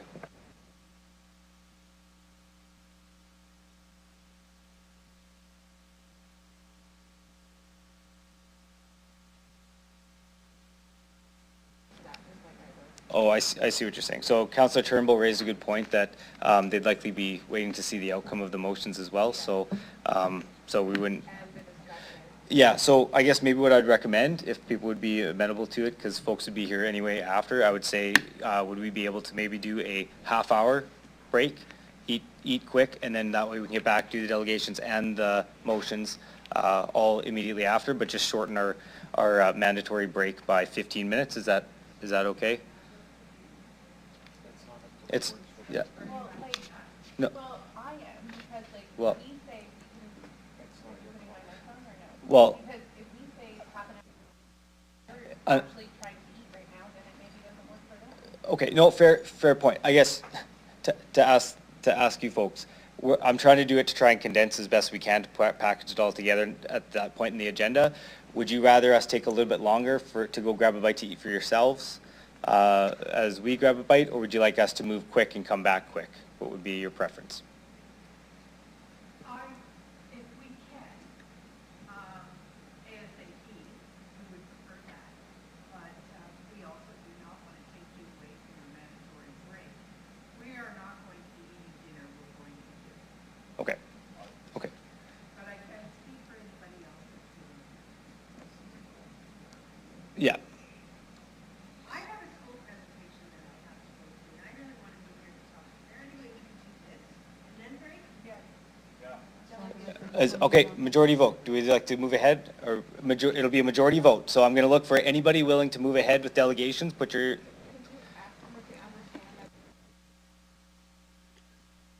Go on. Okay, we're gonna move ahead with. Okay, so we have majority. We're going to move ahead with delegations. Thank you. Thank you for your feedback. So with that, let's move ahead. Let's keep going. Okay, so I'm going to call upon delegation D2563, Randall Edge, from the Glenelm Retirement Community Residents. Please come on to the table here. Thank you. Okay. But I had his presentation, I'm just going to read it, I understand. Okay. I cannot answer any questions. Okay. Okay. Yeah. Thank you. I was going to mention that, but you did it for me, so I'll mention it. You can pick whichever seat you like. So I'll just reiterate what what was said. So because Randall is unavailable, we will hear the statement read into the record, but there won't be questions for this particular delegation. Okay? So with that, I'll get you to introduce yourself for the record, just so we have your name for reading into the record. Any organization you represent, the city or town you're from, you'll have 5 minutes to address City Council, and that will be read into the record. My name is Heidi Bernhard. I live in the city of Regina. And Randall's words are, my name is Randall Edge. I have been a resident of the Glen Elm Retirement Community when I purchased my home in 2012. I am currently in receipt of a notice that tells me my water is being turned off on July 1st of 2025. So I'm here because I'm on the clock. I speak to you today on the issue of potential remedies for our situation at Glen Elm that City Council is considering. That includes 1, permit residents of Glen Elm to be permitted by the city to purchase vacant lots within the city of Regina with a view to relocate our home in such lots. Or 2, to encourage financial and regulatory support from the provincial government through its Ministry of Social Housing and the ORT, Office for Residential Tenancies, which may also support considerations for, number 3, the City of Regina to consider appropriation of the 3 parcels of land at the Glen Elm Trailer Court with a view to permit residents to continue living there as they have for the past 70 years here in Regina. We add to these discussions that fact that the Residents Association has openly made expressions of interest to purchase the property from the existing owners. We currently make copies of our latest expressions of interest available to the office for the city manager. We are not seeking to buy the property at its cost, but its fair market value, under a formula identified in our expression documents. We must emphasize that none of us are asking for a handout. We offer to pay the approximately $1.3 million in lot fees that are currently being paid to the property owner. We remain perplexed as to why we face being evicted for a water system that we have been in good faith paying for the last 70 years. When I purchased my home in 2012, my lot fee was $520 per month, and yet today I pay $845 per month. I do so happily, and we happily pay more, as I was under the impression that recent substantial increases in fees were needed to make continued repairs to our water distribution system, as there was extensive repairs made in the north section of our community last summer. Thank you for your continued support to allow us to stay in our homes right here in Regina, the city we love. Randall. Thank you very much. Sorry, I didn't catch your name. Heidi Bernhard. Okay, so stay right there. Oh, am I next? You are, yeah. So I'll just read into the record. So we'll have Delegation D25-66, Heidi Bernhard. Yes. Okay. So I'll get you to just say your name for the record for your presentation as well, please. Same thing. My name is Heidi Bernhard. I live in the city of Regina. This is in regards to the CM 25-6 for the zoning. If we can open lots throughout the city so that they will accept a mobile home on a cement pad or even a crawl space for utilities would be great. As for tax policy that you discussed earlier this evening, I was watching at work, by the way. You do realize that 100 homes have been removed from the tax roll due to the evictions at Glen Elm. So we're off your tax roll come the eviction dates.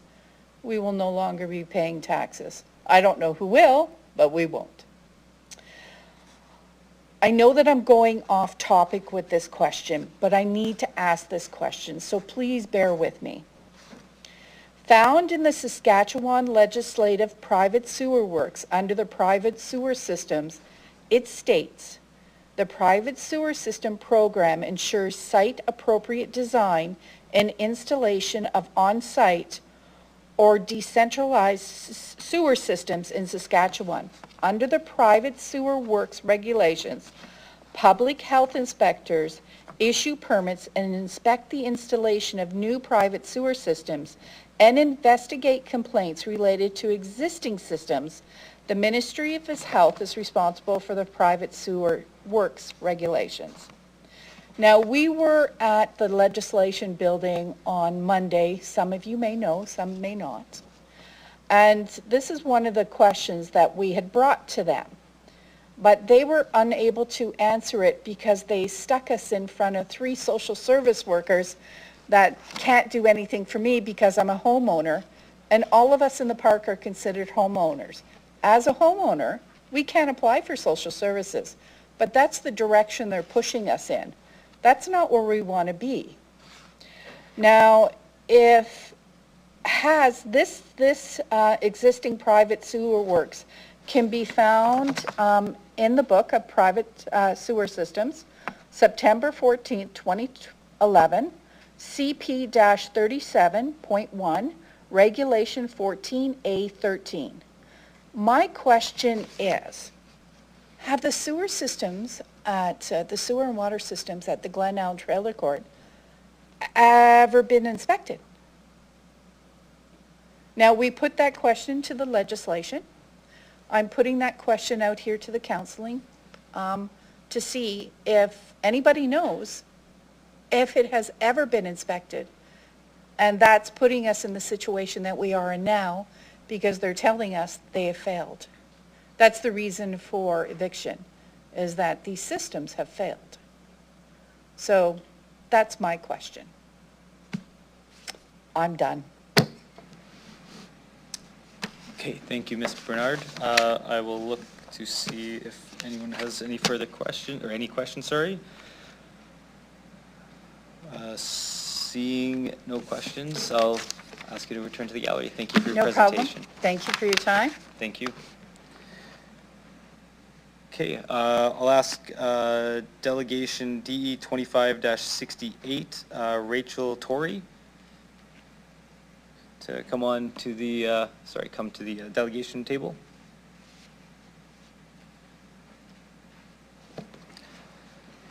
Ms. Torrey, I'll get you to introduce yourself for the record, the organization, if any, that you're representing, what city or town you reside in, and you'll have 5 minutes to address City Council, after which you'll have the opportunity to respond to any councils that members may have for you. Go ahead whenever you're ready.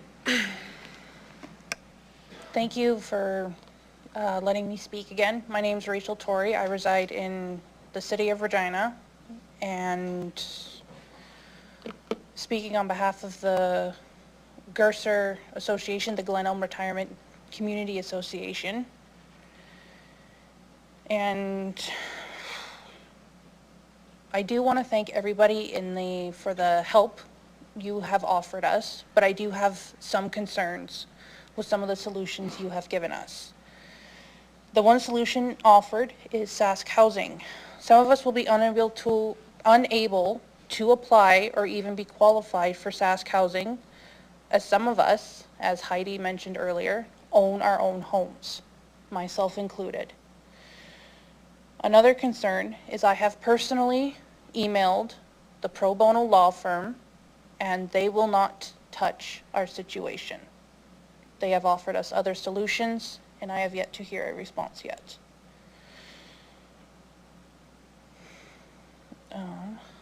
Some of us, this trailer park is our only option to live. It is where my husband and I chose to settle down and raise our little family. And unfortunately, some of us have applied for mortgages and have yet to be approved. And by the time that approval notice could come, it could be too late. And with Sask Housing, there is at least a 7-year wait list to get into a home. And I guess my question to the council is, what do some of us do until then? This is why we are fighting as hard as we are to stay where we are. It's affordable housing. It's nice homes as well. and it's not very far for some pretty decent schools. I want to thank every council member here for the hard work they have done in making this city of Regina as amazing as it is to live and to raise a family. Unfortunately, we need some solutions. We have the remaining, the first 14 that were evicted have already come to their final moments. They have to be out by April 30th. The rest of us, minus the 33 that are on city water, have 2 months to try to find a home and move.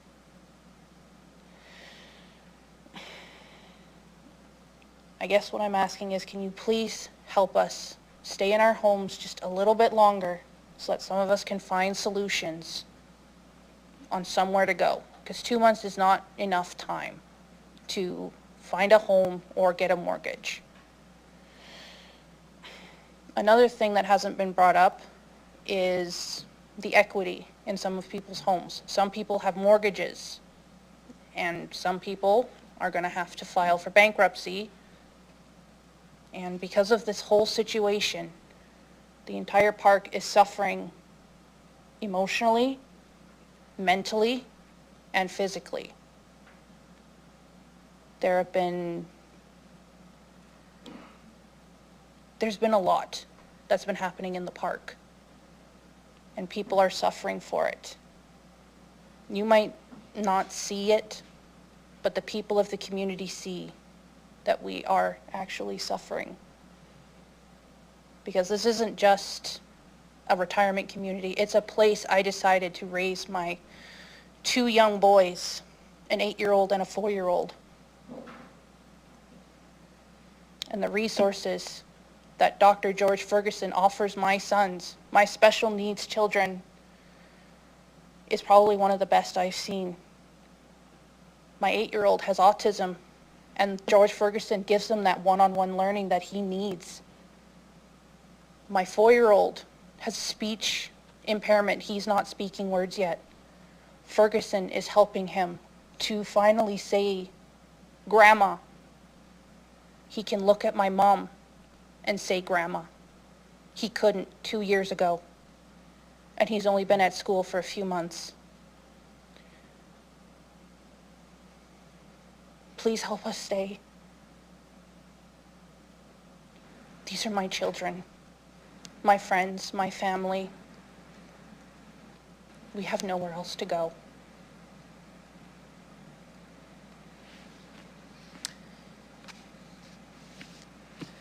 Thank you for presentation. Appreciate that. Yeah, I hear how hard this is on you and your families. I'll check and see what questions council members have. I do see a couple questions for you if you don't mind answering. Mm-hmm. Councillor Bezo, go ahead. Yeah, thank you for the chair. Can you throw those numbers out to me? You said you paid at $1,400 a month for your lot fees, and now what are they at? We're currently paying $845 a month. Okay. Thanks. I just want to get that number. I just got an idea that we can talk after. Mm-hmm. Councillor Turnbull, go ahead. Hi. Hi. Thanks for being here.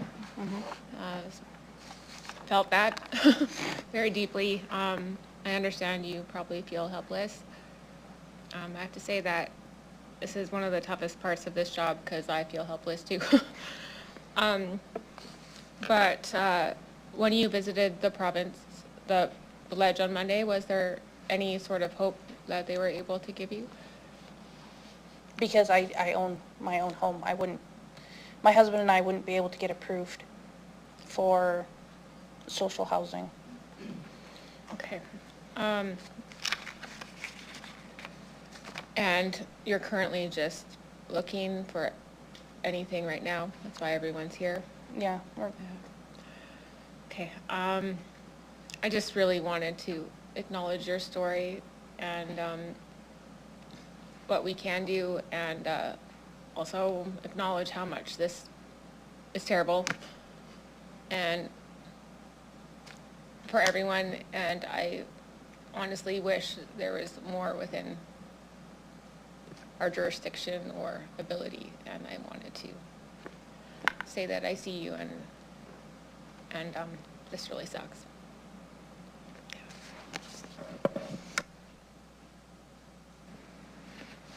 Okay, I don't see any further questions, so thank you, Ms. Roy.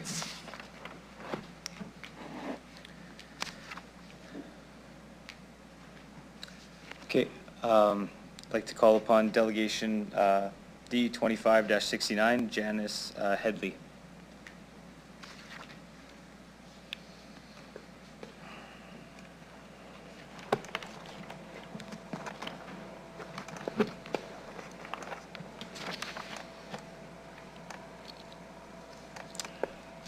Ms. Headley, I'll get you to introduce yourself for the record.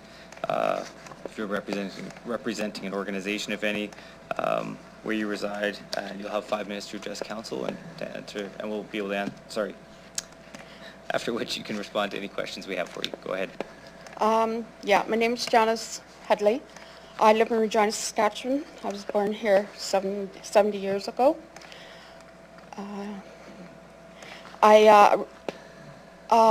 I'm here because of, I belong to the association, Glen Elm Trial Court Association. Anyway, good afternoon, City Mayor, City Councillors, and others. I was hoping that there was some way to save our trailer court. Glen Elm Trailer Court is our home, and we own our homes here, but rent our lots. We love our trailers. We love our community. Glen Elm was my playground in the 60s and 70s. I retired here 5 years ago and thought this would be my forever home. I invested all my savings in my trailer to pass on to my sons for his inheritance. Just like we all do, we set monies aside and hope to leave our kids something. But there's 0 low-income places in Regina, and Tellerfield has sat fenced now for 14 years. Find it was nice to hear, and City Council said that it's being put to the planning department, for half park, half low income, and roadways and such to be installed. But nothing is happening to start this process till 2026, which is too late for us. 14 trailers are being evicted in 3 weeks on April 30th. 90-plus trailers are being evicted June 30th. Glen Elm Properties are expecting us to have our trailers moved, our yards cleaned up, utilities paid, and our city taxes paid up by June 30th. And where's 90-plus trailers going to go in 3 months when we can't list them with the realtor? They are banned from listing our trailers now. Lots of us bought our trailers through MLS listings. Now we have to sell them by Facebook, Kijiji. Wow, you can get a lot of buyers wanting to see a trailer posted on those forums. Not. Glen Elm Properties told us there are lots available in North Battleford, but aren't paying our moving costs for this distance, the mileage, the hourly cost to move our trailers, except the $10,000. And none of us want to move far away from our family, our medical teams, and start over again to 8 years for a new doctor. We live in Regina. We want to be in Regina. This 10 grand doesn't even cover 1/3 of our moving of trailer. Even in Regina City View, they had 10 lots, but they're gone now. My quote was $30,000 to move my original price of $125,000 double wide trailer. Who has these monies living here? Higher costs to move further away, and also no liability insurance for any moving company. Whatever it lands, it lands. We're low income, most of us, some of us. We would have to put our possessions in storage, have our trailers moved, hook up utilities, and then get our possessions out of storage and move to the trailer when the trailer is leveled and okay to move into the new lot. The trailer owners who walk away are getting $6,000 only.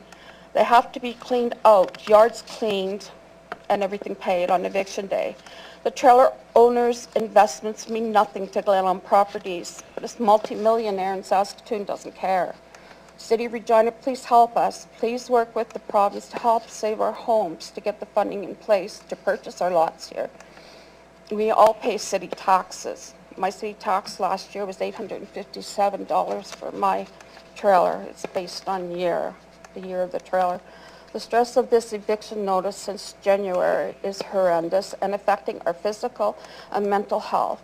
Lots of us are elderly. Lots of families with children are now having to change schools and playmates. Again, a lot of us are low income, reinforcing this. The current landowner purchased the land in 2011 and receives approximately $1.3 million annually in lot rental fees, a total of $18 million over 14 years. But the sewer system is in disrepair and no renovations have been made to the land or trailers on it. At meetings with the ORT, we are informed by the ORT that the evictions were not done through a legal process with ORT. So on May 1st, 14 trailers will be disconnected from sewer and water. And then the other 90 trailers will be disconnected July 1st. This is a safety issue.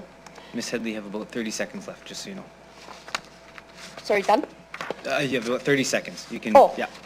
We appreciate this meeting that councilmen organized for us tomorrow night at Glen Elm Library. Please help us. I will not be leaving my home on June 30th. The bailiffs can come for me and my auction tanks because my lot rent is being paid on time. My city taxes are paid on time through the TIPS program, and my utilities are paid on time. I am not leaving. I'll die in my home. Thanks.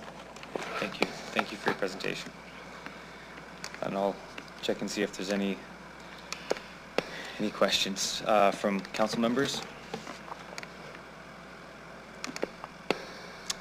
I don't see any questions for you, so I'll ask you to return to the gallery. Thank you.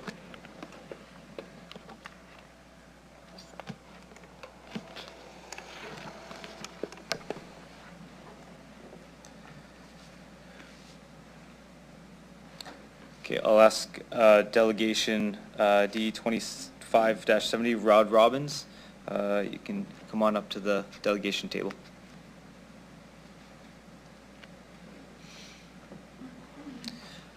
Mr. Robbins, once you get settled, I'll get you to introduce yourself for the record as well, the organization you're representing, if any, what city you reside in, and you'll have 5 minutes to address council, and after which you'll have the opportunity to respond to any questions that we may have. Go ahead whenever you're ready. Well, thank you for hearing me today. My name is Rod Robbins. I live in Glen Elm Retirement Community.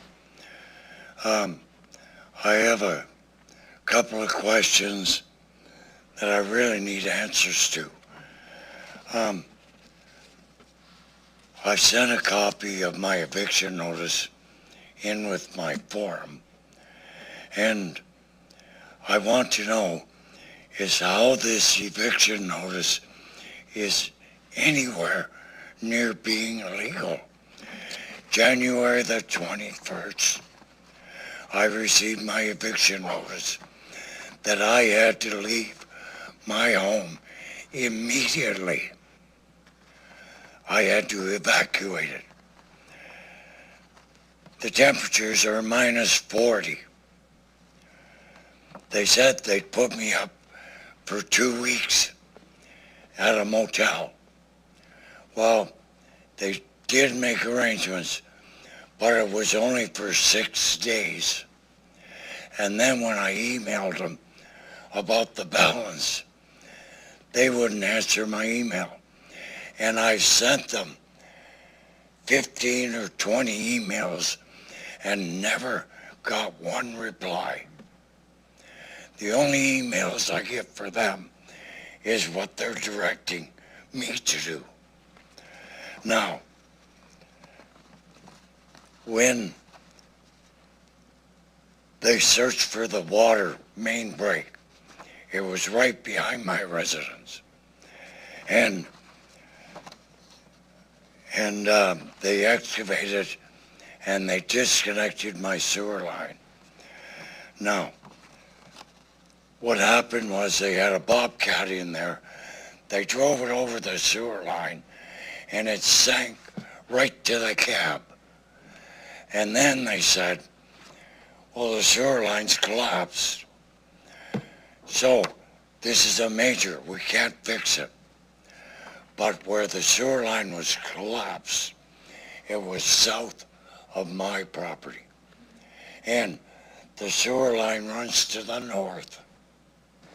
They could have reconnected my sewer because I had no problem with my sewer until they came onto the property.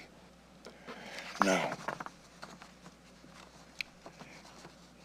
can this eviction date of April the 30th that I have to have my mobile home, my manufactured home, it's a double wide, 1,060 square feet,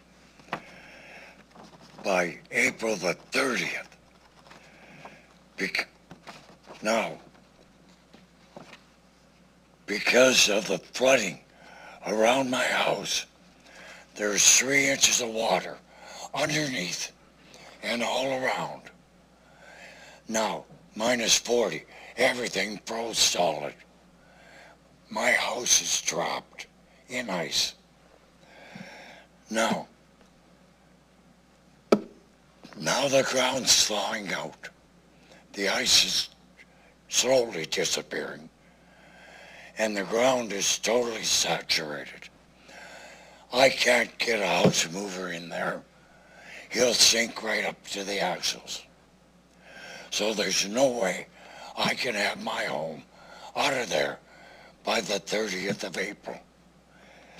And so here's their option. If I can't move my house, they will. By April the 30th, they will have the right to demolish my $100,000 home, or a very generous offer of $6,000 if I evacuated. Like, there's no reasonable choice here. They won't even offer to give me the value of my home. $6,000. I thank you for listening to me. Thank you, Mr. Robbins, for your presentation. I'll check and see if there's any questions from colleagues. Councillor Fro, go ahead. Yeah, I believe you mentioned this last time, but just as a reminder, please, what was the response of the owner the last time you asked for an extension in relation to your eviction? And I think what you've said is not only heartbreaking, but it's profoundly unrealistic and immoral to ask someone to move a manufactured home when it practically can't be done. And given your background, as I understand, driving truck, you would know that better than most. So have you asked for an extension, and when was the last time you asked for an extension as it relates to your eviction notice? Understanding you don't want to be evicted, but has there been a request for an extension? Well, whenever I try to contact the office, they don't reply. I get nothing. And they're supposed to be open and transparent. If I have any problems, contact them. Well, I've contacted them over and over, and no reply. So it doesn't matter. And I've never been insulting or aggressive with my requests. It's always been polite. And I have no idea why they will not talk to me. Yeah, well, neither do I, and I think it is frankly the bare minimum that an extension from this owner be provided to you, and I can't direct him to do that, but I would hope in good faith that would be provided to you. And I also, similar to my colleague, Councillor Turnbull, I just want to recognize how hard it was for you to come again and present this, and acknowledge that we've heard you, and thank you so very much for sharing. Okay, thank you. Councillor Sickley's, go ahead. Thank you. Through you, Mayor. Hey, Rod. Thanks for coming back. Oh, yes. Okay, sorry. I guess we'll see you tomorrow night. Yes, Is you everybody will. coming? Yes. Okay. Yeah, because hopefully we have some legal counsel there that might be able to help me. Yes. Well, my colleague across the way there has some ideas. We'll talk to you about them after.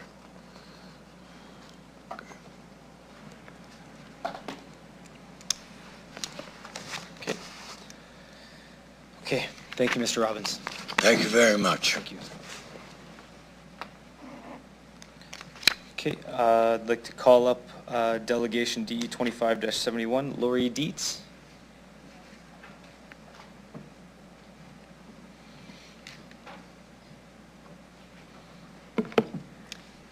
Well, Ms. Dietz, I'll get you to, same as everybody else, I'll get you to, for the record, just introduce yourself.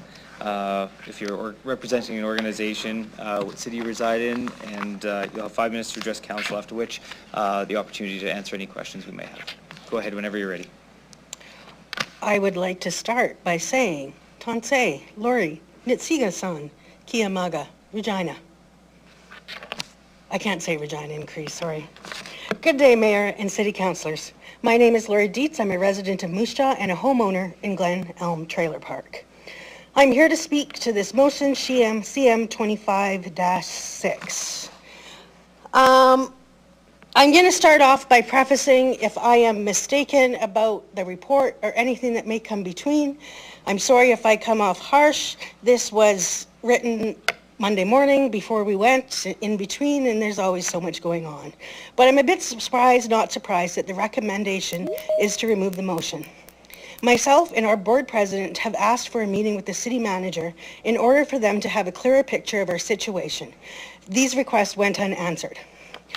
I am not sure what concerns me most, is being ignored and disregarded, or that the answers you provide us, as told, were not helpful to most of our trailer park.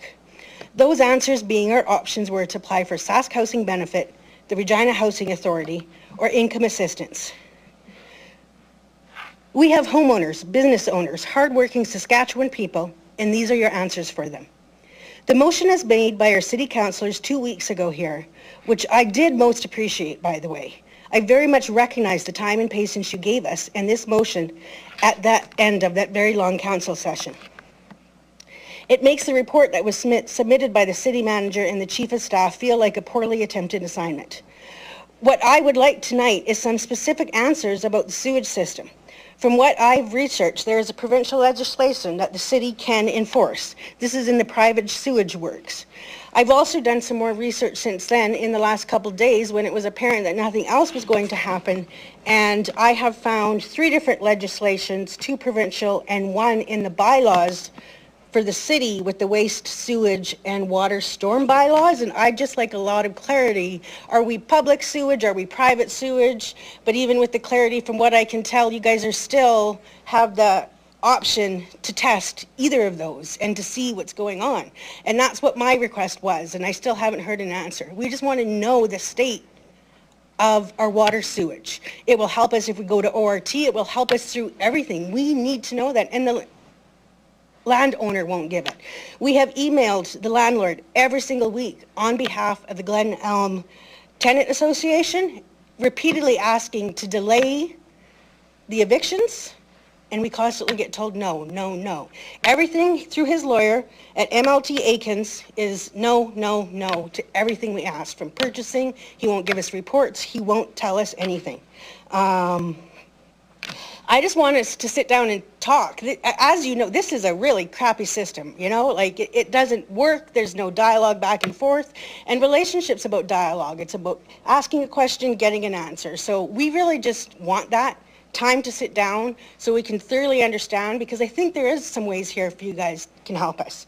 It's going to take some work, and thank you for saying that you will be there tomorrow night, and I put that invitation out to everyone here. Please come talk to us. I'm going to miss work for it, so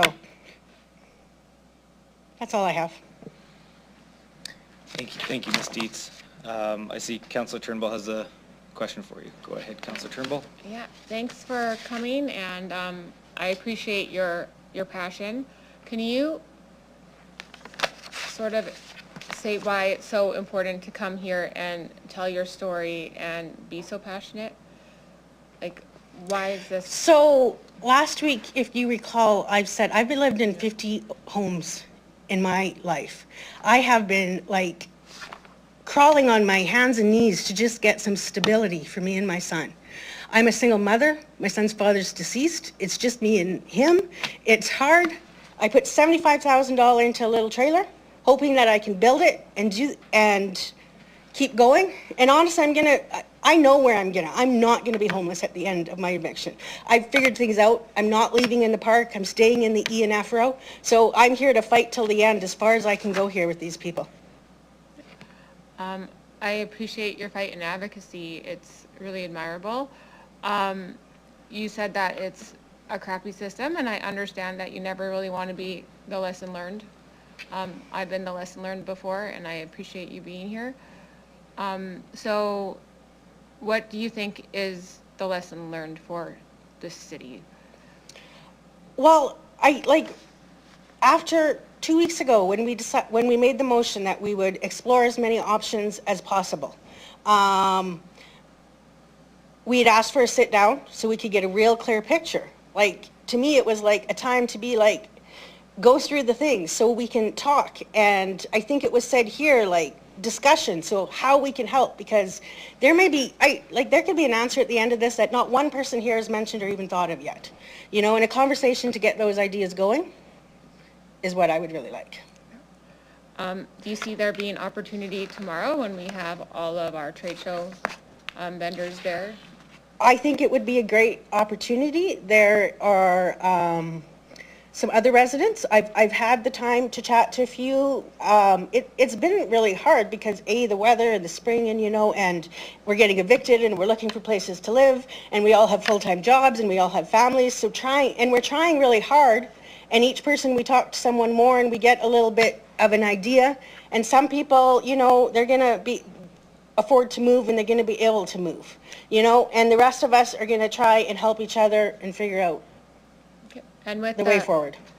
And with the resources there tomorrow and the trade show, which has been arranged, it's probably less of a crappy system to talk there and have more of the collaboration, right? And get some of these through? Yeah. So hopefully that will help tomorrow? Yes, because ideally, these will be us, like we said, we can't likely go to Sask Housing.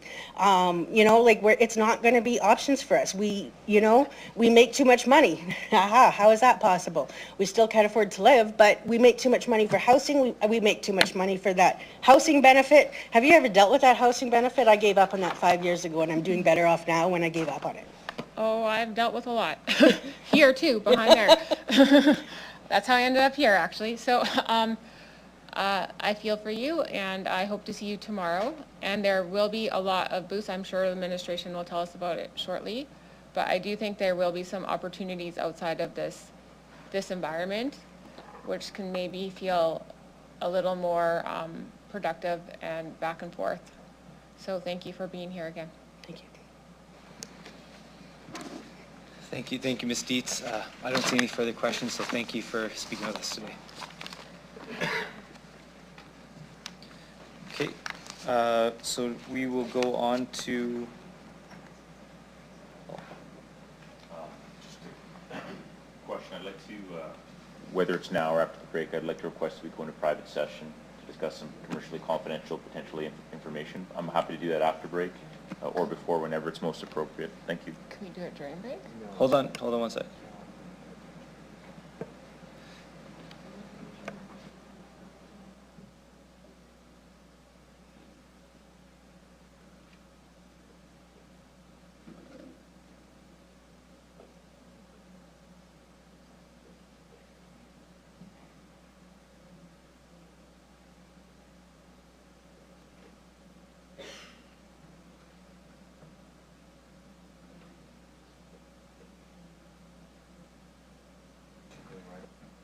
Okay, so Councillor Fro, the way that would work is I'll open this up to get the report moved, and then immediately after that, if there was something in camera, we would do that.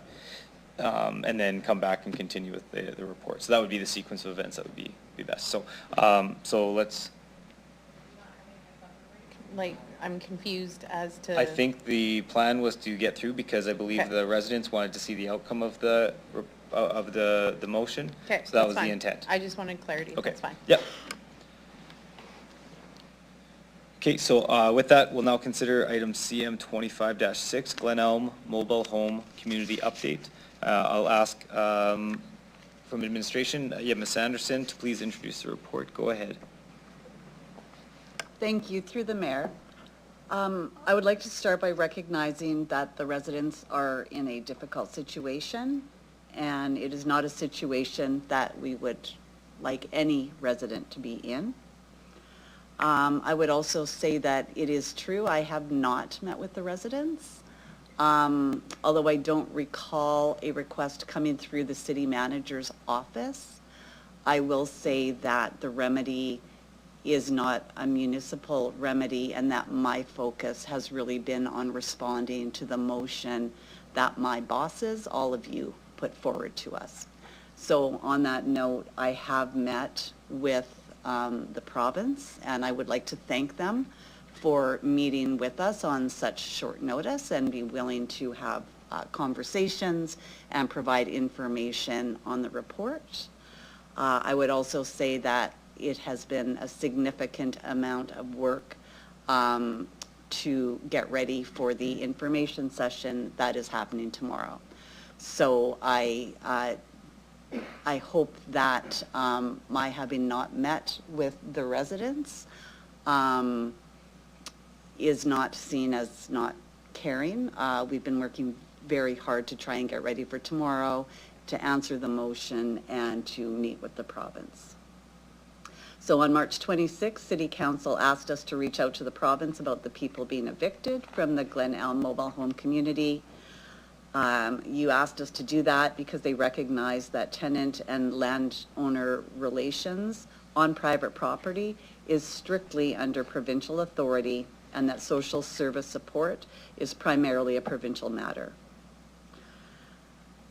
I also just want to take a second and thank the members of administration who are leading the coordination of tomorrow night's information session. I appreciate you, and I feel fortunate to have you represent the city so well. Thank you. I also want to make sure that the residents of Glen Elm Mobile Home Community are aware of the information night being held tomorrow. We've done all that we can to reach out, but I would just like to take a moment to kind of go through the details tomorrow, contact information. So tomorrow, April 10th, 6 to 8 p.m. at the Dr. George Ferguson School Gym. So the setup will be, there will be stations for each service provider, and residents can stop by at each station to ask questions, discuss, and learn if there's a program that can assist them. We've asked service providers to bring informational handouts or business cards for residents. I'm going to go through who the service providers are. The city will be there not just to coordinate, but we will provide details on how to change property tax ownership and return water meters. The Ministry of Social Services, so representatives from third-party operations, Housing Saskatchewan, benefits portfolios will be there. Regina Housing Authority will be there, as will Sask Power, Sask Energy, Pro Bono Law, Family Services Regina, Regina Food Bank, Mobile Crisis, and Family Services Regina. I also want to acknowledge and thank all of these service providers that are coming forward. We can't make them come. They have to want to show up. So I would like to thank them for being willing to participate in the event. I will say the Office of Residential Tenancies, who we really wanted to be there, will not be in attendance. And for those of you who don't know who they are, that's the agency. They're independent of government, and they provide information about the rights and responsibilities of landlords and tenants in Saskatchewan. So when landlords and tenants cannot resolve disputes on their own, both have the right to ask the Office of Residential Tenancies to make rulings and settle the dispute. They are independent and free from outside influence, and they impartially decide applications without favor for either landlord or tenants. So we will have information tomorrow on how to reach them. If any residents of Glen Elm are listening and require further information for tomorrow's event, they can reach out to Service Regina. Telephone number is 777-7000. And lastly, should council wish to discuss any options related to property acquisition, similar to last week, what I would say is I highly recommend any of those types of conversations be moved into private. Thank you. Thank you, Ms. Anderson. Can I have someone move the report, please? Councillor Fro, and a seconder, Councillor Burton, thank you. Councillor Fro, do you wish to speak to the report? No? Okay. Any questions from council members? Councillor Sickles, go ahead. Thank you. Through you, Mayor. Nikki, I did a little digging. Maybe, I hope this is right. Maybe you can confirm this. The Saskatchewan On-Site Wastewater Disposal Guide provides recommendations for private systems, but compliance and funding rest with the owner. So even though there might be rules, it looks like the owner can not do anything. It's not forced to do anything. Is that correct? Well, through you, Mayor, there will be requirements on owners of land to maintain infrastructure if the land is being used for a particular purpose. There will be requirements on them to maintain that infrastructure to a health under public health acts or under other kinds of legislation. So the obligation is always on the owner of the land, particularly when it's private land, to maintain that infrastructure if they're continuing a certain purpose on that land. So for example, in a trailer court, if you're going to continue to collect rent or lease land, you would be required, if you're continuing that purpose, to maintain the infrastructure. If you stop that purpose or decide to stop using the land, your private land, for that purpose, then you don't maintain the infrastructure any longer. There's not much anybody can do to force a private landowner to do something that they don't want to do.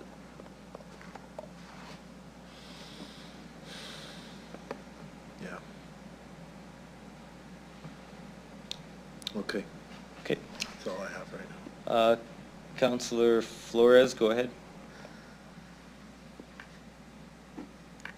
Excuse me, there was a question raised earlier by one of the delegates related to the jurisdiction of the pipe infrastructure. Could you elaborate on that?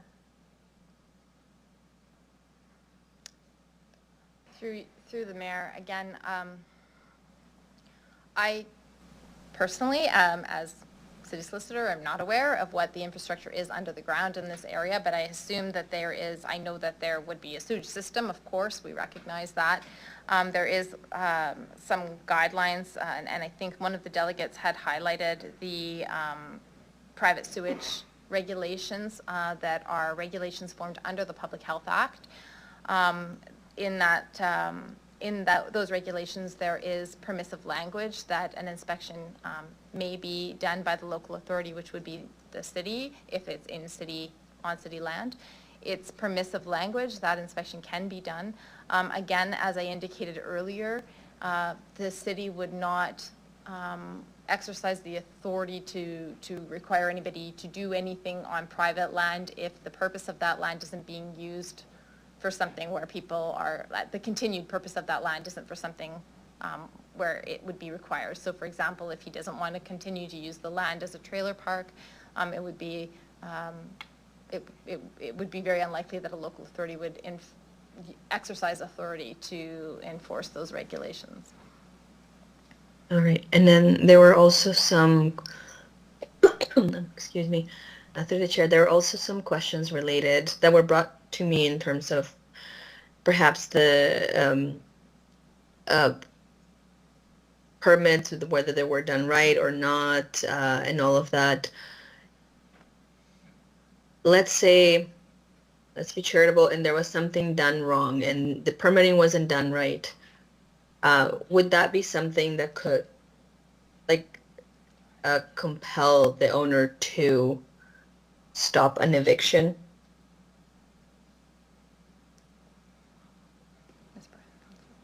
Go ahead, Ms. Bryden. Thank you. Through the chair, so the infrastructure in Glen Elm Trailer Court would have been in place many years ago. So under the current legislation, when infrastructure is going in place, we do have inspectors that go in and inspect the plumbing, much like a single-family dwelling or some other construction. But this infrastructure would have likely been grandfathered in and functioned obviously for several years appropriately. And just it's been, over the last couple of years where that infrastructure is beginning to fail. And there would be no inspections required from a city regulator standpoint because the property owner was just repairing his infrastructure similar to we repair our water lines in the roadways. All right, so I just want to get clarity on this because I think this was something that was brought up to my attention just to see like the possibilities of perhaps extending or like figuring out a way to keep the residents there. But the idea that even if there were wrongdoings, hypothetically, by the owner in terms of permitting or lack of care of infrastructure, that would still not compel the owner. Like we could still not force him to keep the trailer park there, even if that happened. Through the mayor, I can say the short answer is really no. That would again, I don't know what perhaps some of those things may be, and again, that would be individual to each individual person who wanted to seek sort of advice with respect to any of those things that they felt needed to be done. But what I would say is that if there was infrastructure failures that caused public health issues, it wouldn't delay an eviction, it actually might expedite an eviction because a person couldn't stay on a property where public health issues are at issue.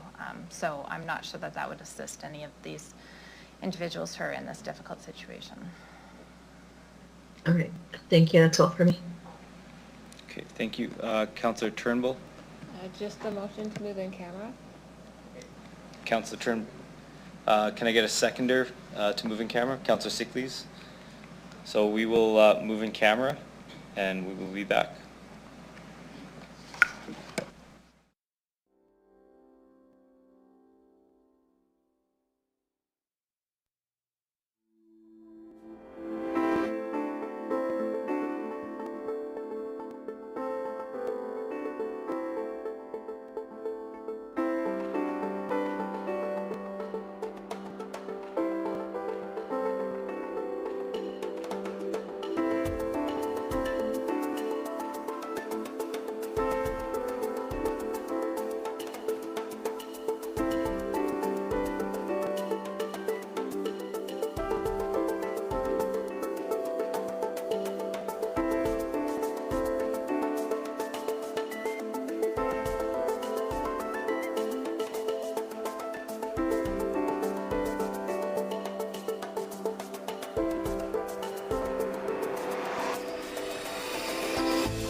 Okay, thank you.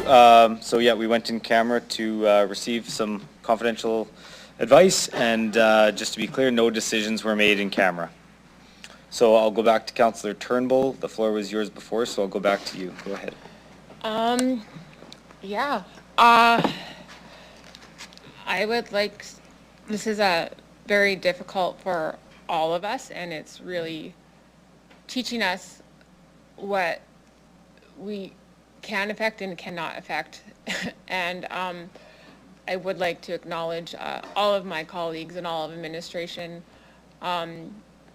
with everyone really trying to think of every single route, and discussing every option, even if it seems extra ridiculous or not, that we are all here trying to make a difference. And I think that, I mentioned it before, but it's really difficult when you're in this position and you feel like you're the lesson being learned and not actually getting the solution. And I really feel for all of the residents, and for all of my colleagues.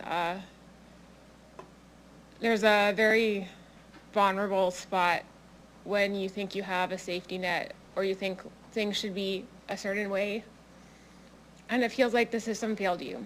Like you feel like everything's in the way, you have a mortgage, you pay a house, you have a safety net, or maybe it's your family, and it just breaks. And it's not fair. It's just not fair. That's all I can say about that. It's not fair when you have this thing that's supposed to be right and it just breaks. And there's too many instances in life where our system breaks, our safety net breaks, and people fall through. And a lot of those people make their way here because they have no other option, and they're just looking for a solution because the net has been broken. And right now, it's Glen Elm Trailer Park, and I just wish there was something, anything, and we can talk more tomorrow at the thing, but there are many delegations and many people whose safety nets have broken, who have ended up in places of no fault of their own, whether it's medical or houselessness or affordability. And right now, I'm so sorry, and I feel so terrible that you're here fighting for something that's not your fault, that you didn't plan for, that is turning your life upside down. And I wish I could really have more impact. I wish that City Councilor had more power. They have not given me that magical stick of power yet. I'm still waiting for it. But I just really want to acknowledge you being here and what you're going through. And I'm sorry. Okay, thank you, Councillor Turnbull. Councillor Mancinelli, go ahead.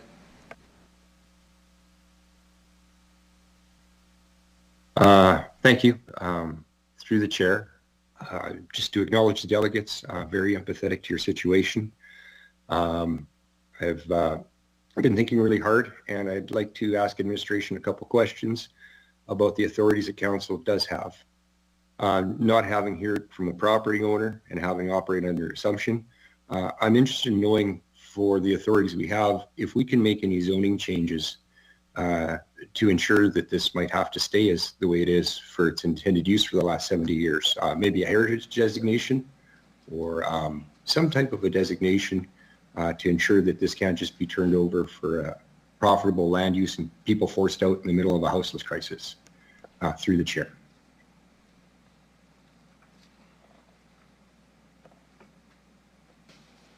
Ms. Bredin, go ahead. Thank you. Through the chair, I'll start. So currently the land is zoned for the use that it's being used for, which is a trailer court. And that zoning, I mean, land can sit vacant and be zoned in a specific manner, and that the specific zoning doesn't require that a building be located on it, or in this case, that trailers be required to be on the land just because it's zoned, designated for a mobile trailer park. In terms of the heritage designation process, we do have a process that we would work through, that we would need to our consultant would go through and do a heritage review process to determine what parts of the location would be deemed as having heritage value. And again, even if the land were to be designated as heritage, that would not necessarily mean that residents would still be allowed to remain on it, or that we can force the landowner to keep residents on the land. Appreciate the answer. And just for the sense of clarity, I know that heritage designations are usually applied for architectural and importance in our city, for maybe a special prominent event happened there. The reason I'm asking it in context to this trailer park is knowing it's been here for 70 years. It provides all the attributes that the delegates have cited. It's a hardworking man's affordable home to live in and to have security in. And I think that's an important part of Regina's heritage. Would this be a wasted effort? And is this something we could put a little bit of council's power behind to try to find a way through this situation? Through the chair. Through the chair, so we could certainly explore the heritage designation process for the land, for this property. I would add that that process would not be completed in the amount of time that would be required to, as I understand it, to keep some of the eviction notices, stop any of them. And even if the land was designated, I'm not sure that we could stop the evictions from happening. I would also add that we do have some of, although the trailer court has been there for 70 years, not all of the trailers per se have been. Some of them would be older, certainly, but probably not quite that old. So we could go through the process. I don't know that it would actually help solve this. I don't think it's a solution that would reach the resolve that we're looking for here. Understood. And once again, not wanting to sound foolish, I just wanted to restate it's more for how it fits in our community and the ability it allows some of our community to thrive, basically. And it's been very well cited how that would be missed, and I think that's important to heritage. What about any type of other land designation? I guess one of my worries here is, this hasn't been owned by the same entity for the last 70 years. To turn over for land profit in the middle of a houseless crisis, we haven't heard from the owner for, any type of other stories, so I'm left with the empathy of the residents. And so is there another designation that would make this less lucrative for a turnover in a land deal to ensure that things are, not turning people on their heels in the middle of a houseless crisis? Any type of a designation would be a suggestion I would take. Through the chair. Thank you. Through the chair, to the best of my knowledge, I am not aware of any additional type of designation that would stop the evictions from occurring. I'm looking to the city solicitor to see if she has anything further to add. Through the mayor, no, I am in agreement with Ms. Broad, and I don't think there's any other designations that would be on the land that could be placed on the land that would make it less profitable to sell or to make it stay as a trailer park, into perpetuity. There's nothing else I can think of that would be applicable in this situation. Appreciate that. Just trying to stretch for any corner I can find to help through the situation, and for any investors looking at our city, this isn't the normal tone I would take with investment. This is a unique situation. Thank you. Thank you, Councillor. Seeing no other questions, I'm going to go to the mover, Councillor Fro, if you have anything to say from closing.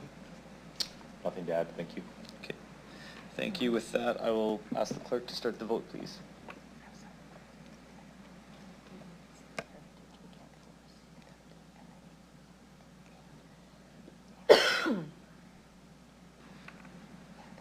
Councillor Mancinelli, can I please get your vote verbally? In favor. Okay, Councillor Radens, can I also get your vote verbally? In favor. Thank you.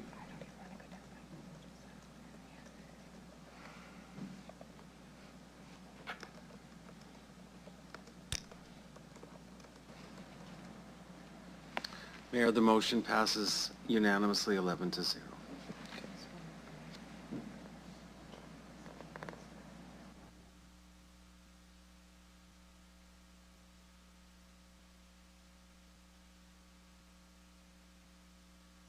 Okay, before the break, one quick thing. Can I please have a motion to receive and file Communications CP 25-40? 41, sorry, Tyler Hutchison.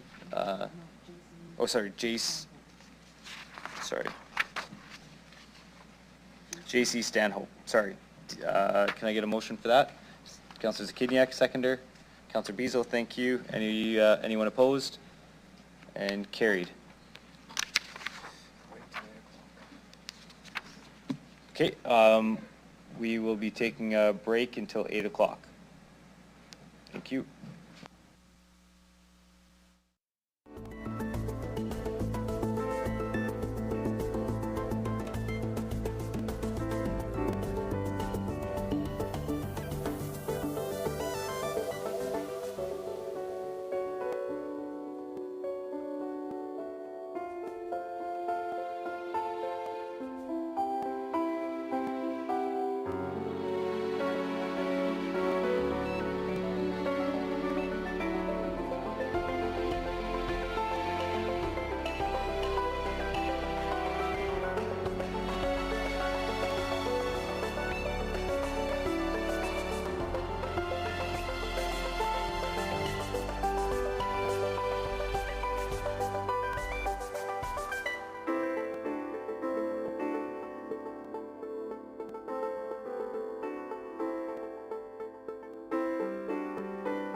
Okay, we're gonna get started here. If everybody could grab their seats, please.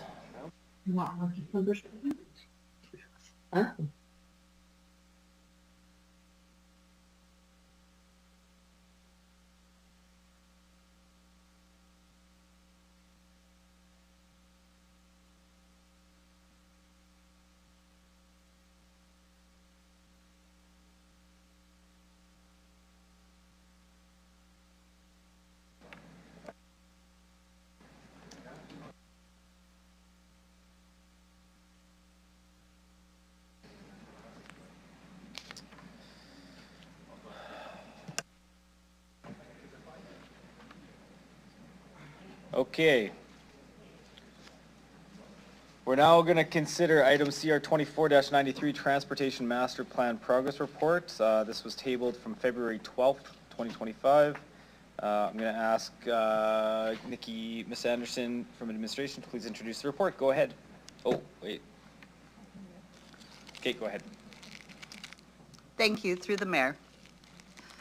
The Transportation Master Plan sets out policies and goals for Regina's transportation network up to the early 2040s. Good progress has been made towards the goals of the plan, but there's still work to be done. Upcoming work includes the development of a complete streets policy and continuing improvements to the city's active transportation, transit, and road networks. The next review is scheduled for 2027, and we'll look at the plan from top to bottom, adjusting and adding to the plan where necessary with feedback from the public. Thank you. Thank you. Can I have someone move the report, please? Councillor Burton, thank you. A seconder. Councillor Zakidniak. Okay, Councillor Burton, would you like to speak to the report?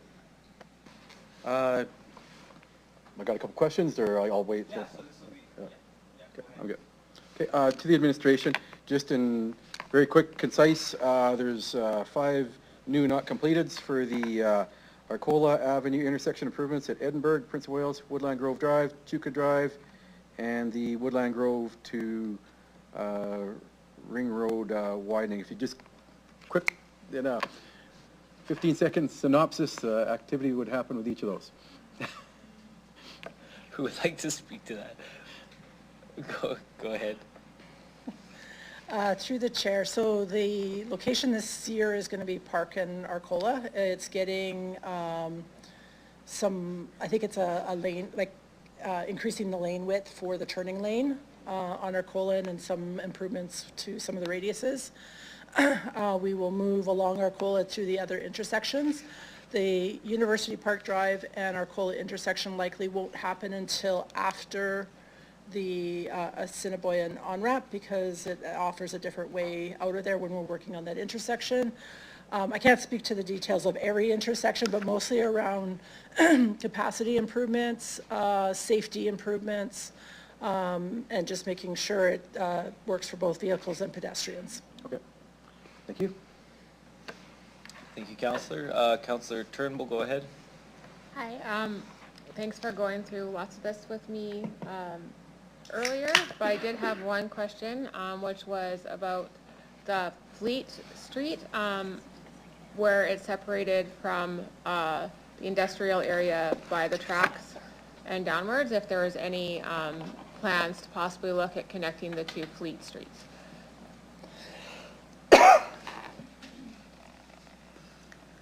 Go ahead. Thank you, through the chair. I'm going to take this one because I can answer this one. So this crossing has been explored previously. However, it is currently not within the 300,000 population range plan. There's several complications with this crossing, and some other things that were explored with this potential crossing included what kind of traffic would start using it and the amount of increased traffic that would be possibly drawn through the residential area, which is not desirable, like increasing truck traffic in the residential area. And so at this time, this crossing isn't recommended in the TMP, and it's not being contemplated within this current planning horizon. Yeah, that's it. Thank you. If I have more questions. Okay. Thank you, Councillor Turnbull. And seeing no further questions, I'll go back to Councillor Burton if there's anything to say to close debate for you. None. Okay. Thank you. With that, I will ask the clerk to start the vote.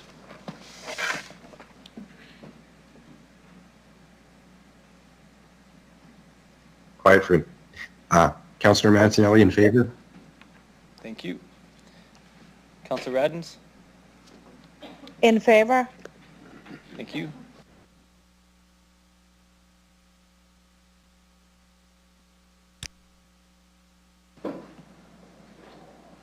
Mayor, the motion passes 11-0. Thank you. We'll now consider item CM 25-7, 2024 election debrief report, and I will ask the city clerk to please introduce the report. Thank you, Mayor. As the returning officer for the 2024 elections, I'm bringing forward this debrief report respecting the elections that were held in November. I think the report itself is fairly self-explanatory. It provides a summary of what worked well, has identified some improvements, and included some successes as well as challenges that we experienced. And this will all help inform us in planning for the next election in 2028. I think one thing of note is that we saw a total of just under 53,000 people that voted in 2024, which was an increased turnout of approximately 5% over 2020. So I think that's due to a number of things, including strong resident engagement, a record number of candidates that were running across all seats, and we had a very strong and robust communications and marketing campaign, particularly aimed at confronting the continued confusion because of the proximity of the provincial election approximately 2 weeks earlier. With that, I think that we would continue to learn from what we experienced this year. This would be the second election in a row that I think we had a leading website that contained information about everything. We've continued to hear compliments from candidates, the public, and the media with respect to our website presence on Elections Regina. And just to let council know, typically about 12 to 18 months before the next election, we will be bringing forward a report to identify and seek recommendations on improving things like, for example, will we have additional polling stations across the city? Currently it's 3, typically it's 3 per riding or 3 per ward. Can we do different engagements to help people understand where and how to vote, and to build on our the voter technology that we have and the continued presence of using the voters registry in conjunction with the provincial election office. So with that, as I said, this is just a debrief report, and there will be additional opportunities for council to engage in future decisions in about 2 years or so. Okay, thank you. Can I have someone move the report, please? Councillor Zakidniak, seconder. Councillor Turnbull, thank you. Councillor Zakidniak, go ahead if you'd like to speak to the report. Okay, thank you. As you noted, there will be another more detailed plans brought forward prior to the next election. But what I note for identified improvements already in the report are increasing the number of polling stations, enhancing training methods and implementation of evaluation tool, researching other hardware equipment, and having a dedicated full-time employee to support the growing technology. So those are some of the things I did see in there. One of the recommendations as well talked about a return to personal voter information cards. And that is explained in the report. But I think what and maybe you can verify this, but I saw that we were doing it to save some money for, obviously there's an positive environmental impact to not printing those cards. But we saw that there was some confusion and it would perhaps be a worthwhile investment to go back to doing that. That's what I read in the report. Do you have anything further to elaborate on that? No, through you, Mayor, I think that's a fair comment. We always want to ensure that we have made it as clear as possible for people to understand where they vote, where they find that information, et cetera, et cetera. Perhaps doing everything electronically maybe isn't always the best way. I think it's a lesson learned. I will ask our election coordinator, Ms. Gentili, if she wants to add anything to perhaps give the public and members a better understanding of exactly what was involved in that, in our rollout this year. Go ahead. Thank you. Thank you, Jim. Through you, Chair. I'm not sure that I can explain much more. We did decide to go through with the digital voter information cards because it was big cost savings. We saved about just over $100,000 between postage and printing. So we were able to reallocate those dollars to other areas of the election. We did send out a mailer that was coupled with the digital cards that we sent out, encouraging voters to go online on the website to look up where to go to vote with the changes that have been made to the wards. And I don't have anything further than that. Okay. And then there was it talks in the report about exploring with the school boards a professional development day or some sort of day where the students perhaps wouldn't be at school because we do have lots of polling locations at schools. So if students weren't there because they had a scheduled day off, perhaps that would assist. How will that idea be explored with the school boards prior to the next election? Thank you. Well, we've had some initial discussions already with the school boards planting that seed. I think it comes from a couple of things. One is there is some disruption in the schools because of this, but you also have to keep in mind that the elections are also done on behalf of the respective school boards, and that the schools themselves are physically accessible and have typically been used over many years. So people have quite a historical attachment to some of them in the sense of, I've always voted at the school, I know where I'm going. And others have raised safety concerns about people wandering in during school days and what goes on. So we have floated the idea, we actually did it before the last election in 2020, about potentially scheduling a professional development day on the election day, because it's well known, it's 4 years from now, everybody knows what it's going to be. We have respectfully raised that with the two school boards about 2 or 3 months ago. They didn't jump up and down as if it was the best thing in the world, because they too have planning to take into account. But I did suggest that with 3 years advance warning, they should be able to figure it out. For sure. Okay, great. I note that in Appendix D is talking about the geospatial department, and there was a data comparison to try and, I think, ensure that everything was accurate. I do know there were instances where folks were sent the wrong voting information. So maybe that's just like unavoidable, but because it sounds like we were using a new technology. So in relation to, and I don't know what percentage of inaccurate information, like what, I didn't see anything talking about that. So like how prevalent was that? What do we need to do differently? I think we, through you, Mayor, I think we will ensure that whatever processes or technology we're using, we have to continue to test all the time.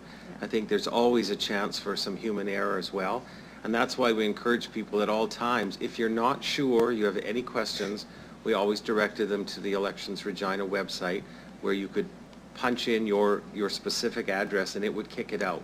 That would be the truth system, or whatever that's where you would go if you really wanted to be 100% accurate.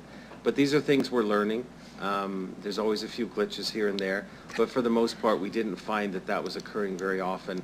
And we did, on election day, we did have a couple of instances with that, and we worked to rectify that right away. Okay. And then in terms of future improvements and considerations, there's two, it's talking about polling location optimization. So 2 considerations is hosting a super poll or vote anywhere in your ward. What are those? Those sound interesting. Well, those are just developments, for example, where you could have a super poll, for example, somewhere in Ward 7, for example, where you could just, everybody would be directed to one area, one big staging area, and you could fill a huge room with a number of voting booths, and you would just need to coordinate, you know, the respective area or school division that they might be in at that time. Okay. Again, an option to increase the number of polling stations per ward is always there. I think up until 2012, we had 6 polling stations typically per ward. They were underutilized, very expensive to staff. So for the last 3 elections, we've gone down to 3 and exceptionally made 1 or 2 additional ones in certain areas because of boundary changes. But again, keeping in mind that while we strive to make sure that it's readily available, it does come with a cost. What is the vote anywhere in your ward option? What's that one entail? Again, I think that would be if we could find the technology where it doesn't matter where you live in Ward 7, for example, okay. you could vote. You could go wherever. That's Yeah. right. Okay, I understand. Not dissimilar to perhaps the drive-through poll where you Yes. can accommodate that. Okay, excellent. Yeah, I do want to say, I was excited to see the voter turnout increase. I understand that, like, and as noted, there was a lot of changes. I think, like, overall, it was a good experience, and I think everybody, I appreciate all the work that you folks did, and the additional communications efforts, and just all the ideas I saw for next time, including resources that candidates could use to make sure that candidates are sharing accurate information about where to vote. So I think there's continued improvements that will happen, and hopefully it'll continue to result in a higher voter turnout. So I think it's all, I appreciate the thorough report and look forward to however many years from now when we talk about next time. Thank you. Thank you. Councillor Burton, go ahead. Thank you, through the chair. Three questions for me here.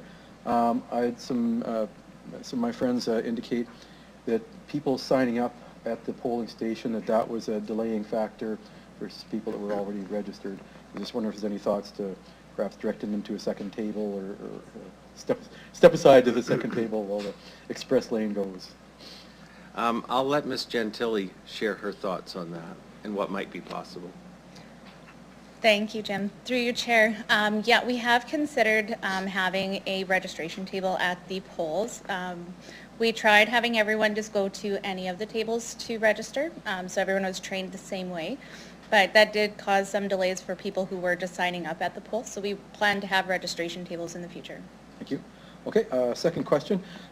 Just with the complexity of the advance polls of all around the entire city, there was confusion around the school board ballot because the wards do not overlap there. And I was just wondering if there's any ideas and options to make that easy, because I actually had to correct the person that gave me the card that she had given me the wrong one, and I went through. So. Thank you for that question.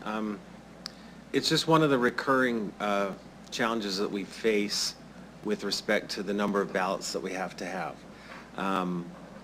The public school board runs on a divisional basis, and so their 7 sub-districts don't necessarily align contiguously with the 10 wards. So that causes a problem. So there's always open for a bit of human error, particularly when the polls open quickly and people are a bit confused on the training. That doesn't typically happen with ballots for people who are also voting in the separate school system, because theirs is an at-large system. So it's a unique problem or challenge with respect to the public school boards. We have certainly gone out on a limb. I have certainly with the 2 directors of education, and said they've always are looking for ways to streamline, make things simpler, even potentially create some efficiencies. And I respectfully suggested that if they went back to an at-large system, it would make it a lot easier administratively for everybody. But that's a call they have to make. Thank you. Last one. As I was mailing my brochures out, you pay bulk delivery, and the bulk delivery may go across a ward boundary. So I know for a fact in the north end of Woodland Grove, some deliveries actually went across into Ward 5 because the postal carrier's route was there. I don't know if we, Canada Post talks about being the service for Canadians and all the great things they do. Is there any, I guess for the city solicitor or clerk, would there be any rules that we could give to Canada Post to say, even though a postal carrier, they can maybe charge me for it, I don't care, the fact it's going route, but that the postal carrier would know not to deliver into another ward? Well, through the mayor, that might be a bit of a challenge, but perhaps Ms. Gentili can explain to you how we work with Canada Post with respect to getting mailing lists and routes and that in terms of how things are distributed. I can add a little bit of insight. Through you, Mayor, when it comes to Canada Post and the mailings, they do deliver by postal code, so unfortunately the postal codes don't align with the way the ward boundaries are. We can try to work closer with Canada Post in the future to see if we can put up some type of mailing address for boundaries. We also provide a data set of addresses with the wards, subdivisions, and postal codes as well, so that might be something that candidates will find useful in the future to use for their mailing list as well. Okay. As mentioned, I would have no problems paying for it. I would just wish they would then not deliver into an adjacent ward. So that's it. Thank you. Thank you. Councillor Fro, go ahead. Yeah, thank you through the chair. Question to the clerk. Do we have any existing or forthcoming performance measures as it relates to things like voter turnout or voter wait time or participation in the advanced polls? Just sort of knowing what gets measured, sort of what gets done, and just also want to take the opportunity to thank your staff and all the staff and volunteers, all the polling stations. It's a large undertaking, but I'm curious what internal metrics we have or might be creating to sort of guide what success looks like. Well, we certainly have breakdowns of how many people voted in per poll. So, for example, it would in a particular ward, say Ward 3, it would also break down the total votes. It would break it down by the 3 polling locations, et cetera, et cetera. Do we have it sophisticated enough to say how much time was spent per voter per voting interaction? No, we don't have that.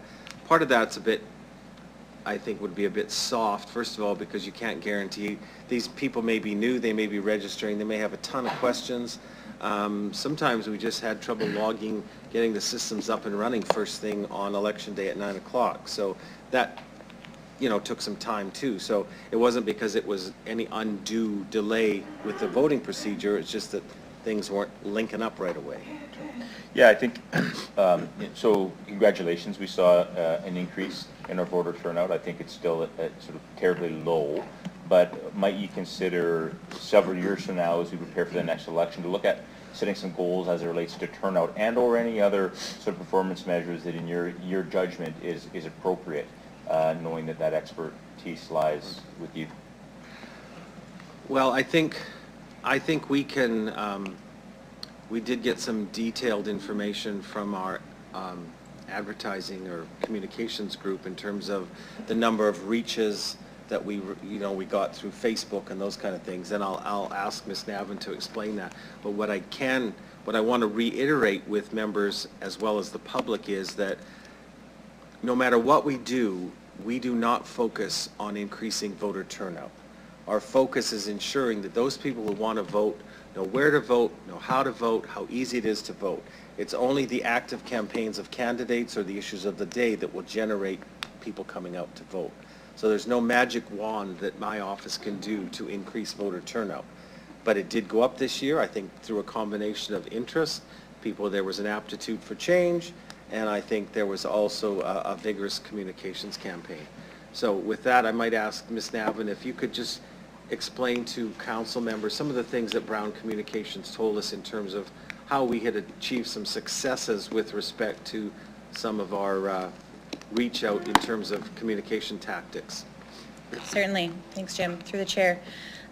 So we do work with Brown Communications. They're our vendor of record when it comes to advertising campaigns, and they measure digital ads, social media ads, and whatnot. They also measure click-through rates to our website. So one of our top goals is to increase traffic to our website, which we did see.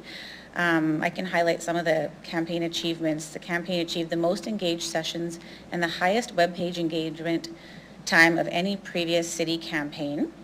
We drove nearly 25,000 new users to our webpage, regina.ca/elections. And we had a very strong click-through rate. So this means people that actually click through the ad. So that's kind of the things that they measure, as well as high volume indicated that the messaging and the ad placements were relevant, engaging, and effective in driving residents to the campaign landing page. They also measure things like cost per thousand, and it's all detailed in the report that I won't go into much more detail, but. Thank you. No, great work. I think maybe just in closing, through the chair, I also read in your report that outside of malls, that actually Lakeview School in Ward 3 had the highest voter turnout. So, that's all. If I may, Mayor, perhaps Ms. Gentili has some additional information that she can share with respect to your question. Yes, thank you, Jim, and through you, Chair. I did want to speak on the data that we collect through the voter software. So we are able to determine the busiest polling locations for staffing in the future. We're also able to tell maybe if a ward needs additional poll locations. We can also determine the busiest polling hours and who saw the most number of voters to determine support at different polls, and maybe if there's certain hours of the day that require additional staffing.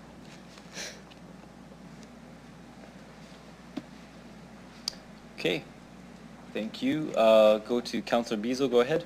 Thank you very much. Through yourself, Mayor. Good work on Election Day. I know there's a lot of people that are sitting around on the edge of their chairs or pacing for the most part all night until the results came in. Just on the election itself, just the hours that people were waiting in line and staffing being an issue, what kind of solid plan will be in place for next time so there's like the no 2-hour lineups? Like the advanced polling was lined up, but I was in and out within minutes.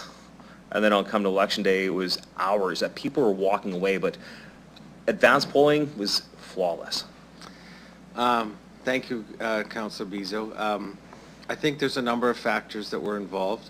One is I think we do need to enhance our training, because by the time we train our workers and by the time Election Day comes, I'd venture to say that 60% of what was retained is gone. And so sometimes there's just like, oh, I got to refresh myself real quickly here. Or people don't show up for work and we're calling in some of our replacement or temporary people. With respect to advanced polls, I think they did, as I understand it, they really did go very smoothly. Part of the challenge was that we predicted or we planned Election Day 2024 largely based on the turnout that we had had the 2 or 3 previous elections. So was it because of there was excited voters out there? Was it because of our robust campaign? Those kind of things. It led to a voter turnout increase, which we appreciate, and that's great. Again, unfortunate that some people had to wait for up to 2 hours. I do find that troubling. Do I find it troubling that people had to wait to vote for more time than they did when they stood in line at Starbucks? No, I don't feel badly about that, because democracy does take some time. And, I would encourage people in the future, if they found themselves in a lineup for 2 hours on Election Day, then I would really encourage them next time to take advantage of the advance polls, take advantage of a mail-in ballot. But that's not to say we won't look at addressing the questions that were faced that day, because perhaps some of them were just logistical in nature. Some of them perhaps, we quickly did redeploy staff when we could, because we would find out, as Ms. Gentili indicated, some polls turned out to be much less busy than we anticipated, so we quickly dispatched staff to a busy one. But again, if you're at a very quiet Northwest Regina poll and you're trying to get to Vic Square, you're not getting there in 10 minutes. Mm-hmm. So, but we hear you, and we're going to take all that into account, and that will be part of the presentation package that council will receive about 18 months before the next election. Yeah, some of the comments I'm going to say that I've heard from the Northwest area was mice and computer hardware issues with some of the issues, and then just people not showing up, like they were scheduled to work and they just never showed up, which turned into the issues. That's a recurring challenge for us. People who sign up to work on Election Day, they do get paid, but it's not a huge princely sum, and it's a very long day. And when we get a phone call at 5 to 8 that morning saying I'm not coming in, our staff in the office is scrambling to find replacement workers. So it's an ongoing challenge. I'm not sure there's a solution to it other than we will do our best to try to mitigate and minimize those disruptions. Thank you. Thank you. Councillor Sickley, go ahead. Hi, wanting to leave most of the discussion for a few more years, but I just want to clarify some words used on the changes and improvements recommended. And before I start, thank you, Christina, for doing a thankless job. You guys did great. When you say enhance hiring, training, and evaluation method, are you looking to increase people too, or just enhance training? Number one. I think in fairness, Councillor Sickley, it likely will be both. Okay. I think that we have typically tried to run our training sessions because we don't want to take, people aren't doing this to make a huge amount of money, so they're not going to come out for a week's training. They come out for one evening, say, of 2.5 to 3 hours. Yeah. And as I said, sometimes the retention just doesn't last after a week or so because they're not doing this every day. And sometimes we have been told, well, there's lots of people who work from the province who come to the city. Well, there's different processes in that. So just because you worked a provincial election doesn't mean you sit down and just work the municipal election without questions. So again, these are challenges that we're going to face routinely, but we do what we can to mitigate them. Yeah, I mean, it's almost a volunteer job, isn't it? You know, and volunteering has pretty much disappeared since COVID. And hopefully the further we get away from COVID, the more people will engage in society again, because we really need them. The next line that I wanted to ask you about was research hardware and equipment. Do you want to say buy, or do you want to say research? Because one is a budget item, one is just, I'm going on Google to look at computers. So what is it? I don't think it's necessarily buy, but I will let Ms. Gentili answer that. Can you turn Christina's mic on? Thanks, Jim. Through you, Chair. No, it is to research different hardware solutions for things like modems, having a stronger modem to run at the polls to ensure the connections don't get lost.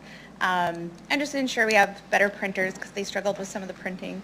And we did have a really strong IT support program model on for election day where we had IT staff available for every poll.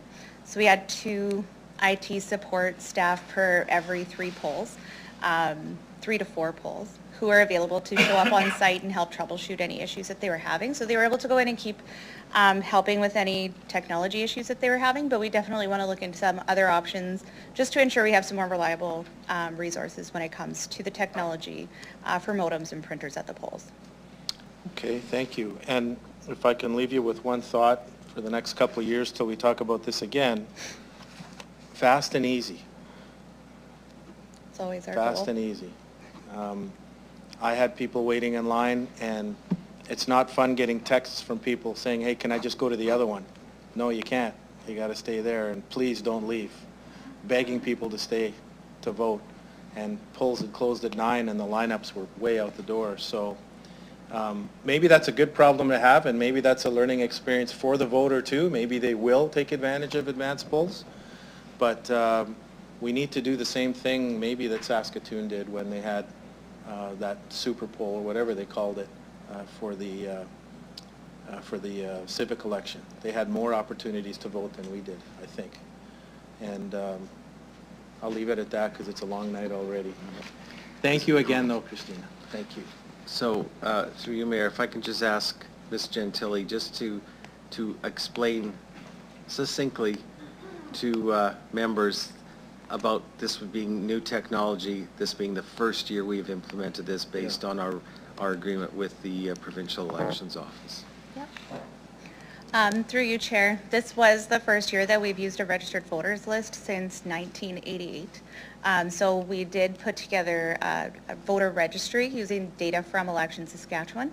and we had voters able to register online and update their information. So this was new technology for us, and it was new technology to roll out to all of our election workers as well. It was an experience. We learned a lot, and we definitely have a lot of plans in the future to make the process a lot smoother. Yeah, that was all I really have to add.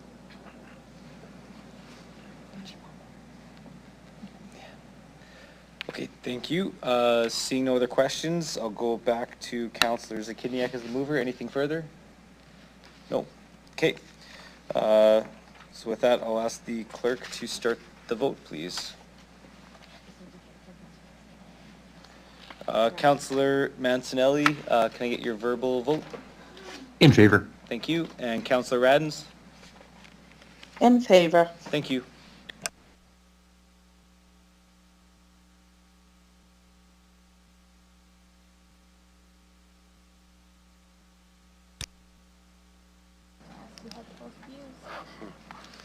Mayor, the motion passes 11-0. Thank you. Okay, we have a communication to file, so can I have someone make a motion to receive and file communication CP 25-40, Tyler Hutchison, in relation to the QP Local 21 motion?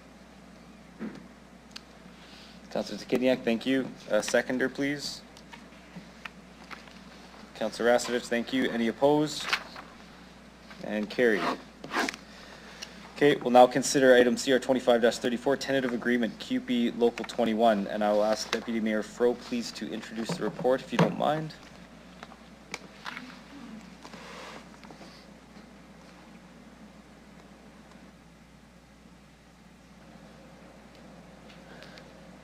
Working on it.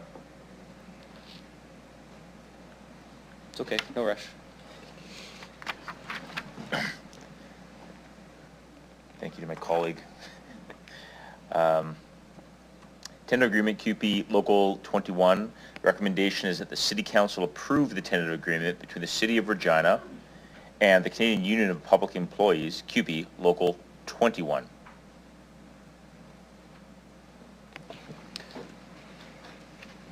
Okay, thank you.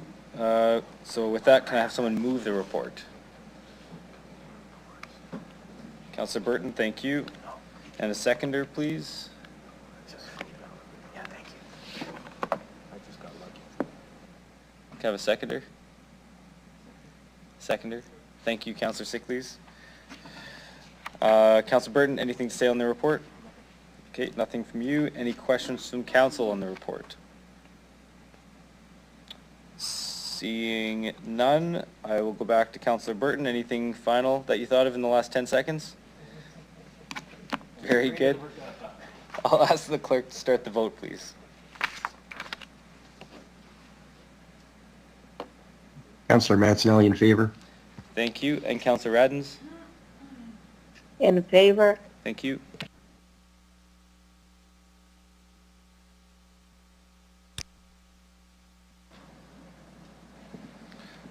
Mayor, the motion passes 11-0. Thank you. Okay, I'd like to call upon Delegation D 2577, Miranda Michelle. I'll let you come to the front, to the table. Thank you for your patience this evening. So once you get seated there, I'll just have you introduce yourself for the record, the organization you're with, the city or town you reside in. You'll have 5 minutes to address council, and after which you can respond to any questions. So whenever you're ready, go ahead. My name is Miranda Michael. I'm with Fella and Fetch, and I reside in Regina, Saskatchewan. I'm representing a coalition of local businesses directly impacted by the upcoming opening of the shelter at 1600 Halifax Street. Firstly, we appreciate City Administration for meeting with us regularly and their commitment to collaboration. Our coalition remains dedicated to actively engaging and cooperating with City Administration to find constructive and practical solutions. Based on this week's discussions, following last week's Executive Council, we request Council to amend the date originally set in the motion from July to June 4th for the presentation of the City Administration's report. This adjustment would allow for final council approval by July 11th, providing essential preparation time for impacted businesses. Given council's break from June 30th to July 23rd, acting sooner rather than later is critical. We're working swiftly to gather individual business needs by week's end for administration's review. However, urgency is paramount. Our requests are not merely precautionary, they're essential actions based on clear evidence and prior experiences, designed to avoid repeating past mistakes. Despite months of proactive outreach and warnings about timelines, no concrete security measures have been finalized. To illustrate, it's unrealistic right now to expect fencing installation prior to the shelter's opening, given current timelines and logistic constraints. The real-world impact of this uncertainty is already evident. Allow me to share some voiced concerns from my clients. On April 6th, a potential new client messaged my staff stating, "I have to message you. I was planning to board my 2 dogs at your facility. However, seeing the news about the emergency shelter next to you has made me reconsider. Your facility looks very safe, but will pet owners face safety concerns? I am deeply concerned the situation negatively impacted our downtown in Moose Jaw." And on April 4th, following an executive council last week, a current client emailed her counselor stating, "I use Fella and Fetch regularly. By retracting promised support to surrounding businesses, the city fails its citizens. We deserve safety. Employees deserve safety. I shouldn't worry about needles or worse hazards. The shelter was approved with a promise of support, security, cleanliness, financial assistance. Follow through on your promise. Are you against a safer city? Support local businesses who contribute greatly to Regina." As business owners, how do we address these valid concerns? Without a concrete plan from the city, we're left unable to reassure our clients and employees adequately. By having these measures in place before the shelter opens, we're proactively protecting our businesses, clients, staff, and ultimately residents of the shelter, ensuring a successful integration into the community. We previously presented a detailed report to former council containing critical data from Saskatoon's fire and police departments, demonstrating significant increase in crime following the establishment of a similar shelter. Specific impacts to local businesses included dramatic increases in assaults by 116%, break-in enters by 80%, public disturbances 77%, theft 60%, mischief 53%, and drug offenses by 50%. This data clearly indicates we cannot ignore potential risks. We have a chance to learn from Saskatoon's experience and implement proactive measures to prevent similar outcomes. It is the city's fundamental responsibility to ensure the safety and well-being of all the residents. Data aside, whether we want to believe it or not, I think that we can all agree that there's a perception surrounding shelters. If we do not actively work to break this perception from day one, it instead becomes our reality in our community, and we have already lost.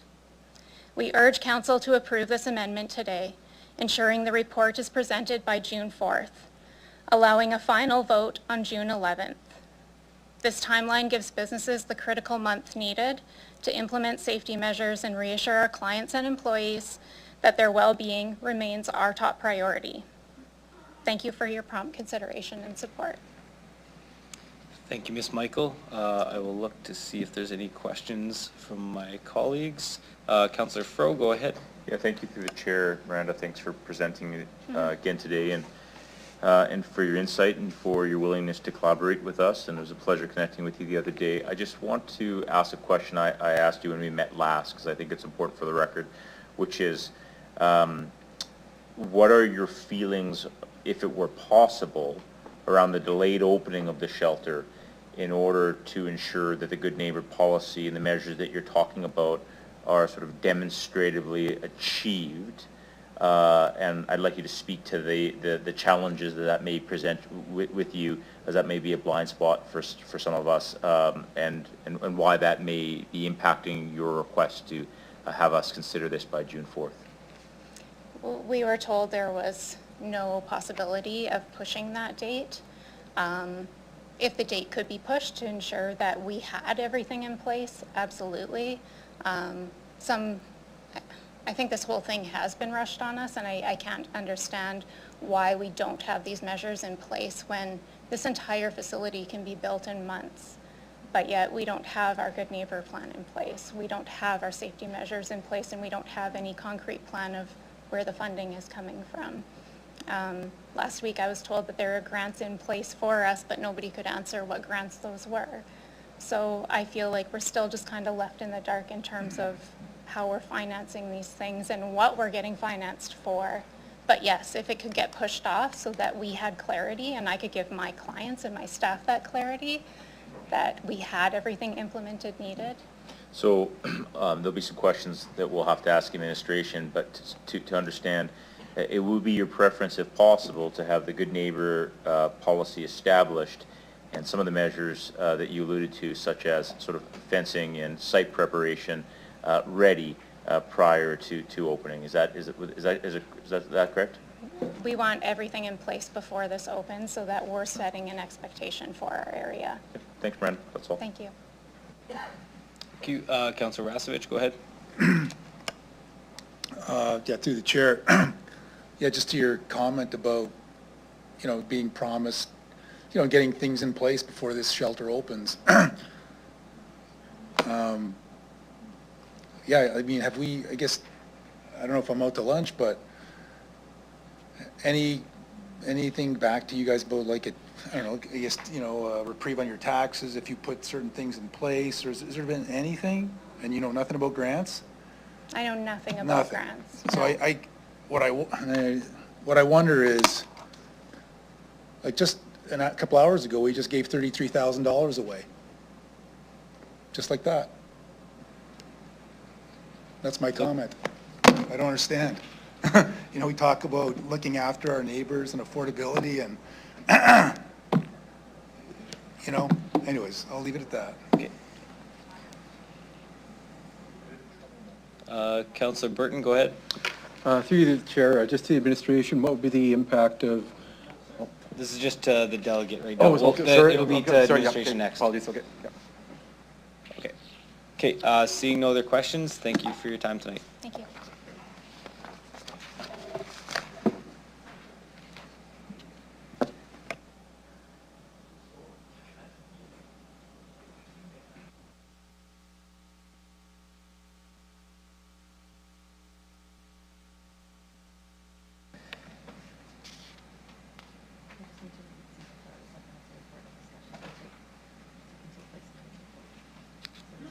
Oh, yeah.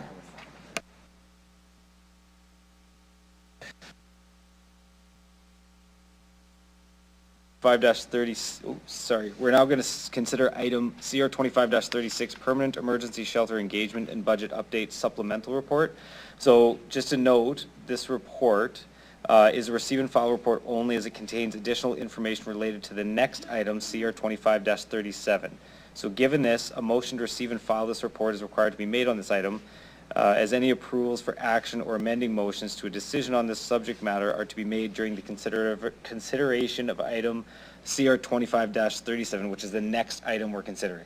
So we will reserve questions and debate for the main report, which is the next report, CR 25-37. So for this one, I'm going to look for someone to move that the supplemental report CR 25-36 be received and filed.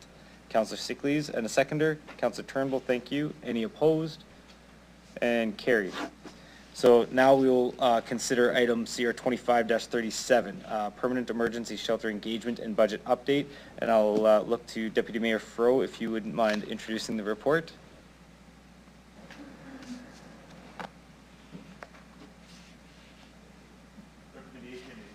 Council direct administration to consult with stakeholders and the affected businesses within the 100 meters proximity to the shelter and report back to Executive Committee by July 2025 regarding the following.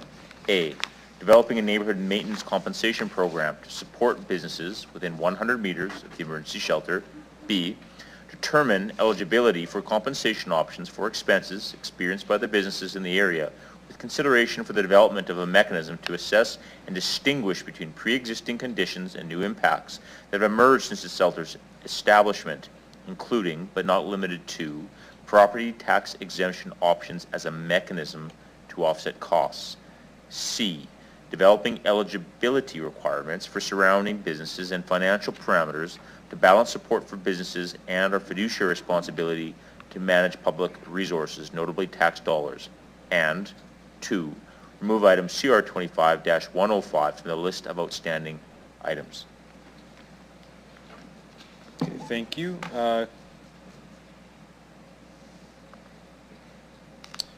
Can I have someone move the report, please? Councillor Burton, thank you. A seconder? Councillor Turnbull?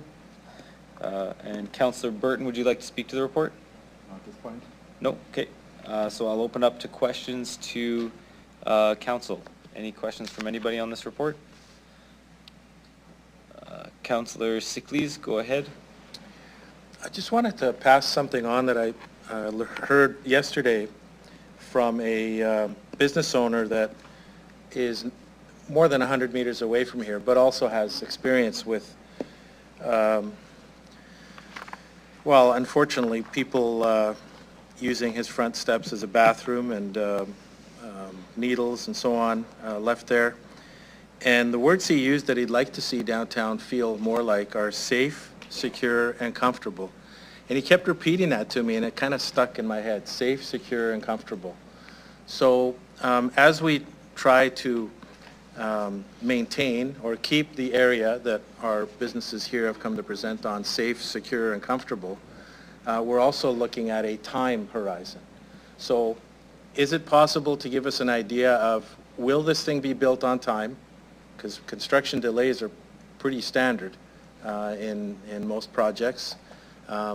If not, when do you think it'll be completed? And that might inform us as to whether or not we would ask for an extension. Mr. Nair, go ahead.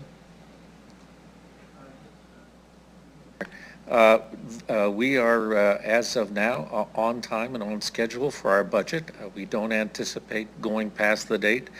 We recognize that we had really a hard stop with our lease expiring at the Nest at the end of July, and so we have done everything to sort of keep our commitment to getting the project done, and as of today, everything is on schedule to be completed on time.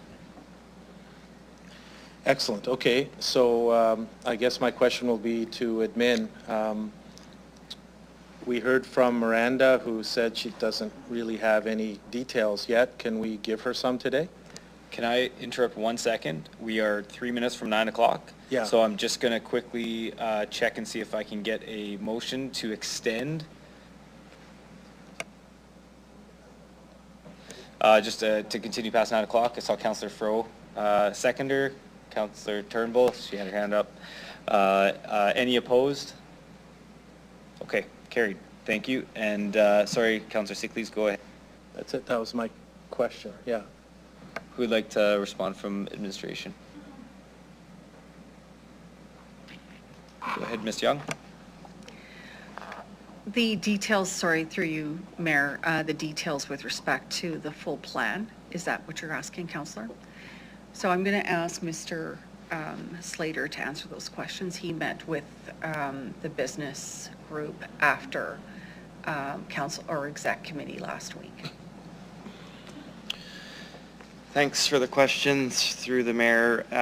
So what I'll say is the report that's in front of you, the report that came to executive committee last week, it's a point in time. So conversations are evolving daily, I would say, with respect to construction and plans. So the Appendix G, Community Priorities and Actions Work Plan, so that includes all the initiatives that are being considered right now by administration in discussion with our steering committee that we speak of within the report as well. So that appendix, as well as the Good Neighbor Agreement that's also part of the plan. The Good Neighbor Agreement, of course not complete yet, outlines the issues and the priorities, and next steps there are really working on the accountability piece on who's accountable, who's going to respond to said issue or certain issue in the community.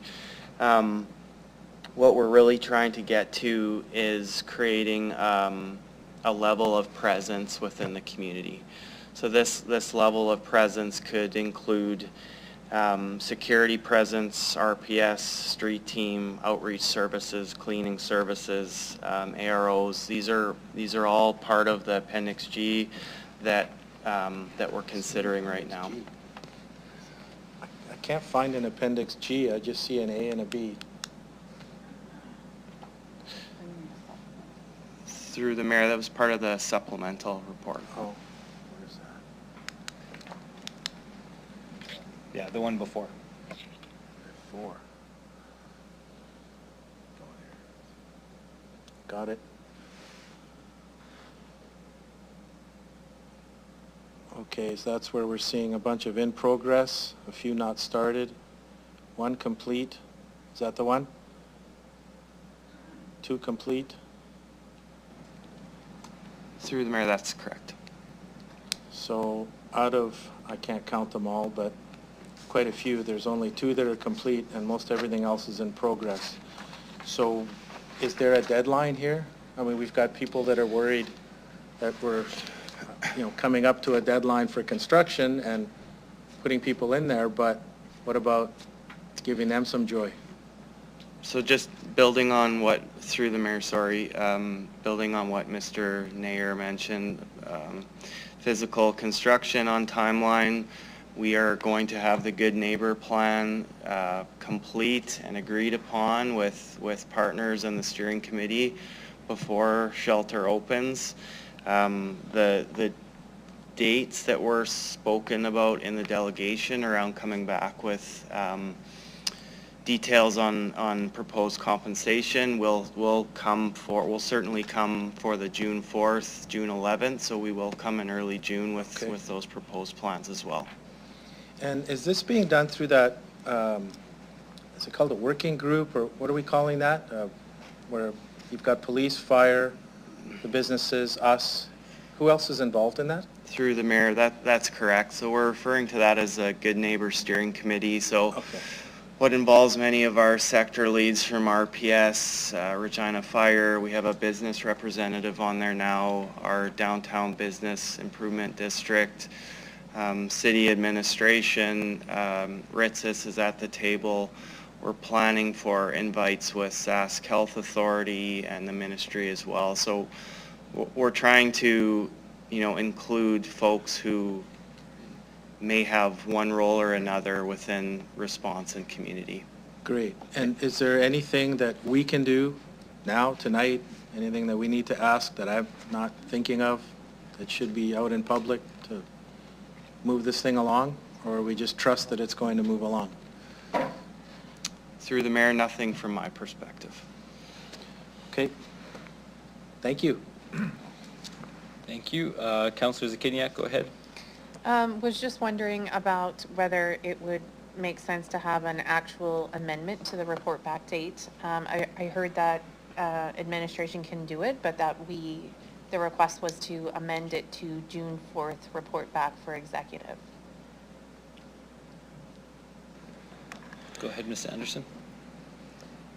Through you, Mayor, I would say yes, an amendment with the new proposed date of the delegation would be good. Okay. And so, I mean, I guess that's a question to the mover if that's a friendly amendment. I see a nodding of the head, so it looks like that could be a friendly amendment to put the date as, sorry, what was the date? June 4th. June 4th? Okay. Yeah, June 4th executive Oh, yeah, committee. June 4th, yeah. Okay. That's, I guess I'll just say I appreciate the work that administration is doing. I appreciate all of the time and efforts that the folks with the nearby businesses are putting into this process. And at our executive meeting, my initial inclination was just to see the efforts of administration's work before going further. Since having the opportunity to continue speaking with these business owners, I think that I appreciate their efforts, and I do want to support them, and I do support setting up this program as originally promised last term, recognizing that it also felt unfair to, that something was put in place and then taken away. And so I understand all that. I'm happy to support this. Appreciate the hard work that everybody's putting into this. So that's all I have. Thank you. Thank you. Councillor Turnbull, go ahead. Hello. Thank you for your work on this and coming to speak to it. I did want to ask some questions. One of the things that came up when we met with the group was having an area for the occupants to be able to be outside. And I'm looking at this plan here and I see like a fenced area for outdoor programming and like there's some like shrub areas, but is there like during the day an area where the residents can be outside within the occupancy here, like on the site? Go ahead, Mr. Nair. Yes, thank you for the question, Councillor, and through the Mayor. This is actually something that has been in discussion at the very beginning of the whole process in terms of design. And in discussions with RITSIS and how to best operate the site, their concern was if we had any space that would allow for informal gathering, it would be very difficult to properly control and monitor. And so the potential of having something going on that would be illegal in nature or some other drug-related activity or weapon-related activity would be very difficult to deal with, and you would have to have someone outside almost 24/7 to make sure that that wouldn't happen. One of the reasons for having the space that's fenced in is that it provides an opportunity for the residents of the shelter to spend some time outside, but it's an area that is controlled and would be monitored, and so there would be less likely an opportunity to have something going on. So really it's all about safety and also the desire of RITSIS to have any gathering to actually take place within the building. Part of the new design allows for a larger space that allows for people to sort of gather and spend time indoors. And for the real concern about being able to control activity, that was the desire, and that's why the design evolved as it is. To the chair, one of the concerns we did hear was that exact concern, was that if they could not gather at this site, they would gather at the businesses and places around, and that did come up in our discussion. So I was wondering if that's something you could maybe discuss for the June report, is maybe finding an opportunity, because just because you don't design for it doesn't mean it goes away, it just moves. Yes, through you, Mayor, and thank you for the question, Councillor. It actually ties very much to what my colleague Mr. Slater talked about previously, recognizing that we have only certain things that we can do within the site, then it goes to the larger activities within the neighborhood. And when we start talking about the different ways of patrols and all the different potential mechanisms that could be used in that, that's looking at sort of the larger community and the area around. So while the site may not specifically look at that particular aspect of it, the thought is contemplated in the work that we're doing and looking at the community and the involvement so that we can help address and mitigate some of that concern. Okay, and then to the chair, I'm also noticing this wide access road and where the exit and entry are, and I'm wondering if you've spoken to SHA about their wellness bus and their ambulance and how that would work in terms, like, I'm not like, I know you're in design, but that road for the wellness bus and potentially the ambulances, and if you've looked at their new standards for that. Yes, through you, Mayor. That's been part of the consideration. We've been working with the team here at the city administration, looking at the site and making sure that we can deal with any emergency vehicles that may be required on site. And that's something that we'll continue to look at and monitor. And if anything comes up that we feel problematic, that would be addressed. But for sure, the accessibility to all emergency vehicles on site are part of our consideration. And to the chair, did you look into specifically the wellness bus? Because it's not necessarily the emergency vehicle, but larger, like that clinic on wheels. Yes, through you, Mayor. I can't directly speak to that. I can get the answer, though, through administration that has done the work and done the research, and I will get an answer for you.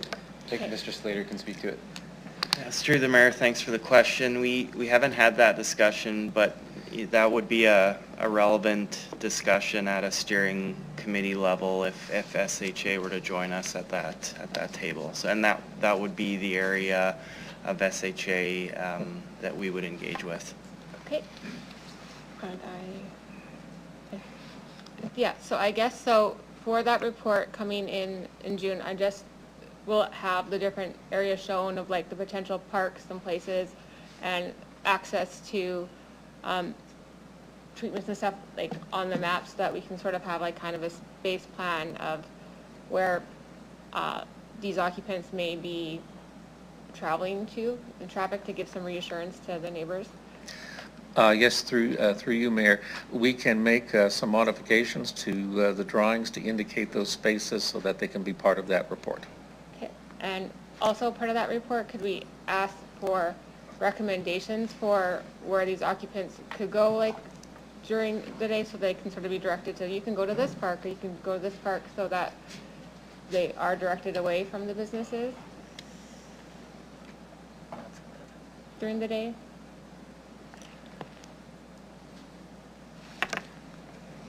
Go ahead, Mr. Slater. Through the mayor, I would suggest that through our encampment funding, we are allocating funding to the street outreach team. We see that as a relevant task for an outreach team to be having discussions with folks who are navigating the community. So, you know, that's absolutely a consideration. Perfect. Navigation, that's the term I was thinking of. Thank you so much for your hard work on this, and I look forward to seeing it in June. I guess I have one last question, which would be for administration. Is there any opportunities to extend the nest if this deadline, or is that just a hard? Okay. Go ahead, Ms. Anderson. Through the chair, no. Perfect. Okay, I think that is all of my questions. Thank you so much for coming again and for presenting this and all of your hard work. I'm on. I'm still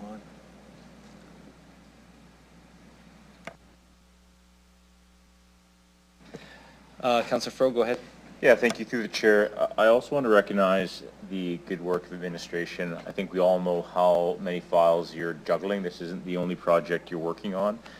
So thank you for that.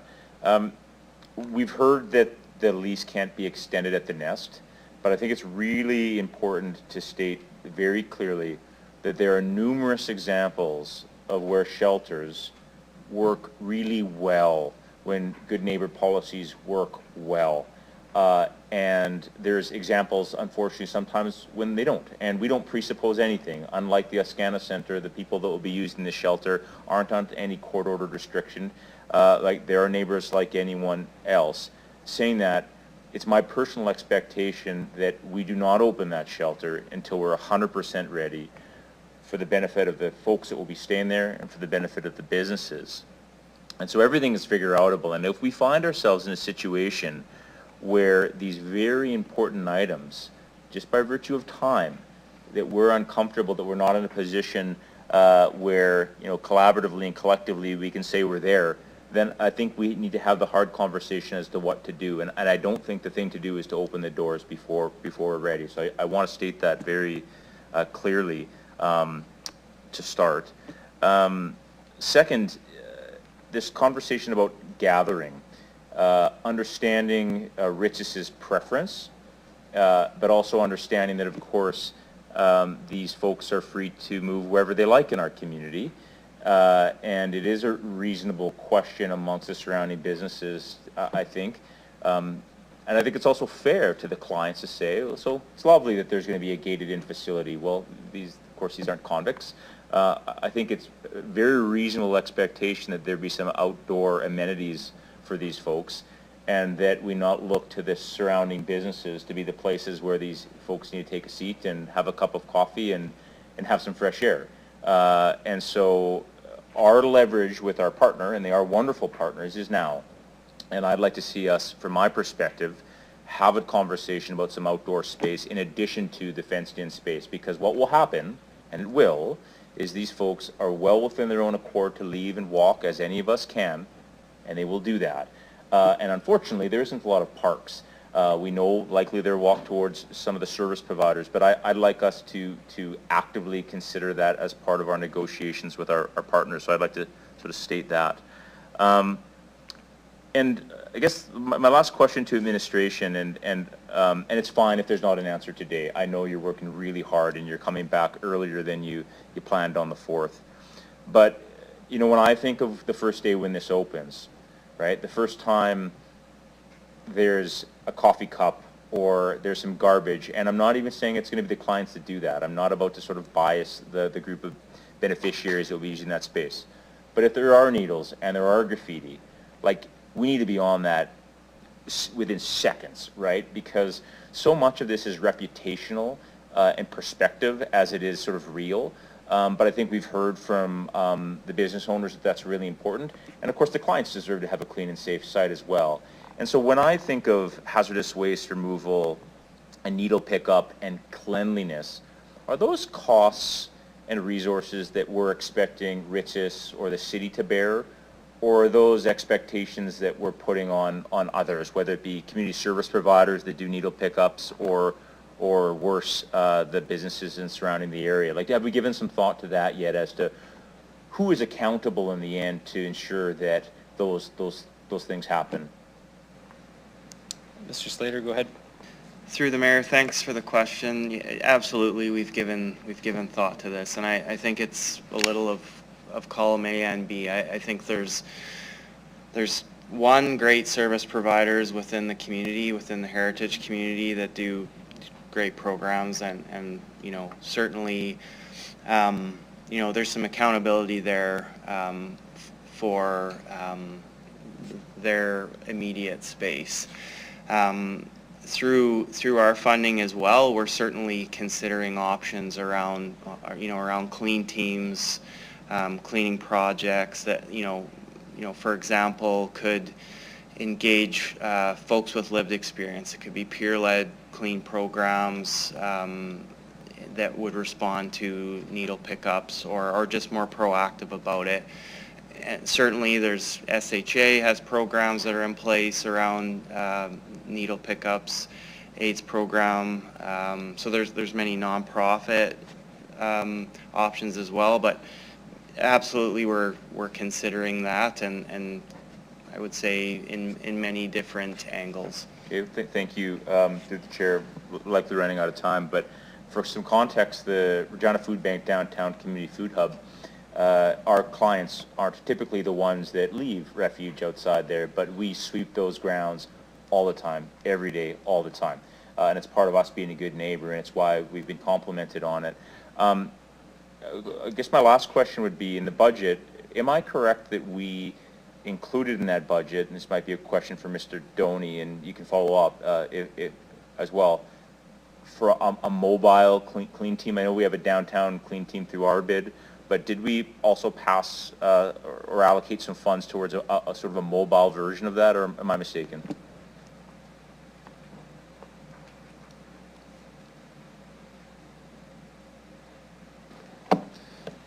Through the chair, we do have a debrief team that services everywhere in the city, but primarily in North Central and Heritage.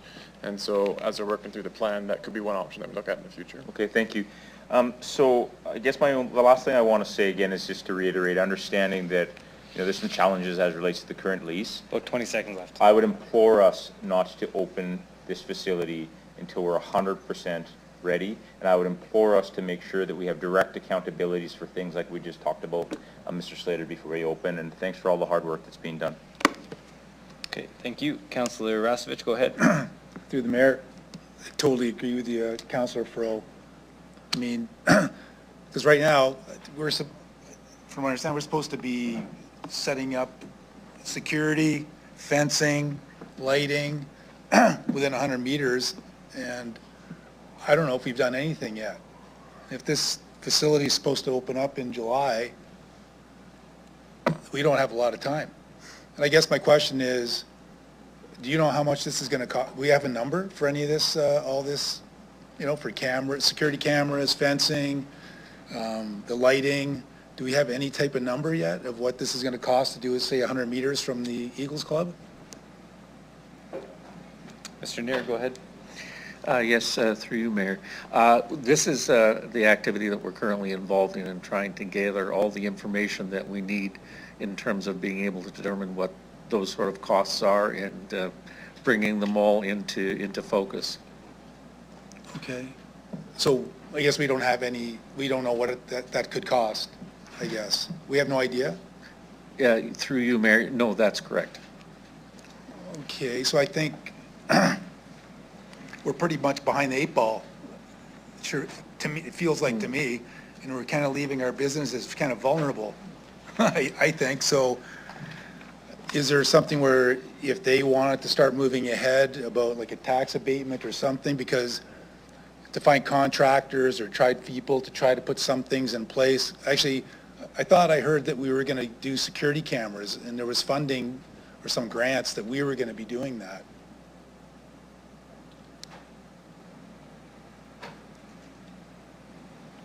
Go ahead, Mr. Neer.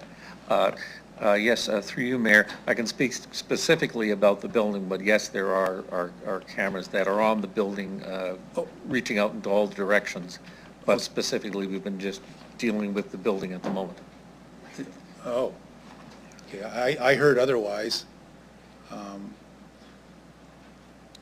Okay. I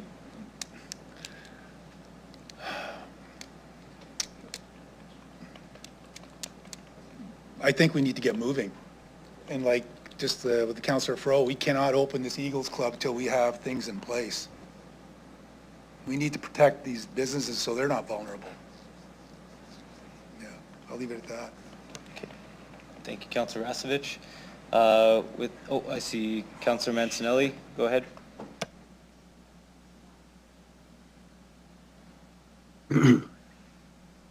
I guess I just want to take a second to thank administration for all their work, looking at what's before us and acknowledging what's going to be happening to those businesses and trying to put this together on a tight timeline is a lot of work, and I want to say thank you.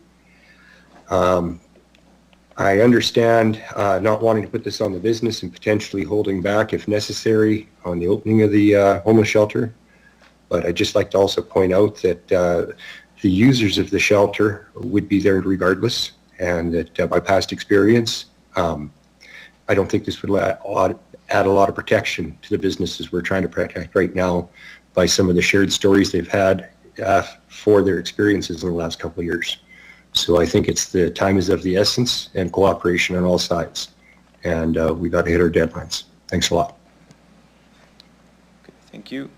Okay, seeing no other questions, I'm going to go back to Councillor Burton as the mover. Anything further to add on your part?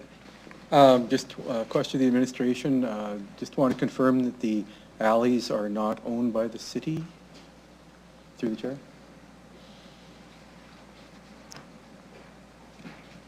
There was a suggestion at a meeting that the alleys are not.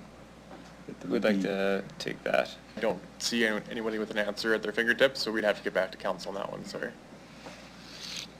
Send it back to us. Yeah, okay, good with that. So just to close here, I think we've heard all around the table that there is a sense of urgency. The businesses are relying on it. 3 months is pretty close, but From what I hear from the administration, it's the doable thing, and we look forward to that. So I'd really like to thank everybody, the people in the gallery, the administration, and everybody here for their concern, their care, and our motivation to make it right. Thank you. Thank you. And with that, I'll ask the clerk to start the vote, please. Mancinelli in favor. Thank you. And Councillor Raddens? In favor.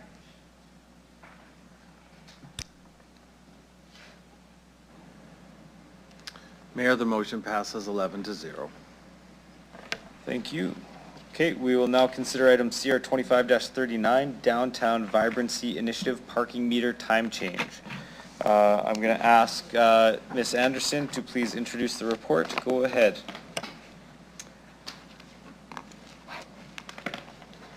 Sorry, I'm just pulling up my intro. Yeah, no worries. I'll just wait it. Thank you, through the mayor. This report recommends amendments to the traffic bylaw to reduce the paid parking hours at the end of the working day in an effort to encourage more visitors downtown. The goal is to make Regina's downtown alive after 5, and administration is recommending these changes to support local businesses and encourage more evening activities in city center. The effective hours for parking meters would change from 8 a.m. to 6 p.m. to 8 a.m. to 5 p.m. This recommendation is a balance between boosting activity and economic growth in the area while minimizing lost revenue. Thank you. Thank you. Can I have someone move the report, please? Councillor Fro, seconder. Councillor, I think Rasevich. Okay, Councillor Fro, would you like to speak to that report at all? No. Okay, any questions from anybody? I see Councillor Mancinelli, go ahead. Thank you. Through the chair, just carrying forward some of the information from past years. It was pointed out to me that the 8 o'clock start time for enforcement has been questioned in the past, both for trying to get occupancy in the downtown, because anyone staying there having a vehicle sometimes has to park on the street, and 8 a.m. enforcement's troublesome for people, as well as for people who might partake in a little bit of alcohol the night before. It's a limitation for people wanting to visit downtown. So I was just wondering if that was considered in this review. Go ahead.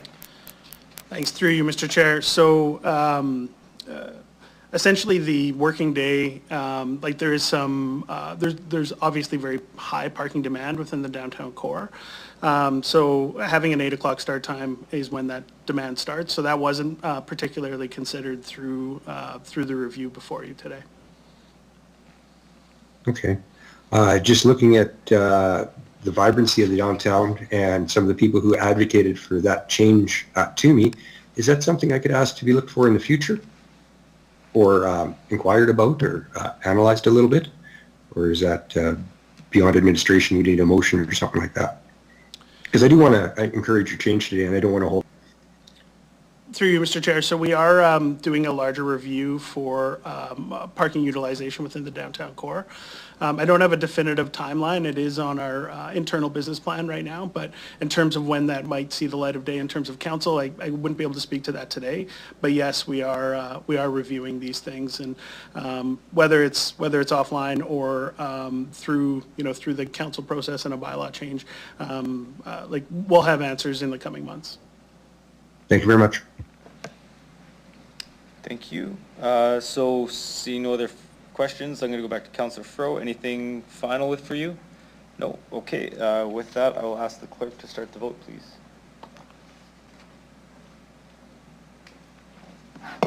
Mancinelli in favor. Thank you. And Councillor Raddens? In favor. Thank you.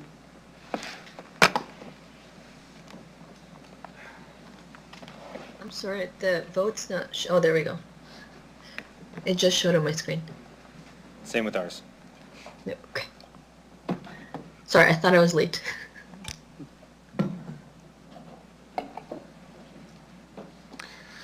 Mayor, the motion passes 11-0.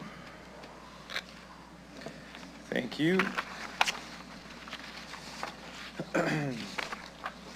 Okay, so we'll consider item CR 25-41, transit fare adjustments. I'll ask Ms. Anderson, to please introduce the report. Go ahead. Thank you. Through the mayor, this is the last report of the night. Modernizing our transit fare system in August allows us to offer more fare payment options. Changes to bus fares requires approval from council, so that's why we're here for this one.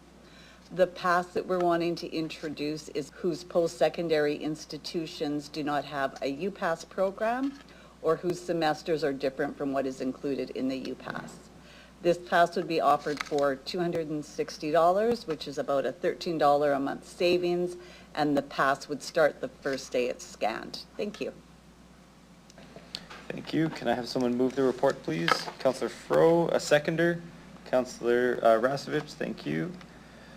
And Councillor Fro, would you like to speak to this report? No. Okay. Any questions on this report from anybody? Seeing none. Again, Councillor Fro, 5 seconds in. Anything come to mind? Okay, thank you. With that, I'll ask to start the vote, please.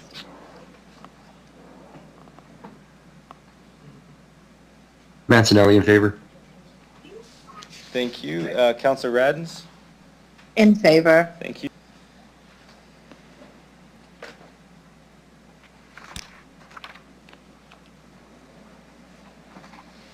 Mayor, the motion passes 11-0. Thank you. Okay. So we'll now consider the bylaw related to the previous report, CR 25-41. I will ask Deputy Mayor Fro to do first reading of bylaw number 2025-13, the Regina Transit Fare Amendment Bylaw 2025. I saw people trying to sneak out back there. You got it? Yeah, I got it this time for once. Okay, 2025-13, Regina Transit Fare Amendment Bylaw 2025. I move, seconded by Councillor Turnbull. The bylaw number 2025-13 be introduced and read a first time.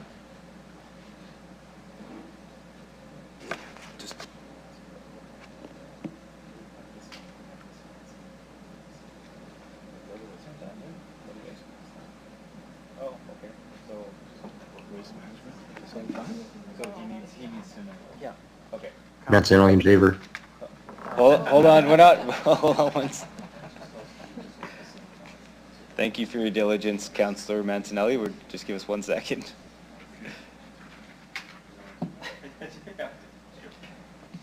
Okay. So Better get on it. I'll read it out. Sure. I will also... Oh, okay, go ahead. And just don't say the... Okay. Okay.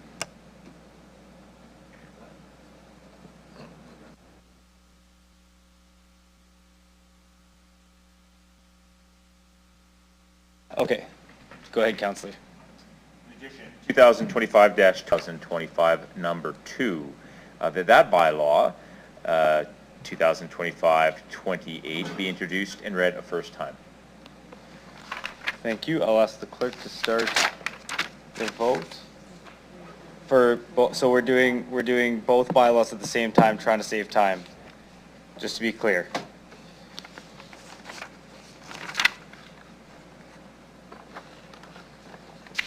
I understand, and I'm still in favor. Mancinelli. Thank you. And Councillor Radens?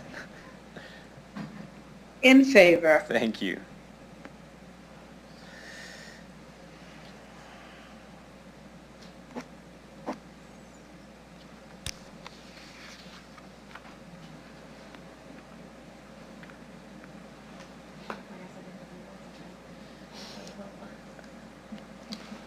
Mayor, first reading is passed.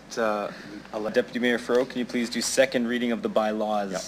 I move, seconded by Councillor Flores, that bylaw number 2025-13 and bylaw number 2025-28 be read a second time.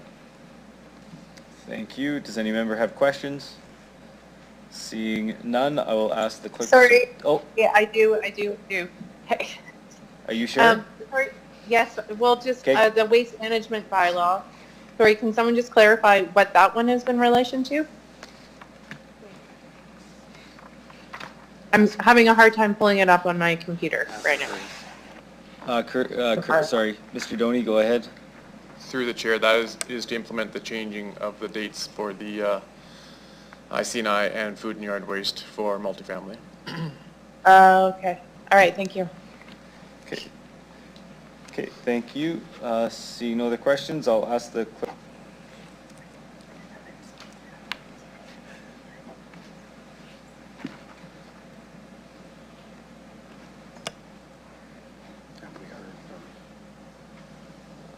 Councillor Mancinelli?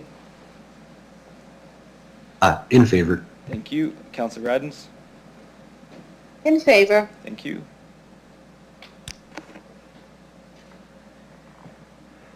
Second reading passes 11-0, Mayor. Thank you. Deputy Mayor Furrow, can you please do consent for third reading of the bylaws? I move, seconded by Councillor Radens. The council hereby consent to bylaw number 2025-13 and bylaw number 2025-28 going to third reading at this meeting. Thank you. I'll ask the clerk to start the vote.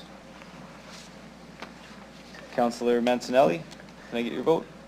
In favor. Thank you. Councillor Radens? In favor. Thank you.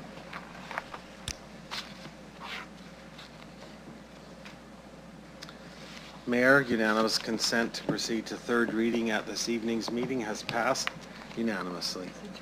Thank you. Deputy Mayor Furrow, can you please do final reading of the bylaws? I move, seconded by Councillor Turnbull, that bylaw number 2025-13 and bylaw number 2025-28 be read a third and final time. Thank you. I'll ask the clerk to start the vote. And Councillor Mancinelli, can I get your vote? In favor. Thank you. Councillor Radens? In favor. Thank you. Third reading passes 11-0, Mayor. Thank you. Can I have a motion to adjourn the meeting? Councillor Sickley was standing. A seconder. Councillor Turnbull. I will call the question. Any opposed? Seeing none, carried. Thank you, everybody. Have a good evening.